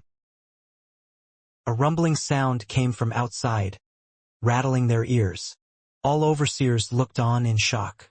Grandmother shook and turned downcast. Xiao Dandan burst in as fast as her legs could carry her. "Oh God! Enemy attack! Dandan, speak clearly," Peony Overseer said. Xiao Dandan gasped a few times. "Drifting Flower City's guarding array is under attack. Senior sisters are now inside to defend it.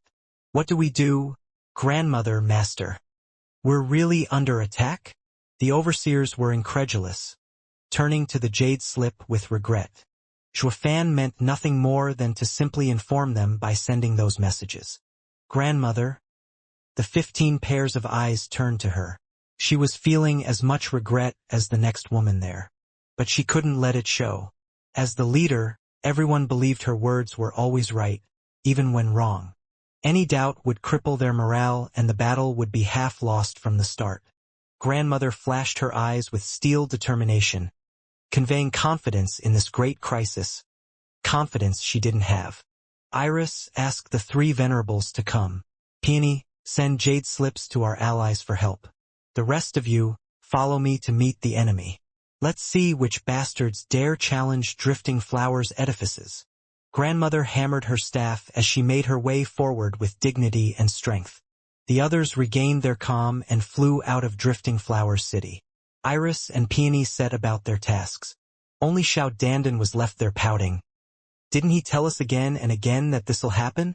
Now even if you do believe him, we are cut off and can't run." "Dandan, what are you mumbling? Who taught you to talk of your betters behind their back?" Peony Overseer glared.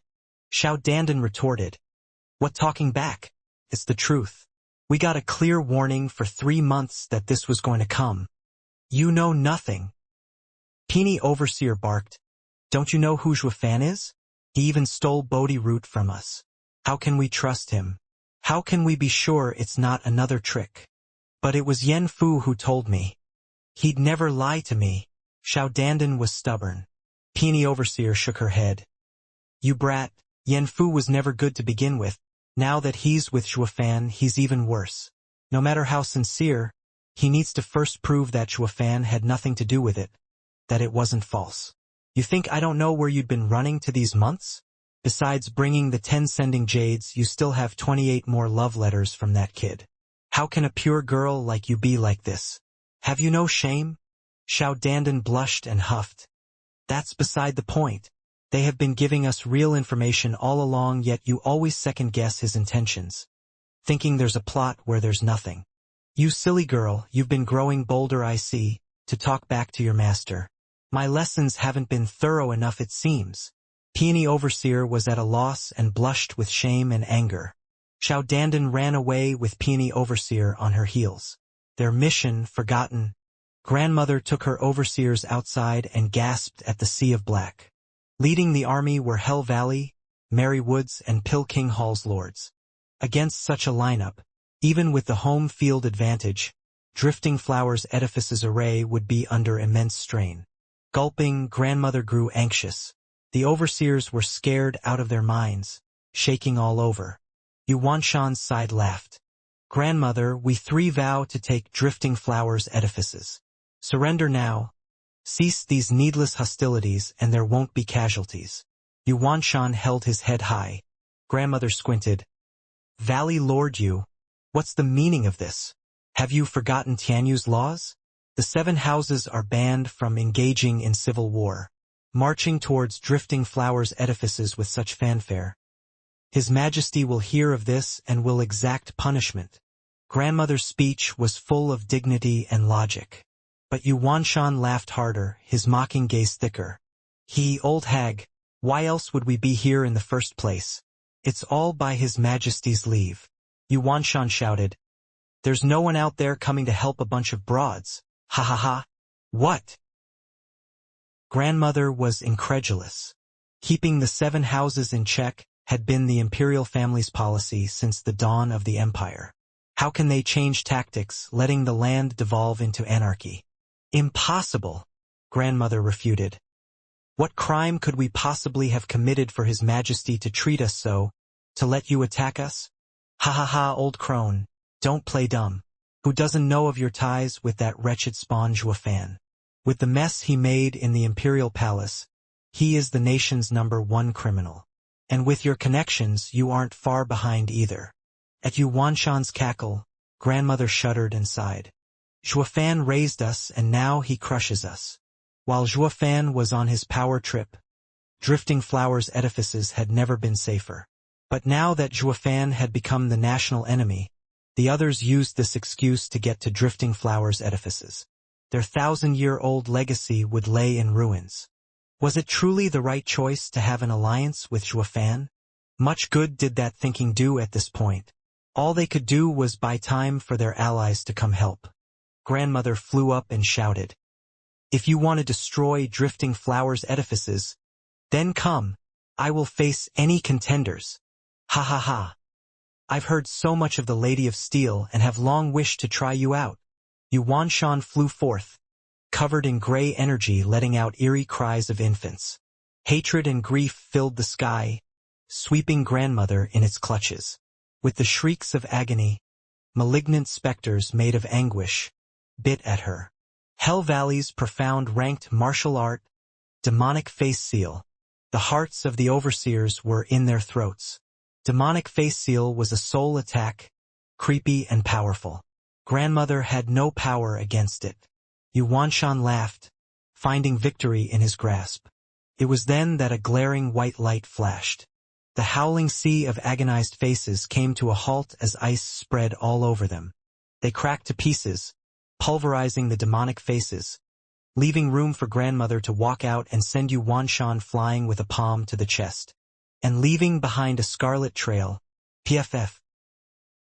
Yuanshan spat out frozen blood as he wobbled to his feet. Drifting Flowers edifices profound ranked martial art, heavenly austere ice palm. Trained to such perfection it can even freeze my demonic face seal. Congratulations, Lady of Steel. Valley Lord Yu's demonic face seal is too exquisite even for me to take lightly. It's all thanks to decades upon decades of hard work that I had the honor to match Valley Lord Yu's skills. With how grandmother wheezed, looking thin and pale, she wasn't faring much better either. Yuanshan cupped his hands and withdrew. Yen Bagong laughed, stepping in next. Ha ha ha, grandmother has aged with grace, coming above even the likes of Valley Lord Yu. How about you humor this old man next? Yen Bagong, you lowlife, you just want to take advantage of grandmother having fought a hard battle and being exhausted. You're just picking on the weak. One overseer cursed. Yen Bagong took it all in stride and showed a light smile. That's a little off, my lady. We 3 houses joined hands just so we don't have to go one-on-one. How does picking on the weak fit here? We just want to duel with grandmother right now for a bit instead of starting the assault. We're doing you all a favor. Yen Bagong justified himself, leaving the overseers speechless. Grandmother let out a cold laughter, her eyes icy. Yen Bagong implied he was giving Drifting Flowers edifices leeway, but one thing remained unchanged. In an all-out war, Drifting Flowers edifices had the disadvantage, but it wasn't going to fall that easily, not when having a defensive array. While grandmother was the pillar of Drifting Flowers edifices. With her being dead, the battle would already be over. Even with the array, when there was no one to direct it, defeat was certain. Yen Bagong and company wanted to cut the head and the body would follow. These duels were in fact in their complete favor. The astute grandmother picked up on their little trick right away. But she accepted anyway. The 3 lords' defeat would have the same drastic effect on the enemy as her death. It went without saying that it would work wonders in cutting Drifting Flowers edifices' casualties short and would stall for their allies' support. It really was the best choice in Drifting Flowers edifices' current situation. No matter how weak grandmother felt, she had to push on. Just that revulsion at Yen Bagong preaching righteousness always came to her. Both sides are fighting a battle of minds, for their own interest, yet you want to look cool doing it. Yen Bagong come. Grandmother had an icy air and a smirk. Yen Bagong smiled there, calm and carefree. But the next second he turned savage, launching Rainbow Cloud Palm with both hands. Pill King Hall's signature move. Grandmother knew it was coming and had a shield of ice around her as she went on the offensive. The poison was acidic, but it wouldn't eat through the clear ice that fast. It took no longer than a flash for grandmother to pass through the heavy poison cloud and reach Yen Bagong with a palm strike. Watching the icy palm inching towards his chest, Yen Bagong's heart tensed. His fate would soon be the same as Yu Wanshan before him. He might be on edge at the incoming ice, but not panicked. He even had time to show off a creepy smile. Grandmother had a bad feeling about this. Whoosh! From the thick fog, one man shot in front of Yen Bagong and punched. It was Mary Woods's Lin Ruffing. "You!" grandmother cried. Lin Ruffing grinned. "One and only!" The punch and palm collided. Lin Ruffing's savage power pierced the ice on her palm and wreaked havoc in her body. With a sharp sound, the icy shield collapsed and 10 fierce blows hammered her body, sending her flying. She shot through the poison cloud and into the ground. The blood she spat tinted the ground in eerie colors. This was the worst outcome. Grandmother was heavily wounded and poisoned by the rainbow cloud palm. PFF. Puffing out more blood, grandmother glared at the two above with endless hatred. Mary Wood's profound ranked martial art, empty cloud art. Our empty cloud art is based on speed, splitting an attack into several blows to tear up your insides. The more advanced the cultivation, the more splits.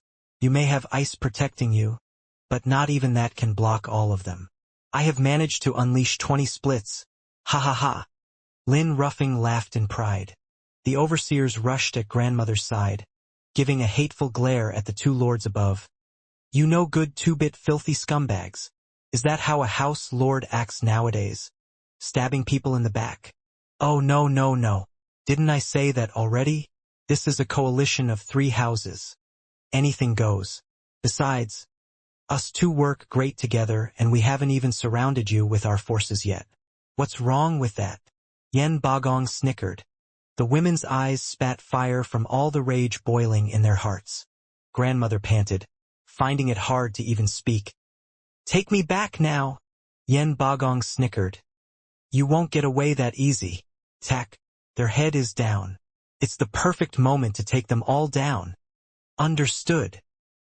The sea of people came in like a tide.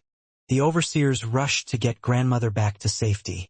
But Yen Bagong's team of 2 was faster, making a sinister strike at the retreating grandmother. Take her out of the picture and the drifting flowers edifices would follow. The other women rushed to defend her. The overseers stood no chance in front of 2 house lords. They were dead in one blow, unable to stall 1 second. 2 more turned back to attack, but grandmother stopped them. "Grandmother!" they all cried. Grandmother sighed. "I won't be able to survive this, but you are the future of drifting flowers edifices. Go withdraw. Let Iris become the edifice lord. I will hold them off." "Grandmother, no." They all teared up in sadness. Grandmother barked. "You bunch of ignorant girls. How can you not see what's in front? I have to hold them back or we'll all die. Go back and wait. We will get our chance when support comes." Grandmother trailed off. Not even she was certain that drifting flowers edifices could come out alive, but held on to hope still. The women saw the steel gaze of grandmother and despite their distress, they nodded and withdrew to drifting flowers city. Grandmother showed a clear smile, watching them go. "Silly girls, take care. Ha ha ha. Chu Bijuan, you should care about yourself first." The 2 closed in, Yen Bagong's creepy voice reaching her ears. Grandmother had a cold smile, her mind set. "Humph, Yen Bagong Lin Ruffing. As long as there's one breath left in this body, you will never tread 1 step in drifting flowers edifices." Grandmother flew high at the 2. The 2 met her fearlessly. She had the Lady of Steel moniker, but with how downtrodden she was from that last blow, they wouldn't qualify as house lords if they backed off now. With a bang, the 2 sides clashed. The shock wave turned everything around them to dust. The 2 kept on attacking, even as grandmother was spurting blood and lost consciousness. Her frail and damaged body slammed into the ground. "Grandmother!" The women shed tears of pain at their helplessness and their weakness. Yen Bagong walked over and struck again. "Ha ha ha. The great lady of steel's head is mine for the taking. Something shot straight for Yen Bagong. He squinted and looked shocked. Killing with intent. A radiant stage expert. Bam! Yen Bagong panicked at the incoming soul attack and put up his defenses. Despite being a mere profound heaven cultivator with no chance against a radiant stage expert. The intent left the two groaning. Yen Bagong even flew away, leaving a trail of blood in the air. Lin Ruffing stopped dead in his tracks, trembling and rooted. Rustle. 3 graceful figures floated between grandmother and the lords, drifting flowers edifices venerables. Looking back at the unconscious grandmother, one shouted, "What are you waiting for? Get her out of here." Understood. The overseer's morale soared, flying away with grandmother. They were at ease knowing the venerables had their back. The tide of people came to a halt as well. Humph! You lowlifes dare set your eyes on drifting flowers edifices? The venerables faced the thousands with angry rebuke. Yen Bagong barely stood his ground, pale and weary, yet not a trace of fear. Big words for just a bunch of broads. If not for the imperial family's help in the past millennium, you'd never see today. Don't think for a second that being in the radiant stage will change anything. Which of us houses doesn't have its own venerables? Now more than ever, when we have the great regent estate taking the lead. Ha ha ha. We are the ones behind this siege. Laughter shook the area. To everyone's shock, an astonishing power surged as a grizzled old man showed his face. His eyes flashing like lightning, his face excited. Each of his breath felt like the world was sucked away then unleashed back as a storm. The 3 venerables squinted and shouted in shock, "Huangpu Fenglei, my purpose here is to deal with you 3. His head held impossibly high. Huangpu Fenglei flicked his hand with disdain. "I am not one to pick on women, so I'll take you all on." Twitching, the 3 turned grave. Despite living in seclusion, they had all heard of Huangpu Fenglei's name. He was a rare peak radiant stage expert in this world. The ones capable of fighting him in Tianyu could be counted on one hand. Sure, there were 3 of them, but the strongest was only in the 5th layer. It'd hardly make a difference. But as Drifting Flowers Edifice's venerables, having enjoyed its resources for decades, they weren't about to flee in the face of danger. They were women, but they were principled even more so than some men. With a deep breath to steady their nerves, one showed her will to fight or die trying. "Sisters, today's the day we will fight for justice. Ha ha ha, it won't matter. We've lived together and we'll die together. A fitting end for our 100-year friendship." The 2 laughed. The first smiled. Having reached an understanding, all flew at the mighty Huangpu Fenglei with not 1 ounce of fear. Huangpu Fenglei praised. "I've heard of Drifting Flowers Edifice's women being staunch, and now I see it for myself. You are far better than some male wolves drunk on power." Huangpu Fenglei continued. "I will give you 3 free shots at me before I attack, seeing as I'm so kind. Begin." "Humph. Thank you for your consideration, sir. We're happy to accept." Huangpu Fenglei was tough and the 3 were not fools. If the guy gave them 3 free moves, they weren't about to refuse. They had a non-zero chance, impossible odds true, but there was always the luck of the moment. The least they could manage was injure him, stopping him from breaking the array. It would give some value to their deaths, knowing to have returned the kindness Drifting Flowers Edifices offered them for so long. With 1 less warrior on the enemy's side, Drifting Flowers Edifice's chances would rise. The 3 turned solemn, each taking a direction and making a sign. The wind picked up and the Yuanqi surged. A white mist formed between the 3, linking them and feeding off each other's strengths, to their very peak of power. An ice phoenix took form between them, 300 meters large and shrieking. Huangpu Fenglei's brow shuddered. "Combination martial art? I never knew you'd be so in tune with each other, of the same heart and mind." "Humph, who needs your praise? You should take this instead." The leader of the 3 scoffed and pushed out her palms. The other 2 matched her perfectly. Shriek. The ice phoenix unleashed its full killing intent on Huangpu Fenglei as it charged. All in its wake turned to ice, even air itself. Yen Bagong cried out in shock. Radiant stage experts weren't without their fame. While a combined attack from 3 went farther. Such an attack would wipe them out, peak profound heaven experts along with half the people there. Forget about fighting drifting flowers edifices at this point. It was a miracle if the army stuck together. Yen Bagong and Lin Ruffing exchanged a glance and cold sweat ran down their spines. Thank the Maker they had Regent Estate on their side, with High Venerable's personal interference. The casualties would have been horrible without him. These broads sure are tough. Unlike everyone's panicked look, Huangpu Fenglei praised and looked on with a calm expression. When the Ice Phoenix got near him, he waved, "Humph! This skill sure is dangerous, but not to me." Huangpu Fenglei clutched the Ice Phoenix's neck and squeezed. With a bang, the Phoenix crumbled into glittering ice. Huangpu Fenglei grinned.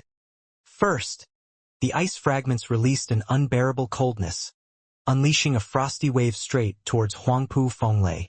It swallowed him in its midst, leaving behind nothing. Not even Huangpu Fenglei's body, just a sparkling human-sized ice sculpture. High Venerable, everyone cried. With Huangpu Fenglei getting done in from the 3 hags attack, how would the rest fare? Amidst their anxiety and fear, cracking sounds revealed the breaking of the sculpture. With a bang to finish, Huangpu Fenglei was revealed in all his glory with a manic laughter. Who knew such an attack hid an even stronger one? Ha ha ha. How amazing. Not that it did any good to the likes of me. High Venerable is invincible. The crowd cheered. Whooshes sounded as the 3 venerables flashed right in Huangpu Fenglei's face. Huangpu Fenglei, we knew this attack won't work, so we prepared a little something. The leader shouted. The other 2 also yelled and their fingers formed a sword. Profound ranked martial art, Dark Heaven Finger. Huangpu Fenglei gave his all to resist this time around. But the ice and coldness from before had him slowed down, giving the 3 venerables enough time for their sword fingers to hit his pressure points. With the sound of freezing water, Huangpu Fenglei felt icy coldness invade his body and freeze his veins. He was shocked that Yuan Qi could hardly stop it. This can't be. With his power, not even these 3 together could freeze him, yet now, Huangpu Fenglei turned grave, and doubt sprouted. His fists clenched and body shuddered. The leader had a cold smile. Huangpu Fenglei, did you think that combination art was all to deceive you? Wrong. So very wrong. Ha ha ha. The ice on Huangpu Fenglei grew harder and thicker. His body soon became rigid and only his eyes were moving. He ended up getting caged inside the ice like a lion, poised to jump out at a moment's notice and rip its quarry to pieces. Don't look at me like that. There's no chance of coming out of this. The Ice Phoenix's cold energy is keeping you frozen, not to mention the icy energy in your body keeping your Yuan Qi sealed. This way, our Dark Heaven Finger works in tandem with the first attack and freezes you solid. The leader's eyes sparkled with the joy of victory. Ha ha ha. You may be a peak expert, but with your Yuan Qi on ice, even if you get out of our move your power will be cut in half. Huangpu Fenglei, you brought this on yourself. Despite being frozen stiff, Huangpu Fenglei didn't panic, speaking in a sinister tone. Hags, don't write me off so early. Your parlor tricks are no match for me. Huangpu Fenglei let out dragonic roars and exploded in a golden shower. Roar! 9 golden dragons shot from inside him. The powerful Yuan Qi waves shook the ice off and sent the 3 women flying as well. The 3 left a trail of blood as they hit the ground. Looking up, they watched Huangpu Fenglei come down like a god, wrapped in 9 dragons and with an overbearing aura. That relentless power surging around him was testament to his state of health. Undamaged, untouched. It came at an even greater shock to the women, followed by despair. If even their combined attacks couldn't do anything, this man was a freak, godlike. They lowered their heads, bitter, having lost all hope. Huangpu Fenglei eased up on the glaring light show and overlooked them like the emperor as he raised a second finger. Imperial Tyrant body art is the strongest cultivation method among the houses. No one can stop me. That was the second move. Sisters, we have one more chance. Have you thought about it? The leader showed resolve, ready to die. The other two smiled. What's there to think? Of our peak skills, we can only use that. Let's do it. The leader nodded, getting their feet under them and watching Huangpu Fenglei above without any fear. Huangpu Fenglei, you better keep your word. Since you said, you'll give us 3 free moves, then 3 is what we have.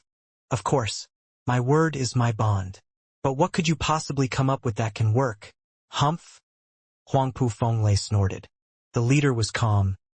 Nothing, only our blood for our house. The 3 jumped high at Huangpu Fenglei with power and speed.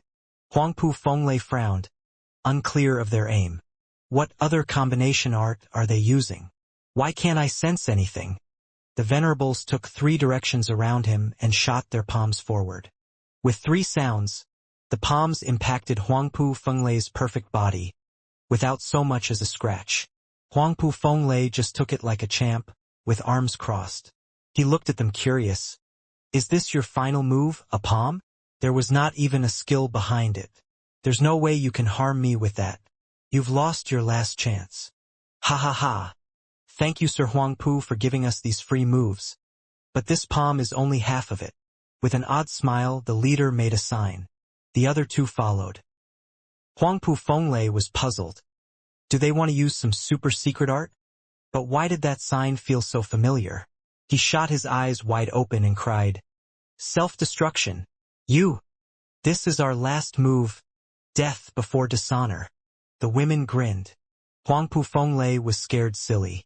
With the 3 Radiant Stage experts so close and primed to blow, not even Imperial Tyrant body art could bear it. He used all his Yuan Qi to unleash a golden glow and make the trio fly. Too little, too late. With one last smile, to Huangpu Fenglei's frantic look, 3 earth-shattering explosions wrecked the place. Boom! The huge balls of flame swallowed the sky, shaking up everything. Even with the array in place, Drifting Flower City was now in ruins. Yen Bagong ducked just as the tide of flames passed him. One careless twitch could burn his head clean off. Once the cool wind set in again, the people looked shell-shocked. The mountains around them were now flatlands while the trees floated around as ashes. The bone-tempering disciples had their meridians crushed and died. Maybe they wanted a closer look at death or just sheer bad luck. They stuck their neck out to see the glorious apocalyptic flame, only to have half their body burnt, testament to their folly. Yen Bagong's heart was shaking all over. What a frightening explosion! And that came out of 3 Radiant Stage expert self-destruction. Then what about the person at their core, their High Venerable? He looked around in panic and shouted, High Venerable, are you all right? Bam! A black figure slammed the ground. Yen Bagong rushed over to see Huangpu Fenglei's face burnt black, laying there broken and robbed of any air of superiority. PFF. Blood spurted out and Huangpu Fenglei wheezed. Looking around at the faces, he rejoiced at his new lease on life. High Venerable, you're amazing to come out alive from that. You're the only one in Tianyu to pull it off. Yen Bagong gave a thumbs up and a good ass licking. Huangpu Fenglei had no time for his gibberish. Frowning, why did they do it? You mean those drifting flowers edifices venerables? Yen Bagong smiled. Who cares? They couldn't beat you, so they decided to drag you down as well. But they never thought even this couldn't kill you. You're still in one piece. They died for nothing. The idiots. No. Huangpu Fenglei shook his head weakly. A cultivator that has reached the Radiant Stage would cherish his life above everything. They would never throw their lives away unless it is the very last resort. They could have used the Drifting Flowers edifice's array to stall me and escape. So why? Yen Bagong paused. Pig-headed, perhaps? Ha ha ha. That's putting it mildly. Huangpu Fenglei barely propped his body. Drifting Flowers edifices, a women's domain, hasn't survived all these years on empty words alone. Huangpu Fenglei limped away. Yen Bagong asked, High Venerable, aren't we attacking? Of course we are, fool. But that's your problem. I need to dress my wounds. Can't you see I can't even fly and have a busted leg? Glaring back, Huangpu Fenglei cursed. But he didn't leave without a final piece of advice. Don't get careless. Drifting Flowers Edifice's women's can't be underestimated. Yen Bagong nodded, exchanged a glance with Lin Ruffing. Looking at your wretched state, we can glean that much. Though, they looked back at Drifting Flowers City and felt a headache coming. Without a radiant stage to support them, how many years would it take to break through? The Regent Estate's experts only acted as support, leaving the heavy lifting to them. The only helper, Huangpu Fenglei, was now away on medical leave. Boom! The explosion shook all of Drifting Flowers City. Houses crumbled and turned to dust. Drifting Flowers Edifice's main hall had calm and wise women handling everyday affairs, but they were now crying in panic. Grandmother, pale and weak, lay on the floor, rocking to the explosion's rhythm. The odd bump into the ground of her head had her frowning and opening her eyes. Aunt Tao, grandmother's awake. Teeny Overseer perked up. Drifting Flowers Edifice's head alchemist, Tao Danyang, rushed over. Grandmother's injury is stable. But, what? Teeny Overseer asked. Tao Danyang sighed. Removing the rainbow cloud palm's poison is beyond these wrinkled hands' ability. They alone hold the antidote. What do we do now? Teeny Overseer asked. Pilking Hall is right outside our gates. Are we supposed to go out there and grab one to force an antidote out of them? Everyone shook their heads from how powerless they were. Pilking Hall was already strong by themselves, but now in the three-house coalition it would be even tougher for Drifting Flowers Edifices to deal with them. Going out now was plain suicide. Iris Overseer smiled. Peony, don't be nervous. Pilking Hall had a monopoly on the Rainbow Cloud Palm's antidote until now. Did you forget how Zhuofan deciphered the antidote at the 100-pill meeting, curing grandmother, Aunt Tao and many of our sisters? Even their top alchemist, Vicious Pill King, is now under the Luo clan. And with him as an ally, there's no need to fear any poison. Yeah, we just have to get in touch with them and grandmother will be fine. Aunt Tao nodded, relieved. She felt like having Zhuofan as an ally was the best thing that ever happened to them. The rainbow cloud palm squeezing on them every minute of every hour was now a thing of the past. Peony Overseer pouted, her face unnatural. But that prick stole our precious heirloom. How can we trust him? It will be great if he returns it. But if he doesn't? Grandmother's faint voice trailed off weakly. Then she came to a decision and spoke firmly. All we can do is move on. If Drifting Flowers Edifices is to survive, we need to compromise. We need allies like him the most right now. What is the point of getting the treasure back only to find a city filled with corpses? All became pensive. Their respect for grandmother was growing. Grandmother had earned the respect of all houses for a reason. And for the same reason she kept Drifting Flowers Edifices afloat all this time. As a house lord, she had to have the mind and eyes that went beyond the scope of the common man, with vaulting ambition and steel resolve. Always thinking long-term and never nitpicking on the details. And in their final hour, Drifting Flowers Edifices needed allies the most. They couldn't throw away Zhuofan over some Bodhi root. It was the same as cutting off one's legs. So you want to lean on Luo clan? Peony Overseer pouted, still against it. Zhuofan stole their stuff yet they still turned to him for help? Wasn't that like asking a thief for asylum? Drifting Flowers Edifice's name would be dragged through the mud. Her sisters as well.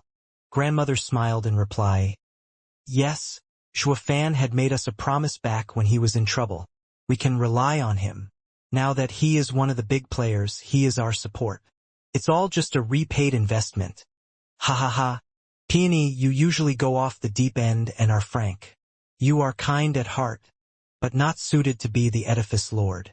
As the one bearing the responsibility of Drifting Flowers Edifices, one has to be flexible and set your gaze beyond the present moment. A useless thing like reputation will only drag us down. Grandmother shook her head. Peony Overseer blushed, knowing her own defects as well. What was that large noise just now anyway? Grandmother turned to the rest. They all shook their heads. Someone burst in tears.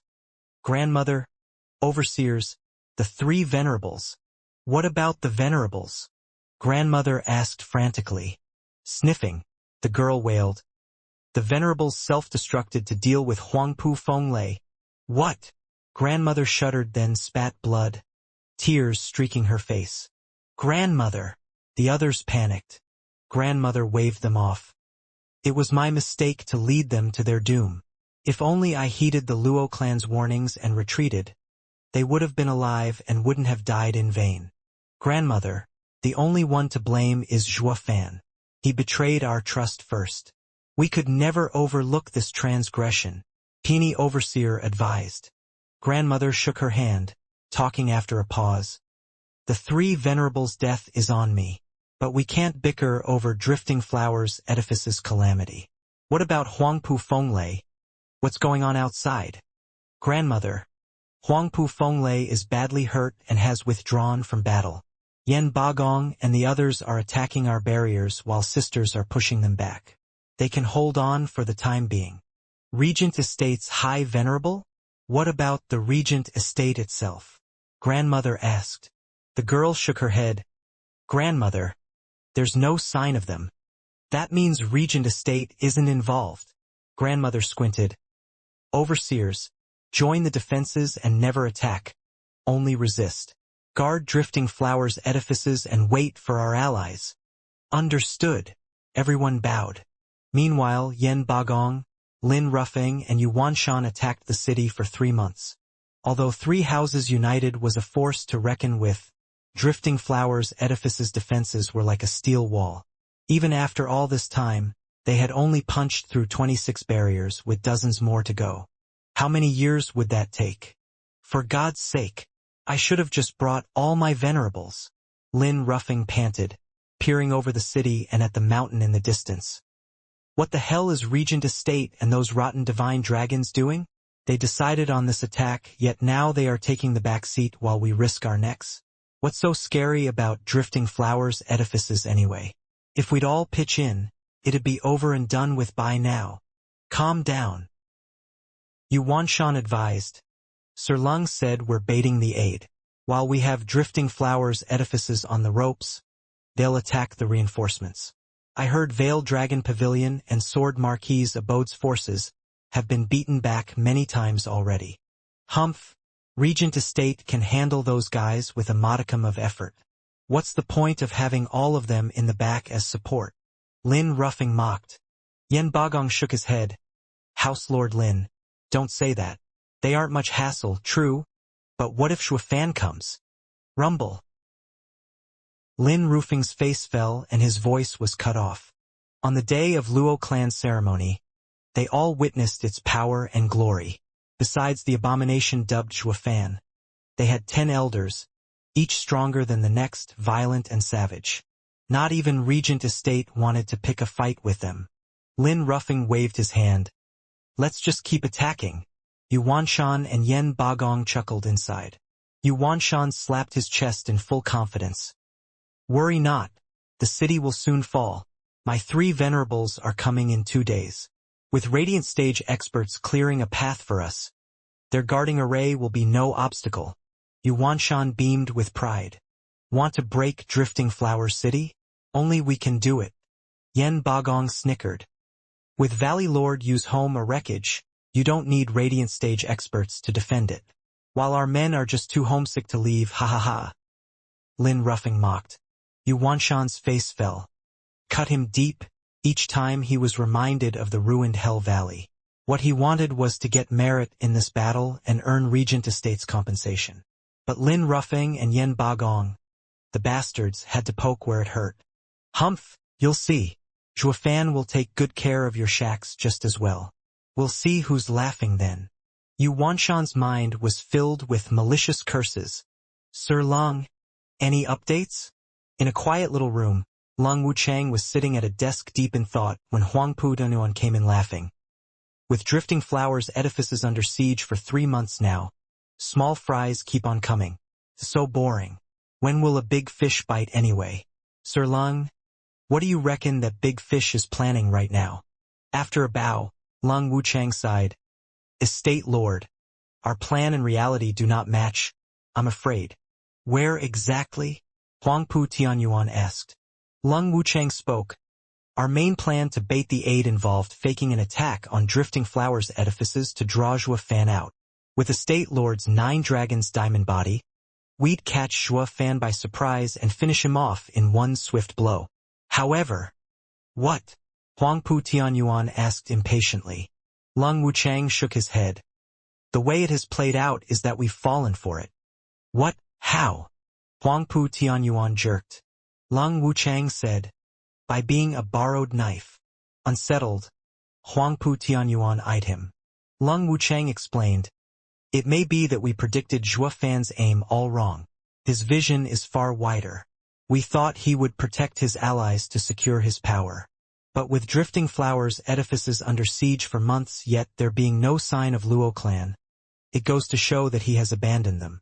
If anything, he was counting on us to destroy Drifting Flowers edifices for him. What? Huangpu Tianyuan trembled. To what end? What does he get from this? Humph, plenty. Lung Wuchang snickered. A man without roots is the easiest to sway. Even if Drifting Flowers edifices survived and he won in the end, Drifting Flowers edifices, being who it is, will remain only an ally. But when Drifting Flowers edifices falls, he'd accept the women with open arms, getting them on his side and leaving only the world for the taking. Such a cunning plan, what a twisted mind. Even I could only deduce this from the current state. Zhua Fan is a truly diabolical mastermind. By my calculations, he not only wants us to destroy Drifting Flowers edifices, but all his allies. He will then take them in like a good Samaritan and they, in their moment of gratitude and weakness, will accept the conversion wholeheartedly. Even Lung Wuchang felt cold sweat on his brow at this point. Zhua Fan's insidious ploys never left room for errors, using cloak and daggers to stab at his own allies through his enemies. Even Lung Wuchang had fallen for such a mastermind's devious schemes. Zhua Fan is the most dangerous ally so far. Huangpu Tianyuan panicked inside. Veiled Dragon Pavilion was the first to care for the Luo clan, and Zhua Fan once had close ties with Chu Qingcheng. Is he that dead inside to throw everything aside and plot against them? That's what makes Zhua Fan such an abomination. Lung Wuchang sighed. A man of ambition only looks at things from a perspective and never lets some platonic relationships drag him down. Huangpu Tianyuan nodded. But how did he know we'd attack Drifting Flowers edifices with the 3 houses? Ha ha ha, Estate Lord. Do you remember when we planned to divide our forces into 3 and take them all down at the same time? Who was it that proposed we attack one house at a time and bait the aid? Lung Wuchang's eyes glinted. Huangpu Tianyuan shouted, Fang Choubai. Him indeed. Lung Wuchang nodded. I didn't think much of it at the time, figuring flushing Zhua Fan out and removing him from the picture at the earliest was better. But now, ha ha ha, it has been the imperial family playing us all along. The emperor's involved too? Yes. Lung Wuchang patted the shocked Huangpu Tianyuan. Huangpu Tianyuan was still finding it odd. Doesn't the emperor want us to eliminate Zhua Fan? Why is he on his side now? Was that ruckus at the palace all an act for the regent estate's eyes? Not at all. Estate Lord is overthinking things. Back when Zhua Fan and the emperor had a falling out, the emperor wanted to get rid of Zhua Fan, but also of us. Lung Wuchang explained with a smile. Ha ha ha. Here's what I think happened.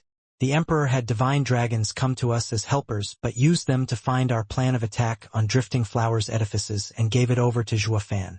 With the prick's cunning nature, he knew that standing on the side and taking a beating will get his allies wiped out. So he attacked Hell Valley. The emperor caught on to his action and had the divine dragons propose the baiting the aid plan, not to draw Zhua Fan out but to give him time to ruin Pilking Hall and Merry Woods. The imperial family's master plan isn't to have one of us 2 destroyed, but to have both of us on our last leg, at our weakest. Lung Wuchang got the gist of it, more or less.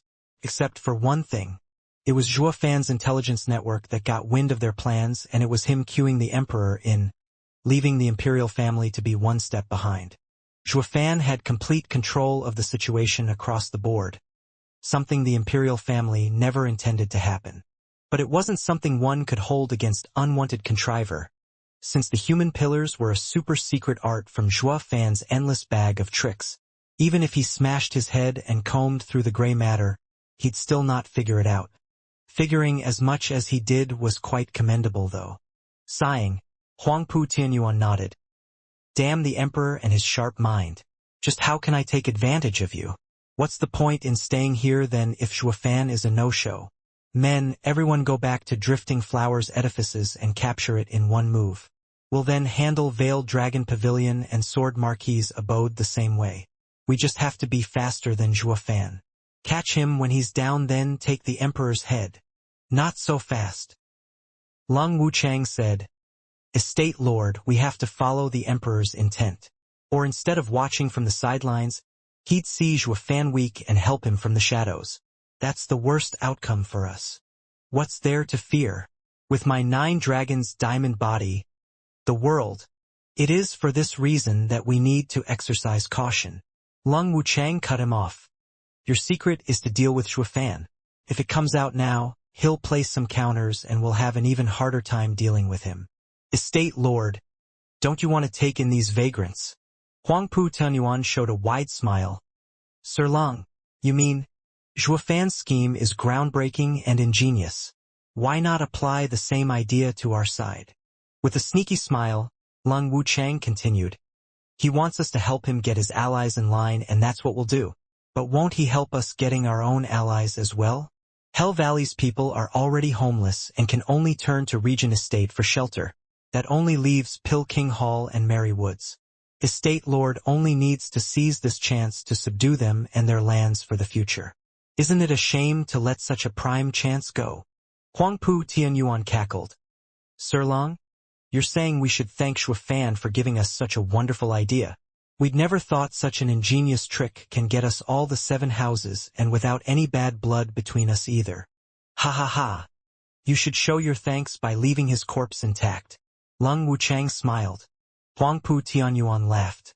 After all the talks, nothing had changed.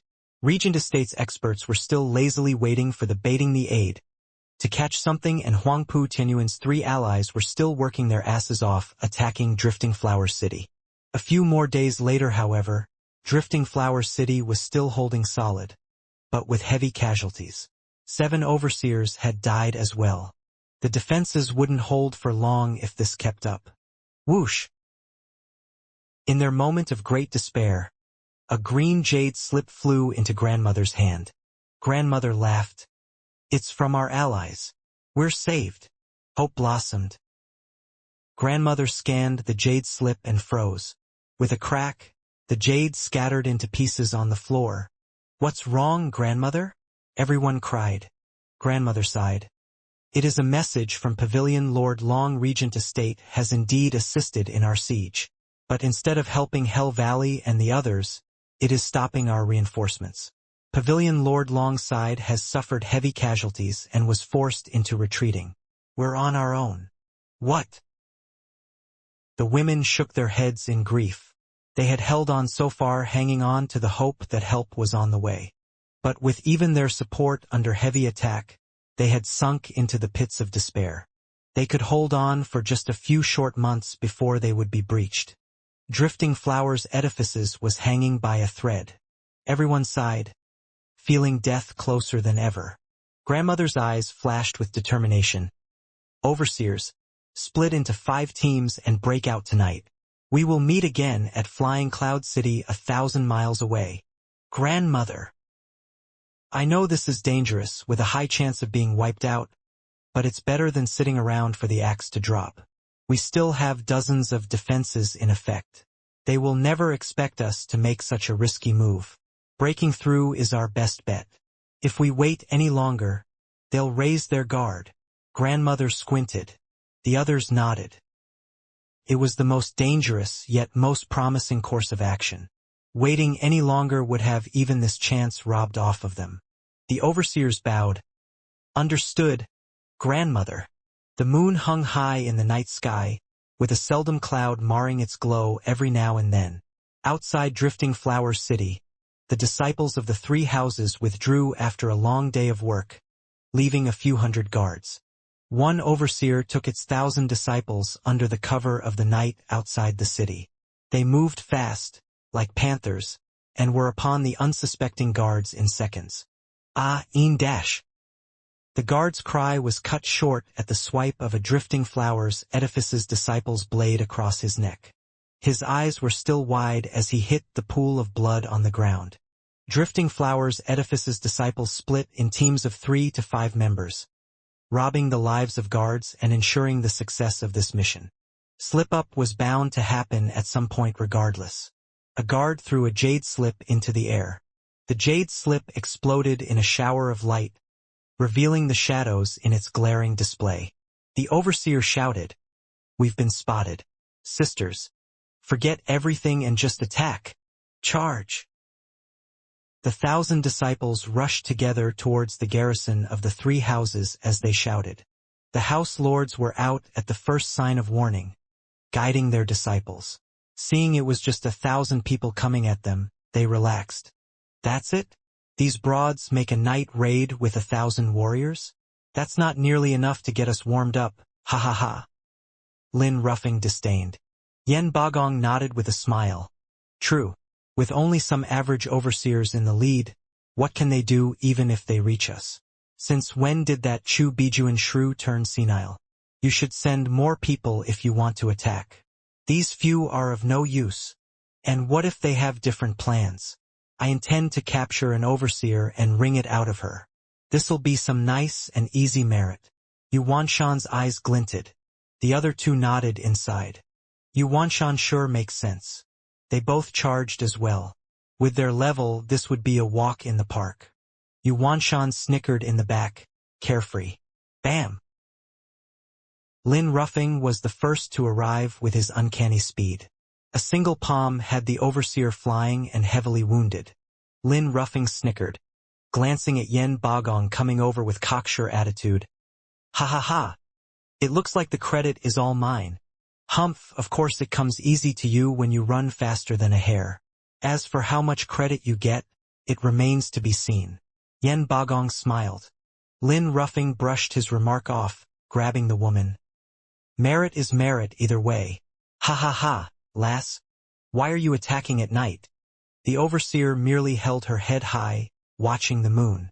Her 1,000 disciples were defeated as well, most dead, others captured, and very few escaped.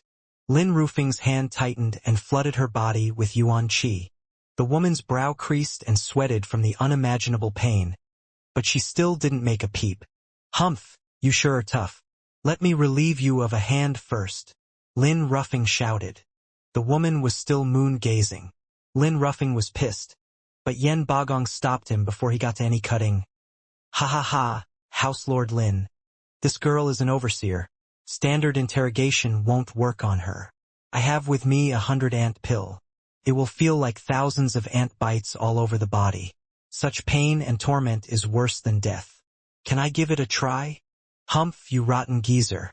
You're stealing my thunder. It was obvious to Lin Ruffing's what the old man's game was. But it wasn't like he was getting anything out of the stubborn lass either. If by some chance the info she had was priceless, delaying it would have Regent Estate Yell Marywood's ears out. Lin Ruffing sighed and handed her over. Fine. Let's see if your 100 ant pill is as good as you say. Prepare to be amazed, ha ha ha. Yen Bagong forced her jaw open and threw the pill in. The woman twitched and jerked and started sweating harder than ever. But she still kept her lips tight, even chewing them to the point of bleeding. Ha ha ha. It must hurt like hell. Stinging, itching, tingling, and let's not forget the excruciating pain. With a cackle, Yen Bagong approached her ear. No one can stand it more than 2 hours. You better fess up and I'll relieve you of your torment. Why must you be so stubborn? Talk. Why are you attacking? The woman gnashed her teeth harder and her face contorted. Yen Bagong wasn't going anywhere, just looking at her in confidence. Then help yourself to a world of hurt. Just let me know when the going gets too tough, all right? I'll be waiting, ha ha ha. Yen Bagong spoke like a winner. Yuanshan at the side had a lazy and vague smile. An hour into the torture, the woman was red like a ripe tomato and could no longer take it. "Give it to me now. I'll talk. I'll tell you everything." Yen Bagong glanced at Lin Rufang in pride and threw a pill in her mouth. The woman calmed down while shivering. "Ha ha ha, now talk. Don't think for a second that I'll believe you if you say you came to capture our camp with so few people. What's your aim? Speak the truth." Yen Bagong smiled. The woman looked at the sky and showed a pleased smile. "Ha ha ha. It's too late. You're too late. What's going on, talk?" Yen Bagong frowned. The woman mocked him. "I led my team here knowing full well that all we'll find is death. Our mission was quite simple really. To kill the guards and fake a raid and, once discovered, stall. Grandmother and the rest have already left. You're too late in catching up. Ha ha ha. What? This was a diversion?" Yen Bagong shuddered and cursed. "Damn that bitch and her schemes. That hag acted all dignified for so long and we never thought she'd sacrifice an overseer. To save herself no less. Humph. You really showed me, Lady of Steel." Yen Bagong fumed under the woman's sneer. Lin Rufang was already thinking about how to explain this to Regent Estate. Only Yu Wanshan had a prideful look and a crafty grin. The sun's morning rays spilled on the land, dispelling the darkness and promising hope. In a gloomy ravine, Grandmother took her group to a creek for a drop of water. They all looked weary and tired, with Grandmother having it worse due to the poison. "Grandmother, here's some water." One disciple showed consideration for her. Grandmother patted the child's head and looked to the east heartbroken. "I heard from last night's 5 teams. Gelder Rose's team was spotted. For the sake of our journey to safety, they drew the enemy and must have died by now. I have let them down. Grandmother, Overseer Gelder Rose is like all of us, willing to lay down their life for Drifting Flowers edifices.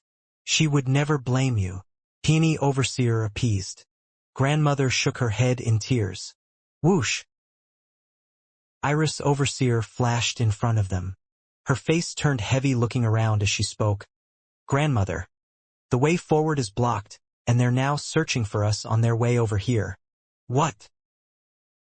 Grandmother cried and shook. If not for someone holding her steady, she would have collapsed by now. "Did they foresee our plan to escape? How?" Grandmother asked incredulously. "Who is coming after us?" Iris Overseer replied. "Grandmother, their group is made of youths led by Hell Valley's Grand Elder and Fifth Elder. Did Hell Valley guess our attempt to flee? Ever since you geeky died, they've never had such guile." Shaking her head, Grandmother felt bitter regret festering inside. "I've completely lost."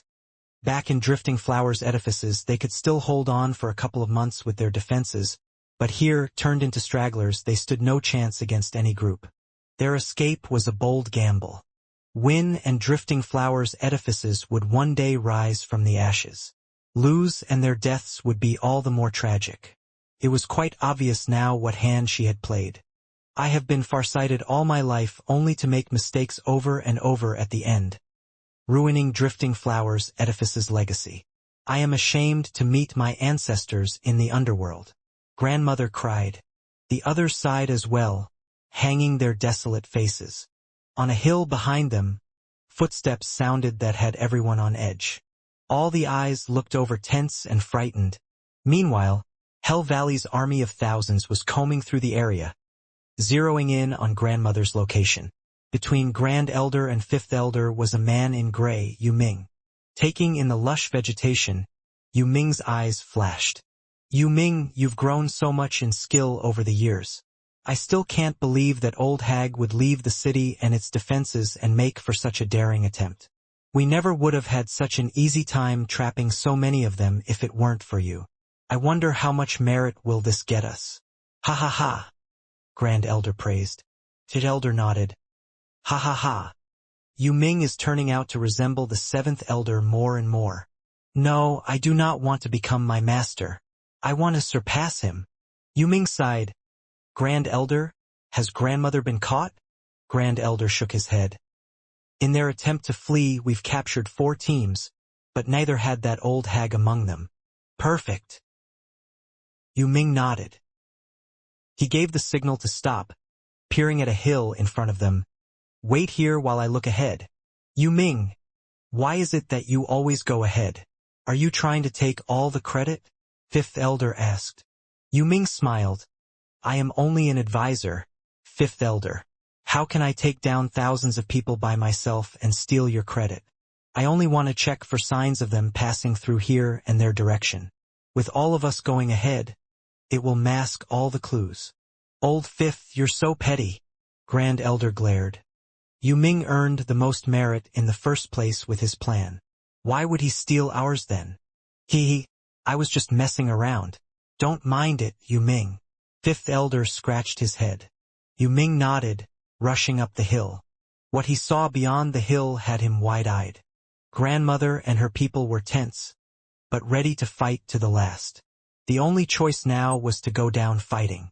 Yet Yu Ming made a signal for them to stay quiet. They all looked stumped. Yu Ming turned around and shouted to Grand Elder. Drifting Flowers Edifice's team passed through here. They must have gone in that direction. You might catch them if you give chase. Yu Ming's finger picked a random spot. Grand Elder was overjoyed and led his men into a chase. With their trust in Yu Ming and the hill separating them, they had no clue their quarry was just over yonder. They were so close yet oh so far. The women were stumped, looking tensed at Yu Ming. Why would someone from Hell Valley help them? With the army behind him gone, Yu Ming said, Everyone from Drifting Flowers Edifices, east and west are blocked. Only north and south have been searched already and there's no one there. But I highly recommend going south. In those tall mountains and dense forest, it's easy to hide. Yu Ming left. One moment. Grandmother cried. Thank you, sir, for your timely rescue. But why did you help us? Yu Ming mocked. Help you? Haha, you're rich. It's never worth betraying my house over some strays. Just send this message to Zhuofan. He owes me one. Yu Ming flew after Hell Valley's men. Grandmother felt bitter and despondent. Zhuofan had cast such a huge shadow that even the enemy had people hoping to get on his good side. The youth just now wouldn't have helped them otherwise. They all felt sour at the revelation. Grandmother was known to all houses for 100 years, yet her name had less weight than an upstart. Who'd have thought Zhuofan's name can make one betray his house? How could we be so different? No one knew that the true mastermind behind their current plight was none other than their savior, Yu Ming. He did it all for Zhuofan. Not that Zhuofan asked him, of course, but Zhuofan's handiwork had left him with no other choice. Ever since Zhuofan raised Hell Valley, the guy was homeless. It hit him the instant the news reached him. Zhuofan took care of Hell Valley to force him to renounce his unflinching trust for his house. As long as Hell Valley stood, he was one of them, and betraying one's king never came easy. But with his home up in smokes, Hell Valley was gone for good. Even though Yuanshan took his elders to follow Regent Estate to attack Drifting Flowers Edifices. And Regent Estate would never entertain the notion of helping them rebuild, deciding on a far better approach to absorb them. As it stood, this vagrant who used to be at a three-way crossroads found only two paths forward, Regent Estate and Zhuofan. Under these circumstances, he had put aside the good of the house and was putting himself first. Breaking Drifting Flowers Edifices was gaining credit in front of Regent Estate, while letting Drifting Flowers Edifices go was doing Zhuofan a solid. No matter which of these two behemoths ended up ruling the lands, he had a way out. This was his plan, to be a double agent. I can't help but wonder, who'll be my lord in the end? Ha ha ha. Yu Ming shook his head. The women heeded Yu Ming's advice and escaped the four houses siege and bumped into their rescue team. Grandmother, Steward Zhua has had us waiting for you here for ages. Qiu Yanhai cupped his hands. The women got startled thinking the enemy was upon them. But on a closer look, it was only Luo clan's power couple, and thus they breathed easier. Bowing, Grandmother spoke. Elders, it's so good to see you in this hour of desperate need. Our houses are allies after all. It's only natural to help. Qiu Yanhai replied in kind, then turned serious. Grandmother, there's something I don't understand. We've clearly given you ample warning about Regent Estate's assault, yet why were you so passive? Grandmother and the overseers flushed, hanging their heads in shame. These elders are clearly hinting at our mistrust in the Luo clan. That we stalled making a decision for so long. That was like calling them petty and suspicious. But at least they did rescue them. With a cough, grandmother fought through the awkwardness. To be honest, I've been in seclusion for so long and the information was left to the others. They were too shallow in their thinking and didn't take it seriously that the Regent Estate would attack. When I came out, I was beset with enemies at the gates and it was already too late. I am truly ashamed, ahem. Grandmother coughed with a red face. It was a first for her to tell such an obvious lie in front of everyone and to shift the blame on her girls. It only made her more ashamed. What other choice was there? She couldn't just come clean and say it was an honest mistake on her part. It had cut away at the house's trust. With how they had turned into strays, they couldn't afford to push away Luo clan's help. Oh, I see. Qiu Yanhai and Xue Qingjian said, while beaming inside. Zhuofan had called it ever since he got Drifting Flowers Edifice's call for help. And these two were obviously clued in as well. Just that, to complete Zhuofan's master plan of adding Drifting Flowers Edifices to the Luo clan, these two had to rein in the teasing, lest they ruin the demonic steward's scheme. So they could only laugh inside, nodding at the hag's lame excuse. But they couldn't wipe that silly grin off their faces.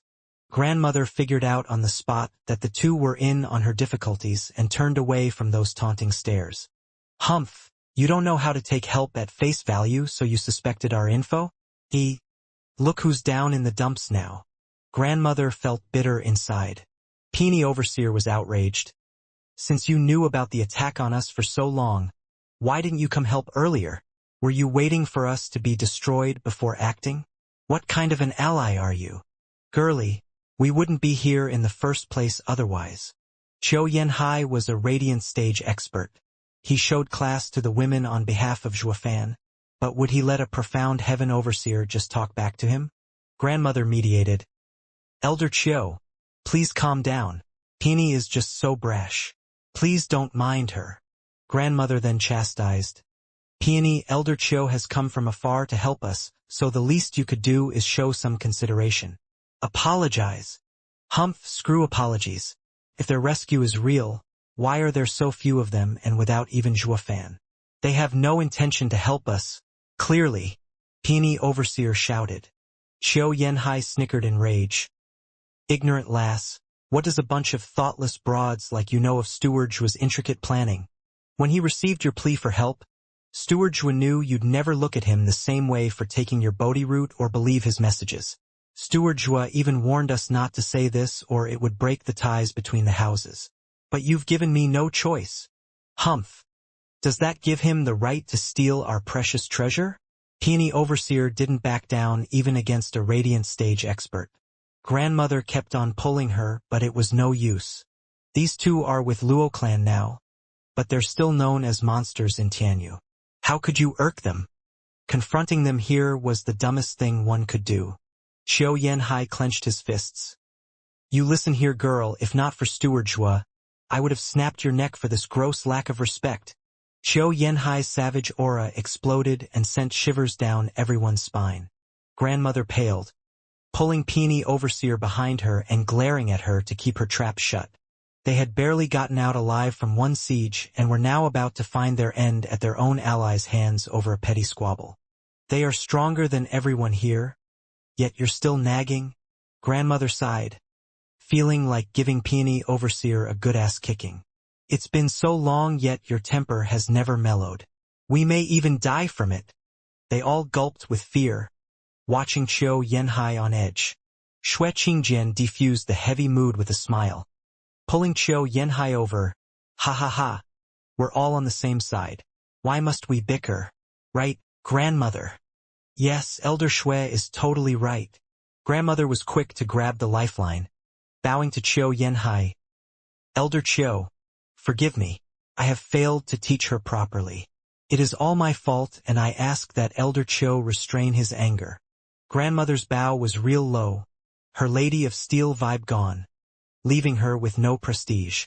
This scene dawned on every overseer that they were now homeless and had lost all their pride. Qiu Yanhai snorted. Xue Qingjian smiled. Big lug. They've already apologized. Show some consideration. Humph. Qiu Yanhai flared his nose, his chin still way out. Xue Qingjian turned serious and kicked his ass, launching into a tirade. Now you're ignoring me. Is that it? I thought I told you to show some consideration. Qiu Yanhai's cocky attitude was gone, looking at Xue Qingjian like the victim. Then he waved it all off with a cough at grandmother. It's fine. I am not so petty, ahem. Perhaps it was all too awkward. But he coughed and raised his head again. Drifting flowers, edifices, women were stunned. Even grandmother. She snapped out of it with a thanks though while the women laughed inside. Ah, that explains it. The savage elder Qiu is whipped. Xue Qingjian came to grandmother and Peony Overseer with a smile. Don't mind him. His temper is always burning hot. Comes and goes just as fast. As for the Bodhi root, Steward Zhua forbade us from mentioning it. You will have to ask him when you meet. I wouldn't dare. Grandmother shook her head. Relieved. Xue Qingjian had her consideration in mind, guaranteeing Qiu Yanhai wouldn't mess with them later.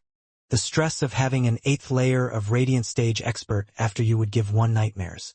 Also, Xue Qingjian said, after hearing your plea for help, Steward was split his forces.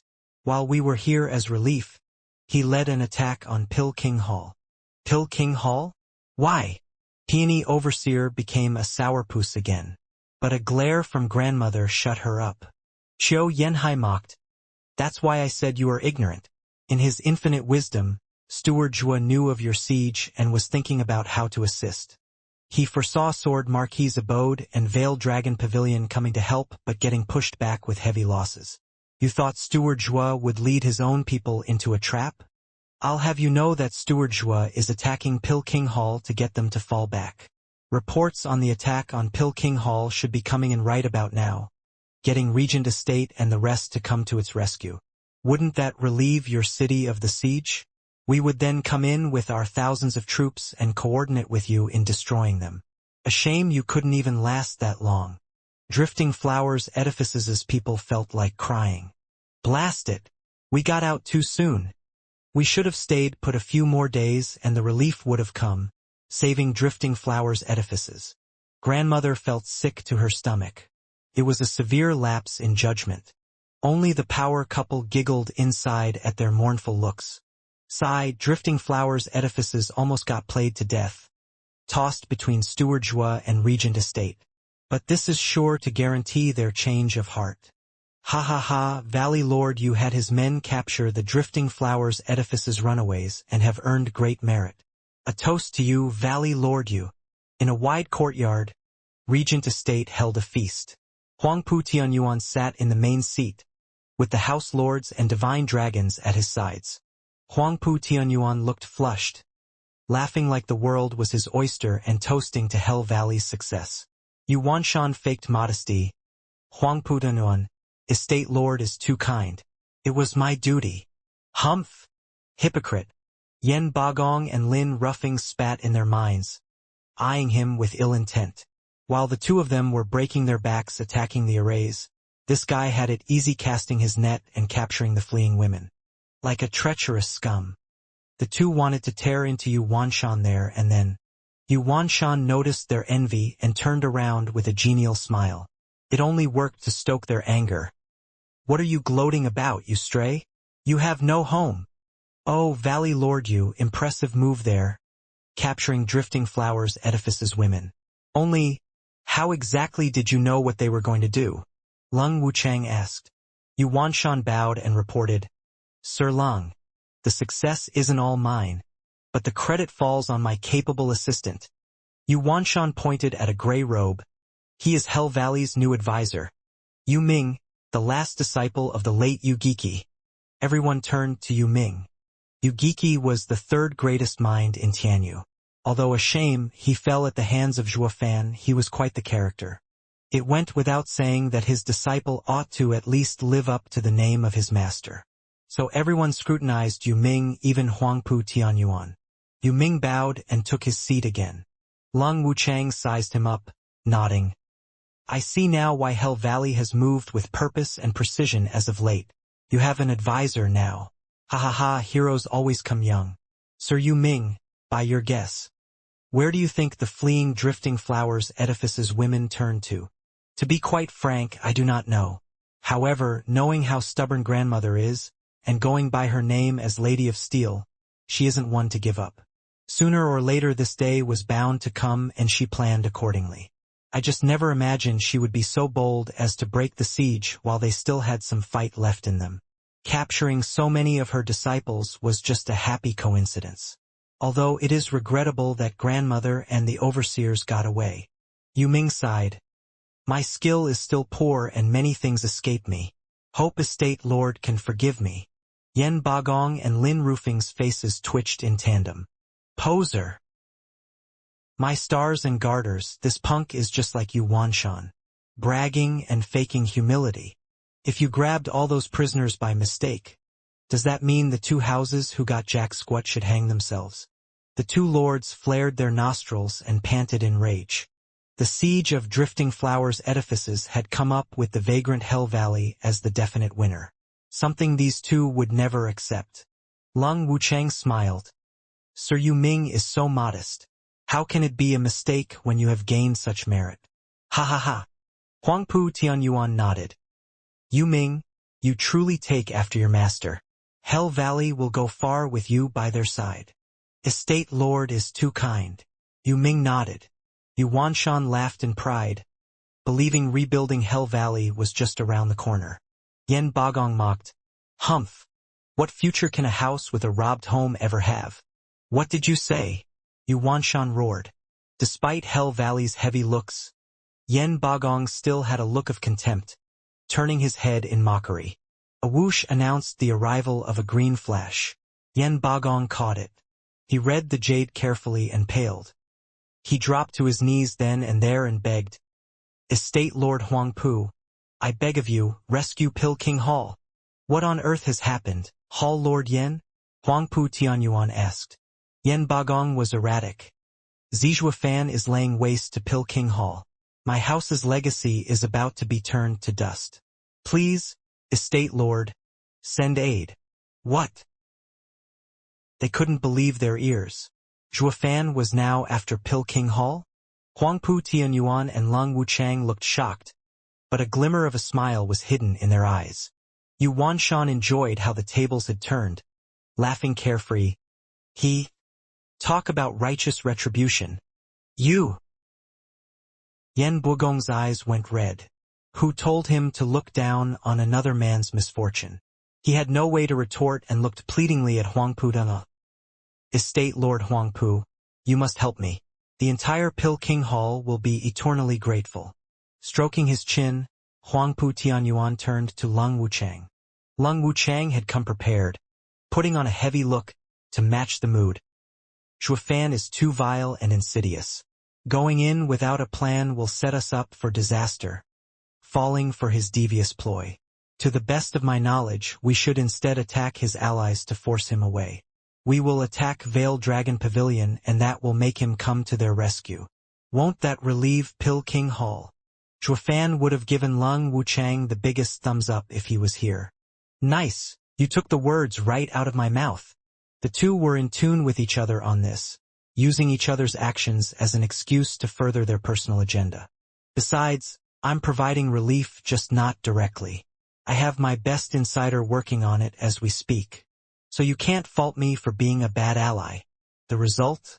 The 8 noble houses were falling one by one, leaving Luo clan and Regent estate the only ones left standing. The Exodus had no choice but to rely on them, boosting their power. In short, all of them would be laid to waste, with only these two masterminds making out alive like bandits. Yu Ming saw through it as well and sighed inside. Now this is an overt plot. You may know every detail but would still be powerless to stop it. Each side has their own mastermind acting as coordinator and the houses are the fodder. Be it an ally or an enemy, all of you will end up getting chewed and spit out. Seeing Yu Wanshan's condescending look for him, Yen Bagong sighed inside. He had finally figured out the difference between Yu Giki, Lung Wuchang and Zhuge Chongfeng. Skilled at working behind the scenes yet powerless in the face of an open scheme. Zhuge Chongfeng, Zhuo Fan, Lung Wuchang, the emperor, all are true experts. Meanwhile, within 2 months, Shui Qingjian finally got the thousands of drifting flowers edifices women back to Windgaze City. Zhuo Fan had long since come out to welcome them, of course. Grandmother, as I live and breathe, I welcome you. Zhuo Fan spoke with hands behind his back. Grandmother bowed from dozens of meters away. I thank you, Steward Zhuo, for the assistance in drifting flowers edifice's hour of need, for taking the time to come see us in person. I can't say how honored I am. How can you say that, grandmother? We are allies. Of course I'd help you.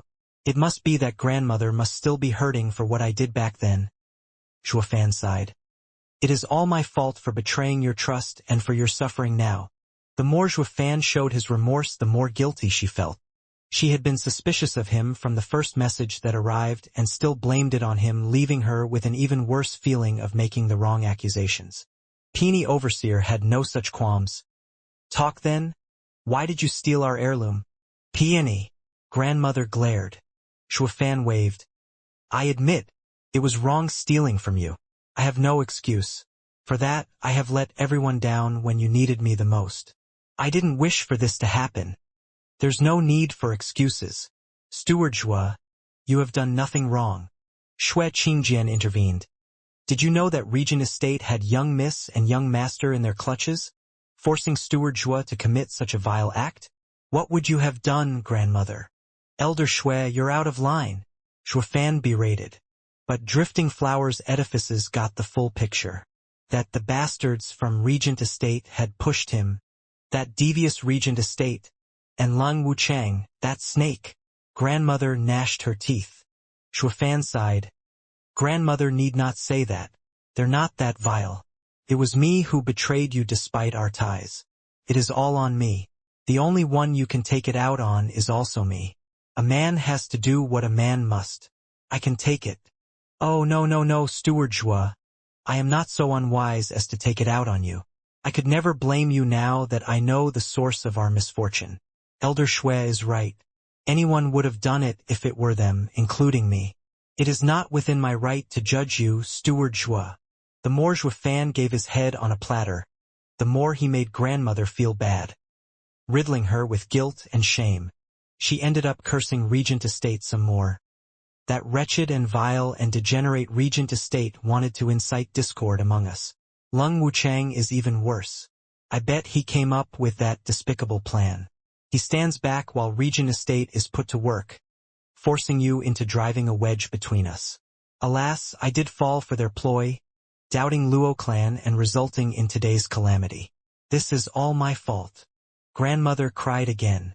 Zhuo Fan blinked. Whether Lung Wuchang aimed for this when forcing him to get the Bodhi root, he didn't know. But one thing he was certain of, Regent Estate was packed with experts, while Drifting Flowers edifices women are impulsive. Not to sound narcissistic, but the task of stealing their great treasure could and would only be done by yours truly. No one else had the skills nor the expertise to pull off such a heist. Yet grandmother was here denouncing Regent Estate and he couldn't agree more. Zhuo Fan patted her shoulder. Grandmother, now you know that it was all a trick.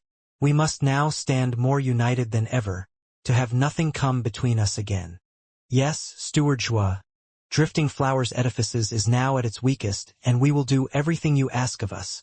For vengeance and rebuilding Drifting Flowers edifices. Grandmother nodded with conviction. Zhuo Fan did the same. You honor me with your deep sense of duty. I will never let you down. I noticed you are poisoned with the rainbow cloud palm. I will have someone give you the antidote. Thank you, Steward Zhuo. Grandmother bowed again and the disciples helped her into the city. Zhuo Fan watched her go. Drifting Flowers edifices every member passed by him with apologies. At Peony Overseer's turn, she dodged his gaze and was no longer as fiery. Well, I'll be honest. Steward Zhuo, you sure know how to turn excuses into a high-class act. We could have just told them when we first met. Why drag it all out till now? I felt my ears explode hearing that peony nag us on and on. With the coast clear, Xue Qingjian looked at him puzzled. Xue Fan sighed. These ladies have just experienced a change of heart. And supplied with, Elder Xue, do you know the difference between fetching and sending? Xue Qingjian shook her head. Ha ha ha, like they say, easy come easy go. When someone gives you something, you don't give it much value.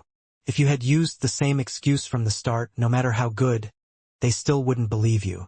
Only through their constant inquiry, forcing me to say it, did they take it as truth. And another thing, these excuses cannot come out from me. It has to be from a third party. That's why, Elder Xue, thank you for your hard work along the way. Your ears must be in agony. Ha ha ha. Xue Fan laughed.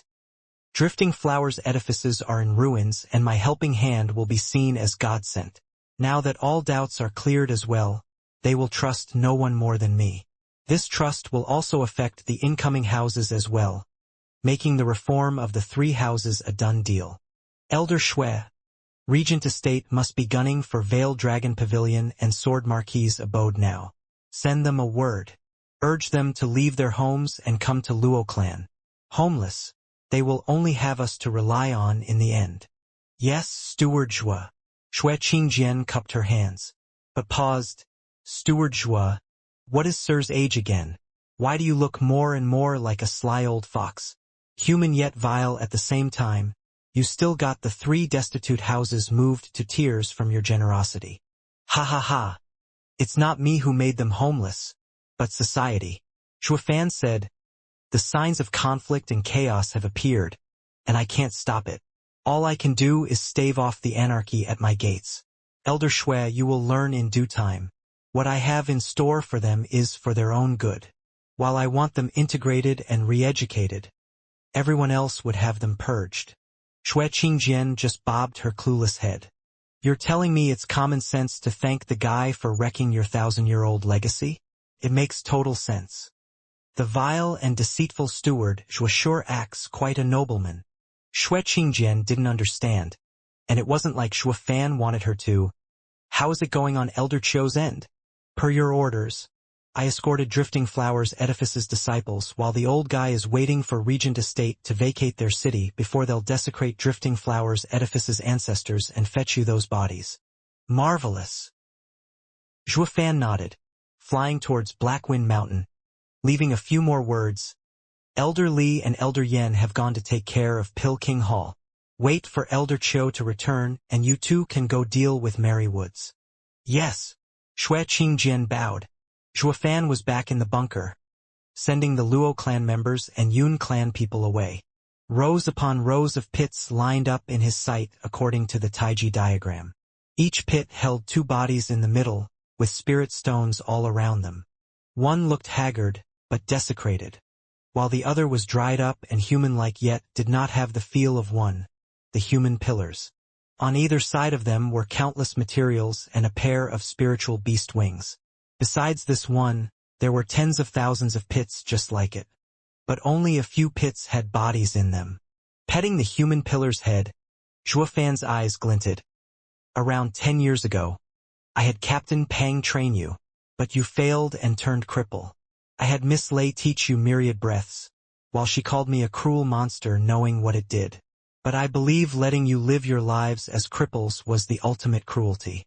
That's why I told her that even if you live a life worse than death, I'd still have use of you. That time has come. You won't be the strongest, but will reach your peak all based on your talent. You will make the Empire see that you are no cripples, but great warriors. Waves came from the human pillars, something Xue Fan picked up on only after he made certain signs. What's with the can I move questions? Ha ha ha, you will do more than that. More than your wildest dreams. You will become the Luo clan's strongest guards. Luo clan's pride and honor. Another wave of ripples told Xue Fan of their joy. He was no goody two-shoes and planned on refining war puppets, devastating weapons of war. He'd use those ancestors and refine them with countless materials to make them as tough as diamonds. As for the souls to operate them, That was where these loyal human pillars of the Luo clan came in. Because they were dead to begin with, even with the human pillars controlling them, they wouldn't be able to cultivate and were thus dubbed human weapons. It was the only way to describe a cultivator who hadn't achieved his potential. But they were more than enough for a weak empire like Tianyu.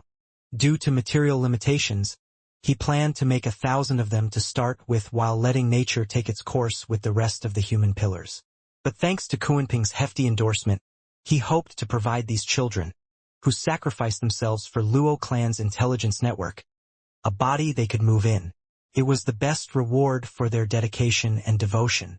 1,000 war puppets were tough enough to fight the imperial family. But by the looks of things, that number was quickly gaining 2 more zeros. He could go toe-to-toe with Dugu Zhantian's 3 million army if this kept up. That was why he said that all of the emperor's planning had this as its single flaw. How long would he keep hold of his throne once this army showed up and fought back Dugu's army? Ha ha ha! Zhuo Fan's eyes flashed with cruelty as he shouted, "Open the gates of the world and let the clouds simmer, bringing down the heavy dark rain of war, so that the souls of the ancients may trample down on this land once more." Rumble. The world itself was shaking as the sky blackened and lightning flickered. Ghastly black winds rose on Blackwind Mountain, kicking up a storm and swallowing everything. Windgaze City was on the verge of being swept up in it. Grandmother and the rest, having just found peace, were now panicking and were at a loss. When the world experienced change, someone was going against natural order, bringing about heavenly tribulation. Just what was about to happen that would bring about destruction upon the living? Success. Lightning snaked all over the corpses as the materials and the wings shone. They liquefied and entered the body, fusing together. It went just like what Zhuo Fan had been through the first time, but way easier. Unlike the live refining he underwent, this time it was done on cold dead corpses, unfeeling and uncaring about some trifling stuff like a destroyed soul. So, Zhuo Fan went big this time, 1,000 of them at the same time. With the job done, the bodies had a metallic sheen to them. Zhuo Fan made a sign. Change places and let the souls return. Bang. The human pillars exploded into a shower of blood and viscera. As the gruesome display splashed the ground with a sickening sound, it left behind faint flames of a spectral green glow. Zhuo Fan made another sign and the flames entered the corpses. The corpses rattled and their eyelids shivered. Zhuo Fan went through another sign and the corpses opened their mouths, while he sent a pill in. Fuse and let spirits assume their rightful place. Another sign and the rumbling continued constantly as the sky had a hole in it, spewing out a lightning shower. The mountains shook and Blackwind Mountain's arrays were close to crumbling. Windgaze City's people paled, taking this unnatural phenomenon as the end of days coming to take everything they knew. Zhuo Fan shook with the earth, knowing this was heaven's way in showing its wrath, tribulation. Any items this world did not condone incited the heavenly tribulation to have them all purged, disintegrated. To guard all living things from destruction, decreed by the world's Tao. Zhuo Fan, while refining war puppets, was doing just that, going against heaven and bringing down the fury of the world on his head. But he had put too much work in this for a puny heavenly tribulation to come ruin it all. Since he was fully intent on refining the war puppets, he had a way to keep the war puppets alive, so to speak. The snap of his fingers echoed out. The 4 arrays started up and spewed out pitch-black mist all around Windgaze City. The black mist wiggled and spun, swallowing all lightning strikes. Shroud the heaven's eye, the sun and the moon, 10th grade array, hidden shadow dragon. With a whistle, the black mist swept over the war puppets, covering them completely. When the black sea passed, Zhuo Fan saw a flat ground, with all the war puppets gone from the bunker and his sight. The rumbling in the heavens was on hold, having lost its target. The black clouds scattered, having nothing better to do. The land no longer shook and Windgaze City returned to normalcy. But what had just transpired had every one of its citizens filled with a bad feeling. Sighing, Zhuo Fan wiped his brow, overjoyed. At least he had the foresight to use the new authority of the Luo house and mine his domain. gathering the spirit stones needed to set the 10th grade array up. Everything would have been wasted otherwise, with even his home base laid to ruins under Heaven's tantrum. Heaven was quite generous though. It would strike down with unbridled fury and unmatched force when anything foreign was taking shape, but will leave you be, once it was done shaping up. Through the hidden shadow dragon, Zhuofan hid the war puppets until the fusing finished. Then he'd have nothing to worry about.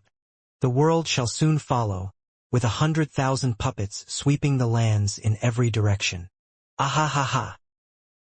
Zhuofan looked around the bunker one last time before leaving. Only the world's odd phenomenon had left a mark on its people. Yet they had no way of unraveling the mystery. This event was the start of a quirky habit, happening every other month. With Zhuofan keeping mum about it, none was the wiser and everyone became more puzzled than ever. It was like the world's ant flow was doing its thing. With no losses to worry about, no one bothered with it. This was how the next few months passed. Regent Estate used this time to lead its allies like an unstoppable flood towards Veiled Dragon Pavilion and Sword Marquis's abode. Learning from Drifting Flower's edifice's miserable ending, the two didn't resist and stuck to fleeing. Regent Estate's attack on the houses met hardly any resistance since the houses were long gone, taking less than a week to trample both of them. But unlike Drifting Flower's edifices, these two houses hadn't suffered many losses. While the wretched Zhuofan was the real big baller getting rich over this war. He robbed Pill King Hall and Mary Woods blind, tombs included, but didn't forget to include his precious allies as viable targets for some relaxed desecration. It went like this. Once Regent Estate knocked itself out after attacking a house, his team would swing by for some quality digging. The true winner in all of this was Zhuofan by far, getting close to 100,000 powerful corpses with bone-tempering stage as the minimum. He had already refined tens of thousands of puppets. Just that none of his allies were clued in on this little tidbit, following him like good little doggies and blaming it all on Regent Estate. It was safe to assume that a heavy war would break out if they found out who was behind all this. Up till now, the foundation of the 7 houses laid in rubble as two sides formed. All that remained was a cruel and hard war for supremacy. Blackwind Mountain's main hall was packed with leaders of every house. Zhuofan and Luo Yunhai represented Luo clan, taking the main seat, while the rest were their 3 allies. Zhuofan glanced over them. The imperial family is beset with inner and outer conflict, while the Regent Estate is running rampant across Tianyu. Both camps are at a breaking point. War is knocking and we can't avoid it. Then we don't. We've suffered the past 1,000 years at their hands, and now they've even ruined our homes. Long Zhou snorted. We didn't fall out all this time for the nation's sake. But now we have you as a brother, Luo clan, and together we can fight them. We have you to lead us to destroy them. It is the only choice left to us. Yeah, we'll destroy them, the others echoed. The disciples of the houses present were all homeless, runaways in the truest sense and form. When they had nothing left to lose, why would they shirk from this? And with victory promising to restore their lands, they were all for it. War was the answer and their thirst for it only grew. Zhuofan put his trademark evil grin on. Perfect. He held his hand up for silence. Be assured, friends, we understand your plight. Our Luo clan's ancestral teaching is all about being righteous and moral to our neighbor. You've all helped us when we were at our lowest. We never forgot your great generosity. Now that you all are in difficulty, Luo clan will step forth and bring you justice. This is my declaration of war. We will fight them to the end. Oh! Fists were thrown into the air. Some sighed, praising Steward's loyalty and Luo clan's benevolence.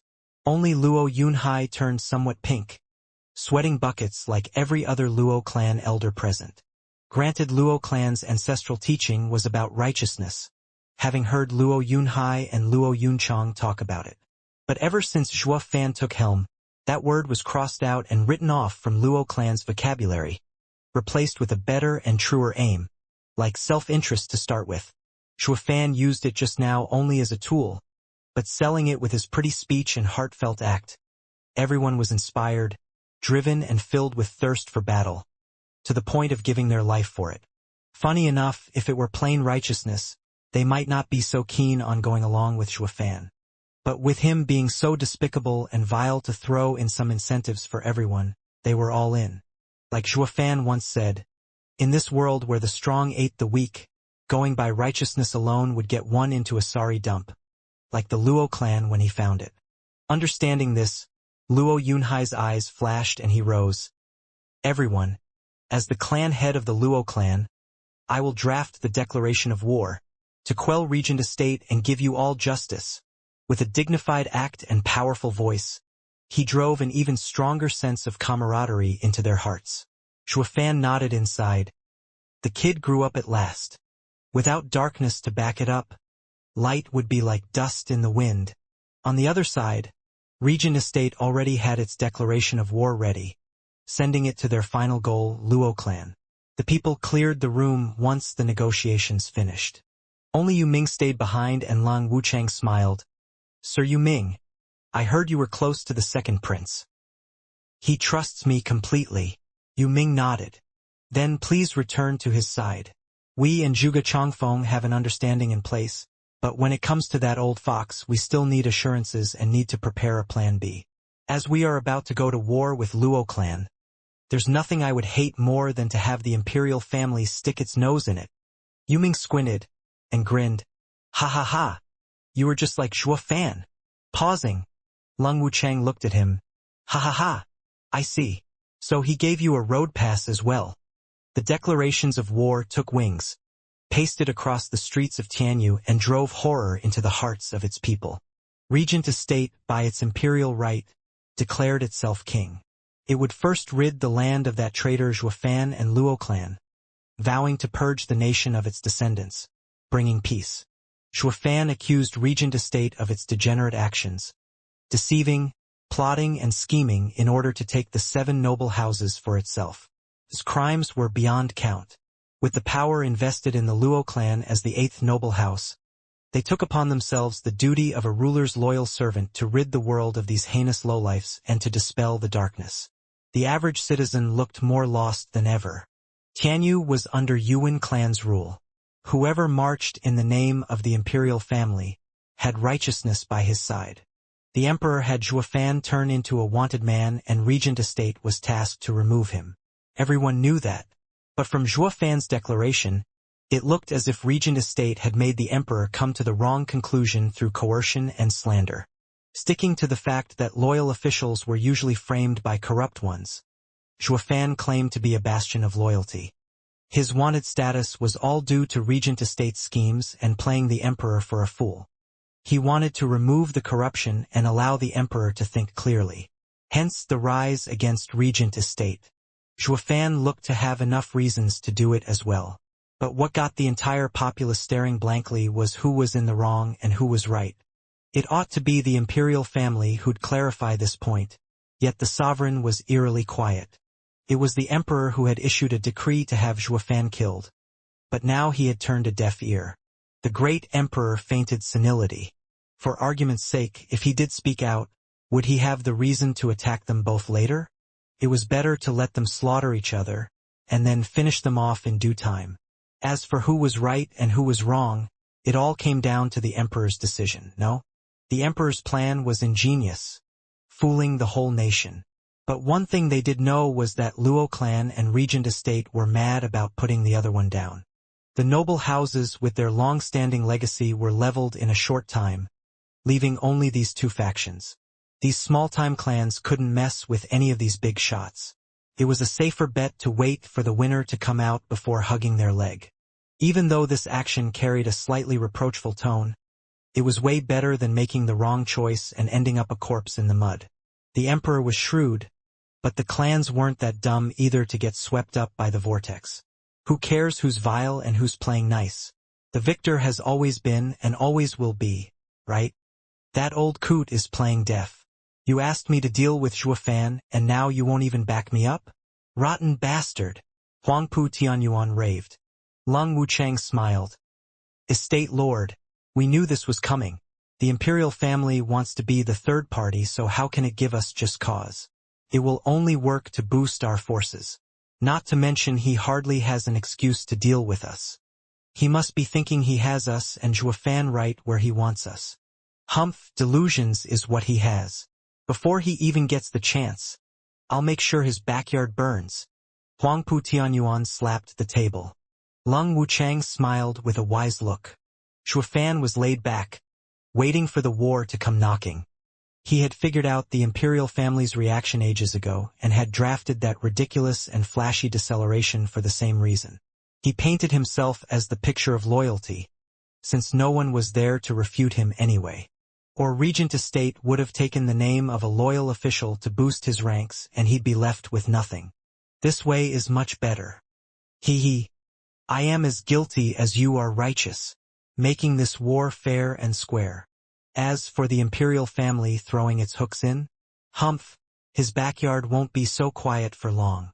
With a twisted smile, Zhuofan looked in the imperial capital's direction, confident in his contingencies. Anywho, in the imperial palace, the emperor in his throne had a shifty look in his eyes now and then. Marshal Dugu, it's time. Order me, your majesty. Dugu Zhantian bowed.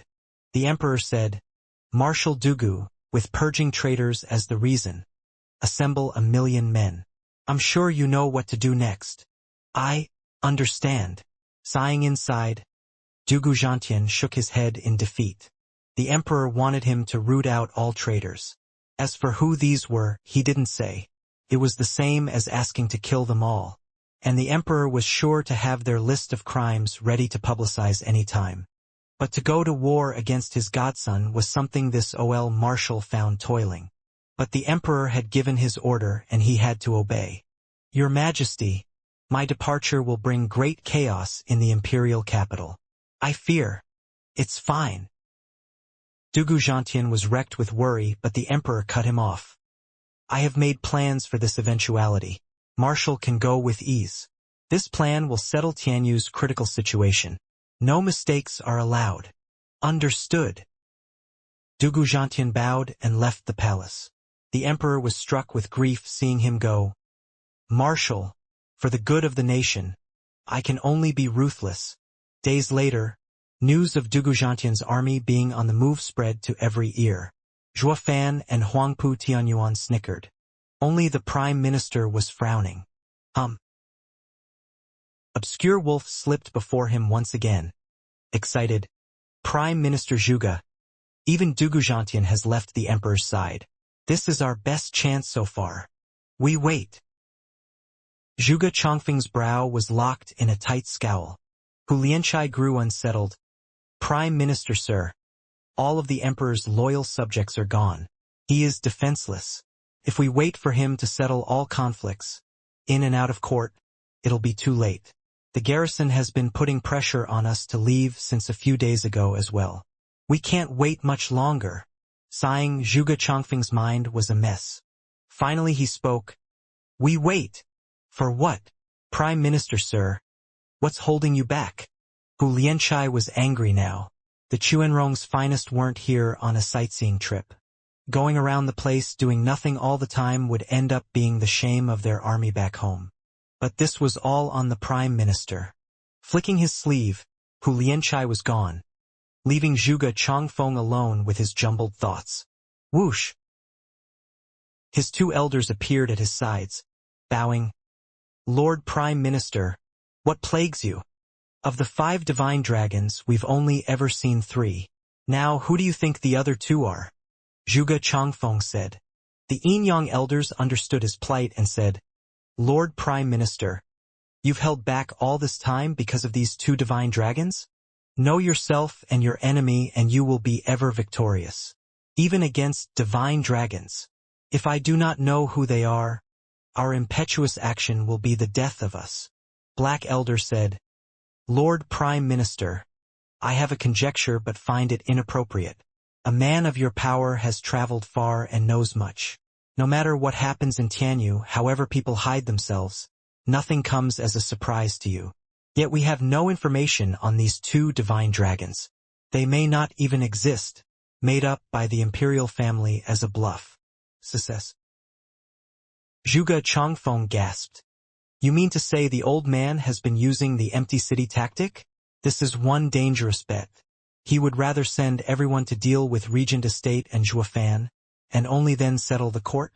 That would mean not acting now will be a waste. But what if it's all a trap and everything we've worked for would go down the drain? That old coot scheme is brilliant. I am truly in a dilemma. Zhuge Changfeng sighed, but his gaze steeled. Send the order to get ready. Second Prince was pacing in his new manner, excited and worried. Whoosh. A second later he found himself looking at a gray robe and said, Sir Yu Ming, you're back at last. The situation. I know. Yu Ming had a crafty smile. Your Highness, this is your moment. Truly.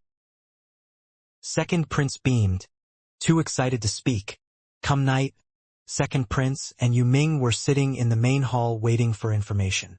Below them were military officials with the commander of the city guards in the lead. Since the emperor had left the safety of the capital in the Second Prince's hands, these men were his to command. To seize the throne and rule the lands, he needed a proper foundation. What's taking so long? Second Prince's feet bounced, waiting with anxiety. Yu Ming, next to him, shook his head. Second Prince wears his heart on his sleeve. How can he be ruler material? If by some miracle he gets the throne, he'll soon get kicked off anyway. Unlike the current emperor who, despite being known as incapable, had his own thinking. He had toyed with Tianyu's old foxes for decades. A true master of the mind. Just how can such a father have a hothead for a son? Humph, that midwife must have been at fault. She must have dropped him on his head at birth. Star Reader. The literal translation. She had to have thrown away the baby thinking it was the placenta rather than the true baby, i.e. calling him brain dead. Yu Ming mocked him inside. Second Prince had no clue that his most trusted advisor had no trust in him at all, only waiting impatiently for the spy. Whoosh! A man appeared in front, on his knees. Second Prince jumped to his feet. What's the situation? Your Highness, Dugu army has been marching for a month and is thousands of leagues away. It will be impossible for them to return in time, even if it is only Dugu Zhantian or the 4 tigers of Tianyu. Truly. Second Prince was ecstatic. Ha ha ha. Dugu army is gone for real. Father is wide open. Commander, assemble the 30,000 guards and attack the palace and force Father to abdicate. By morning at court, I'll be the new emperor. No one can do anything. Ha ha ha. Yes, your majesty. Long live the emperor. The commander bowed. Second Prince laughed harder, his face beaming, writing himself off as the emperor already. Let's see who will dare say I'm not fit to rule when I have the imperial palace in my palm. Second Prince left with the captains right behind him. Begin, capture all officials. I don't want any chaos. 30,000 imperial guards are enough to seize everything. We will settle it tonight. Your majesty is invincible. The men chapped their lips.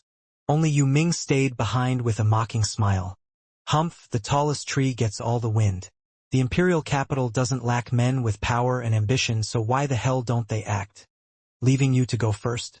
Idiot, your only use is to be someone else's pawn. I've done what Zhuofan and Lung Wuchang asked. The imperial capital will be in chaos. Dugu Zhantian's army will have to return, and they can fight to their heart's content. Ha ha ha. Yu Ming slunk into the dark night. The main street of the imperial capital was soon crawling with soldiers. One busybody got too curious but was scared away by the display. Some stubborn officials were under house arrest, with nobody going in or out. Sighing, these men guessed what was going on. Someone was rebelling now of all times, when everything was in chaos.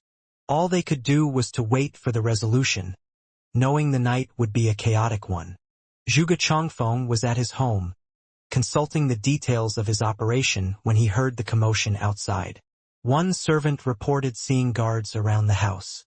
Everyone was frantic, especially a man with sideburns, shouting, "Humph! Didn't I tell you? He even has the Prime Minister's house surrounded. Just which captain dares to do this?" Minister of War, settle down. Zhuge Changfeng smiled. Ha ha ha. They're only making a scene. That's all.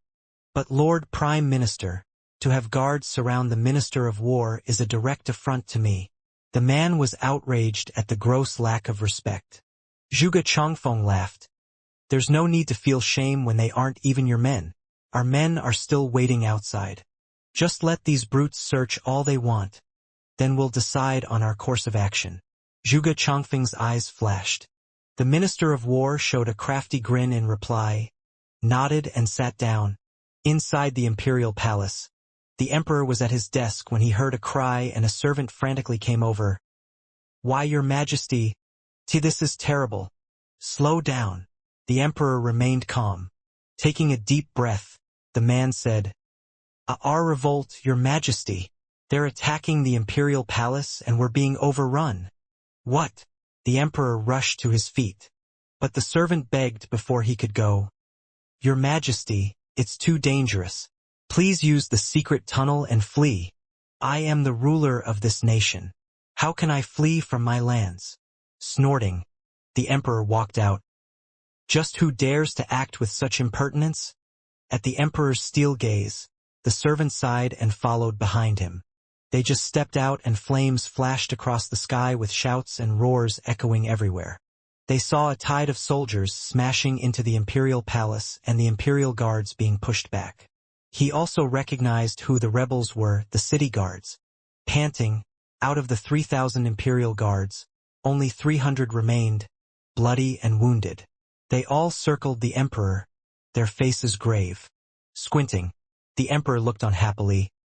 My child, why are you using the city guards for your own means and charging on the imperial palace? Ha ha ha, O imperial father. How do you know that I am leading the city guards, and it's not them rebelling on their own accord? A brash laugh announced the arrival of second prince surrounded by 10 radiant stage experts. Snickering, the emperor mocked.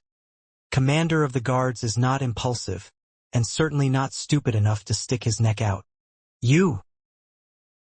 Second prince was infuriated. The emperor was mocking him for his rash actions, for that useless thing he had on his shoulder, even worse than a city commander. Imperial father, I know you've only cared for the elder brother and always looked down on me. But now you shall see what I'm made of.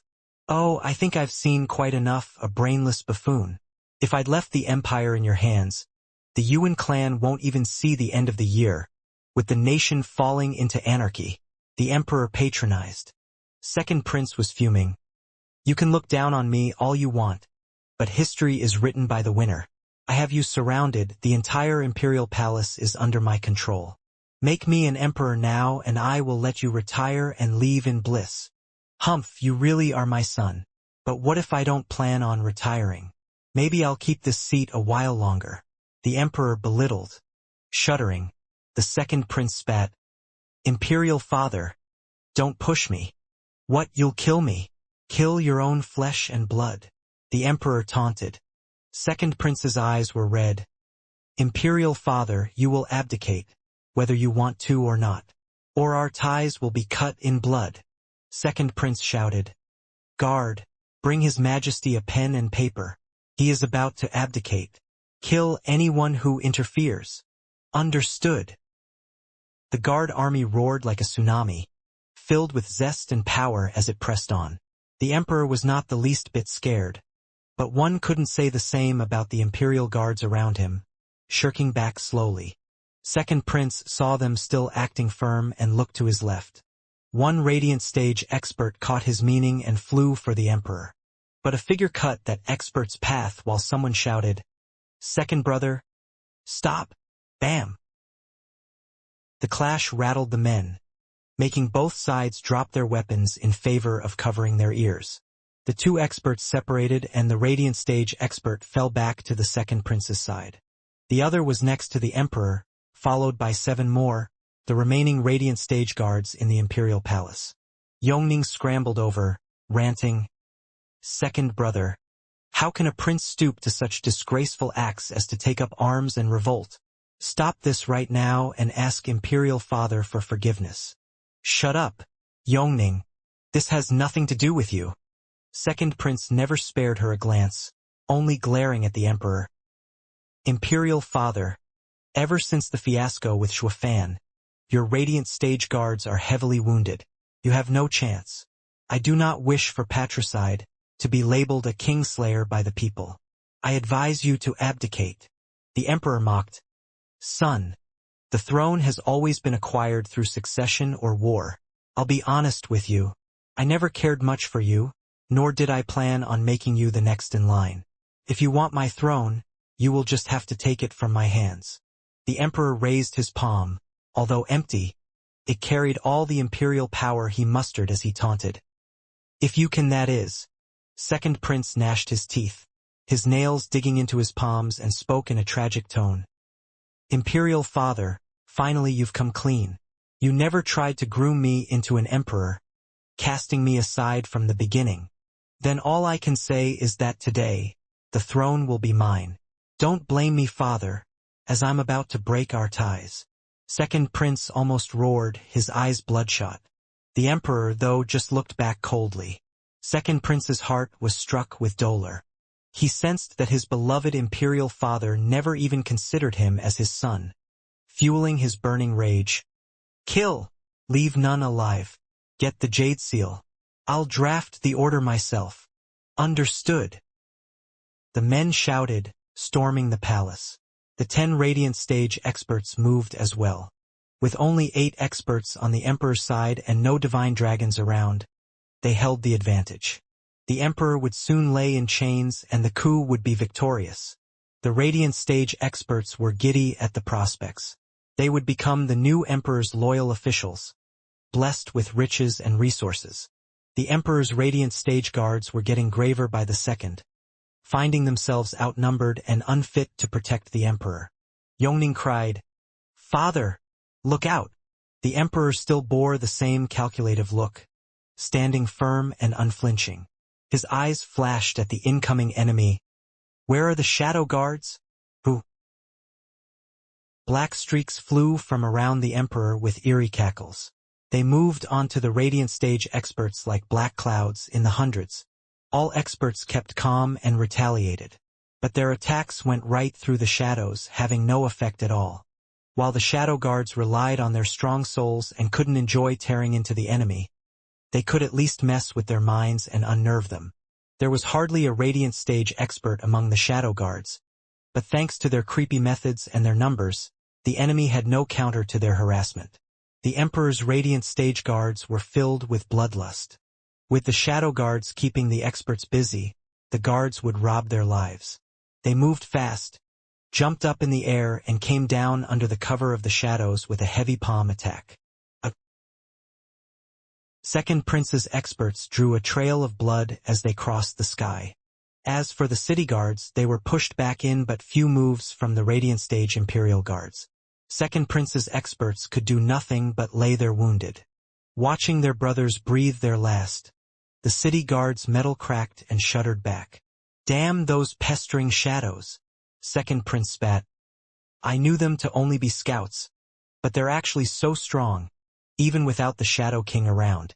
Imperial Father, is this your last ace? Second prince muttered. The emperor's eyes flashed in disappointment. Son, know yourself and your enemy and you shall be ever victorious. You are truly a lost cause to fight your father without even knowing my hidden aces. Sigh. So many years have passed yet you never could fix this brash side of yours. Second prince clenched his fists in denial. His mutiny might have less to do with reaching that fantastical throne and more to earn his father's approval. Only to have neither. Second prince, the shadow guards will overrun us. We need to fall back. One radiant stage expert, with blood coming from his mouth, advised. With the imperial capital in turmoil, despite our failure, we will make a comeback as long as your highness lives. Comeback? From this. This mutiny here and now was his best chance. He took the city guards for himself and struck while the emperor lay defenseless. This was as good as it was ever going to get. Failing now, he'd be hard-pressed to get a chance even remotely as good as this one. And yet, he looked at the fallen radiant stage experts of his, at the city guards being toyed with by mere hundreds of shadow guards, and the second prince closed his eyes in defeat. I've truly lost. Second prince. Another expert urged. Flashing his eyes open, he steeled his voice. Fall back! Second prince and his experts in the lead quickly made their getaway. Yet he turned his head at the emperor now and then as the city guards followed behind him. The emperor's eyes were struck with lamentation. After them, one radiant stage guard shouted, seeing them on the run. The emperor sighed, waving, "Leave him be." The radiant stage guards froze, but nodded. Your Majesty is the Lord Supreme but still a father. Second prince has revolted tonight, yet his Majesty would let him go. While the emperor didn't pursue, some shrewder individuals weren't about to let this prime chance go. Second prince was pulling out of the imperial palace while fending off pursuers when a boom revealed torches lighting up just beyond the gates, shining across thousands upon thousands of faces. Second prince watched the sea of lights and spat. Crown prince, third brother, have you come to ambush me? Second brother, you had the gall to raise your arms against our emperor and are charged with heinous crimes. Talk. How is the imperial father? Crown prince stepped forth, demanding. Yuan Song was worried. Second brother, how are the imperial father and Yongning? You couldn't have been so cold as to harm them. Humph, old third, when people speak of lowbrow, bug-eyed, fat-headed fool, they mean you. I thought it would be obvious by now how they're doing by looking at my beaten army. Second prince mocked. Ha ha ha, elder brother, you sure are considerate. I'm sure you've been waiting for this chance for a long time. With the sin of regicide on my head, you would have all the right to take me down and take the throne for yourself. Humph, like a true Oriole. Now I see why the imperial father made you crown prince. You really are resourceful. Crown prince held him in a cold stare. Second brother, you are jumping to conclusions. I only have imperial father's safety in mind. Do you now? Then you should be relieved to know that the imperial father is the picture of health, strong as a horse. It'll be a long time before you'll take his mantle. Decades even. Ha ha ha. Second prince cackled, to which the crown prince displayed a bloodthirsty look. Second brother truly is a waste.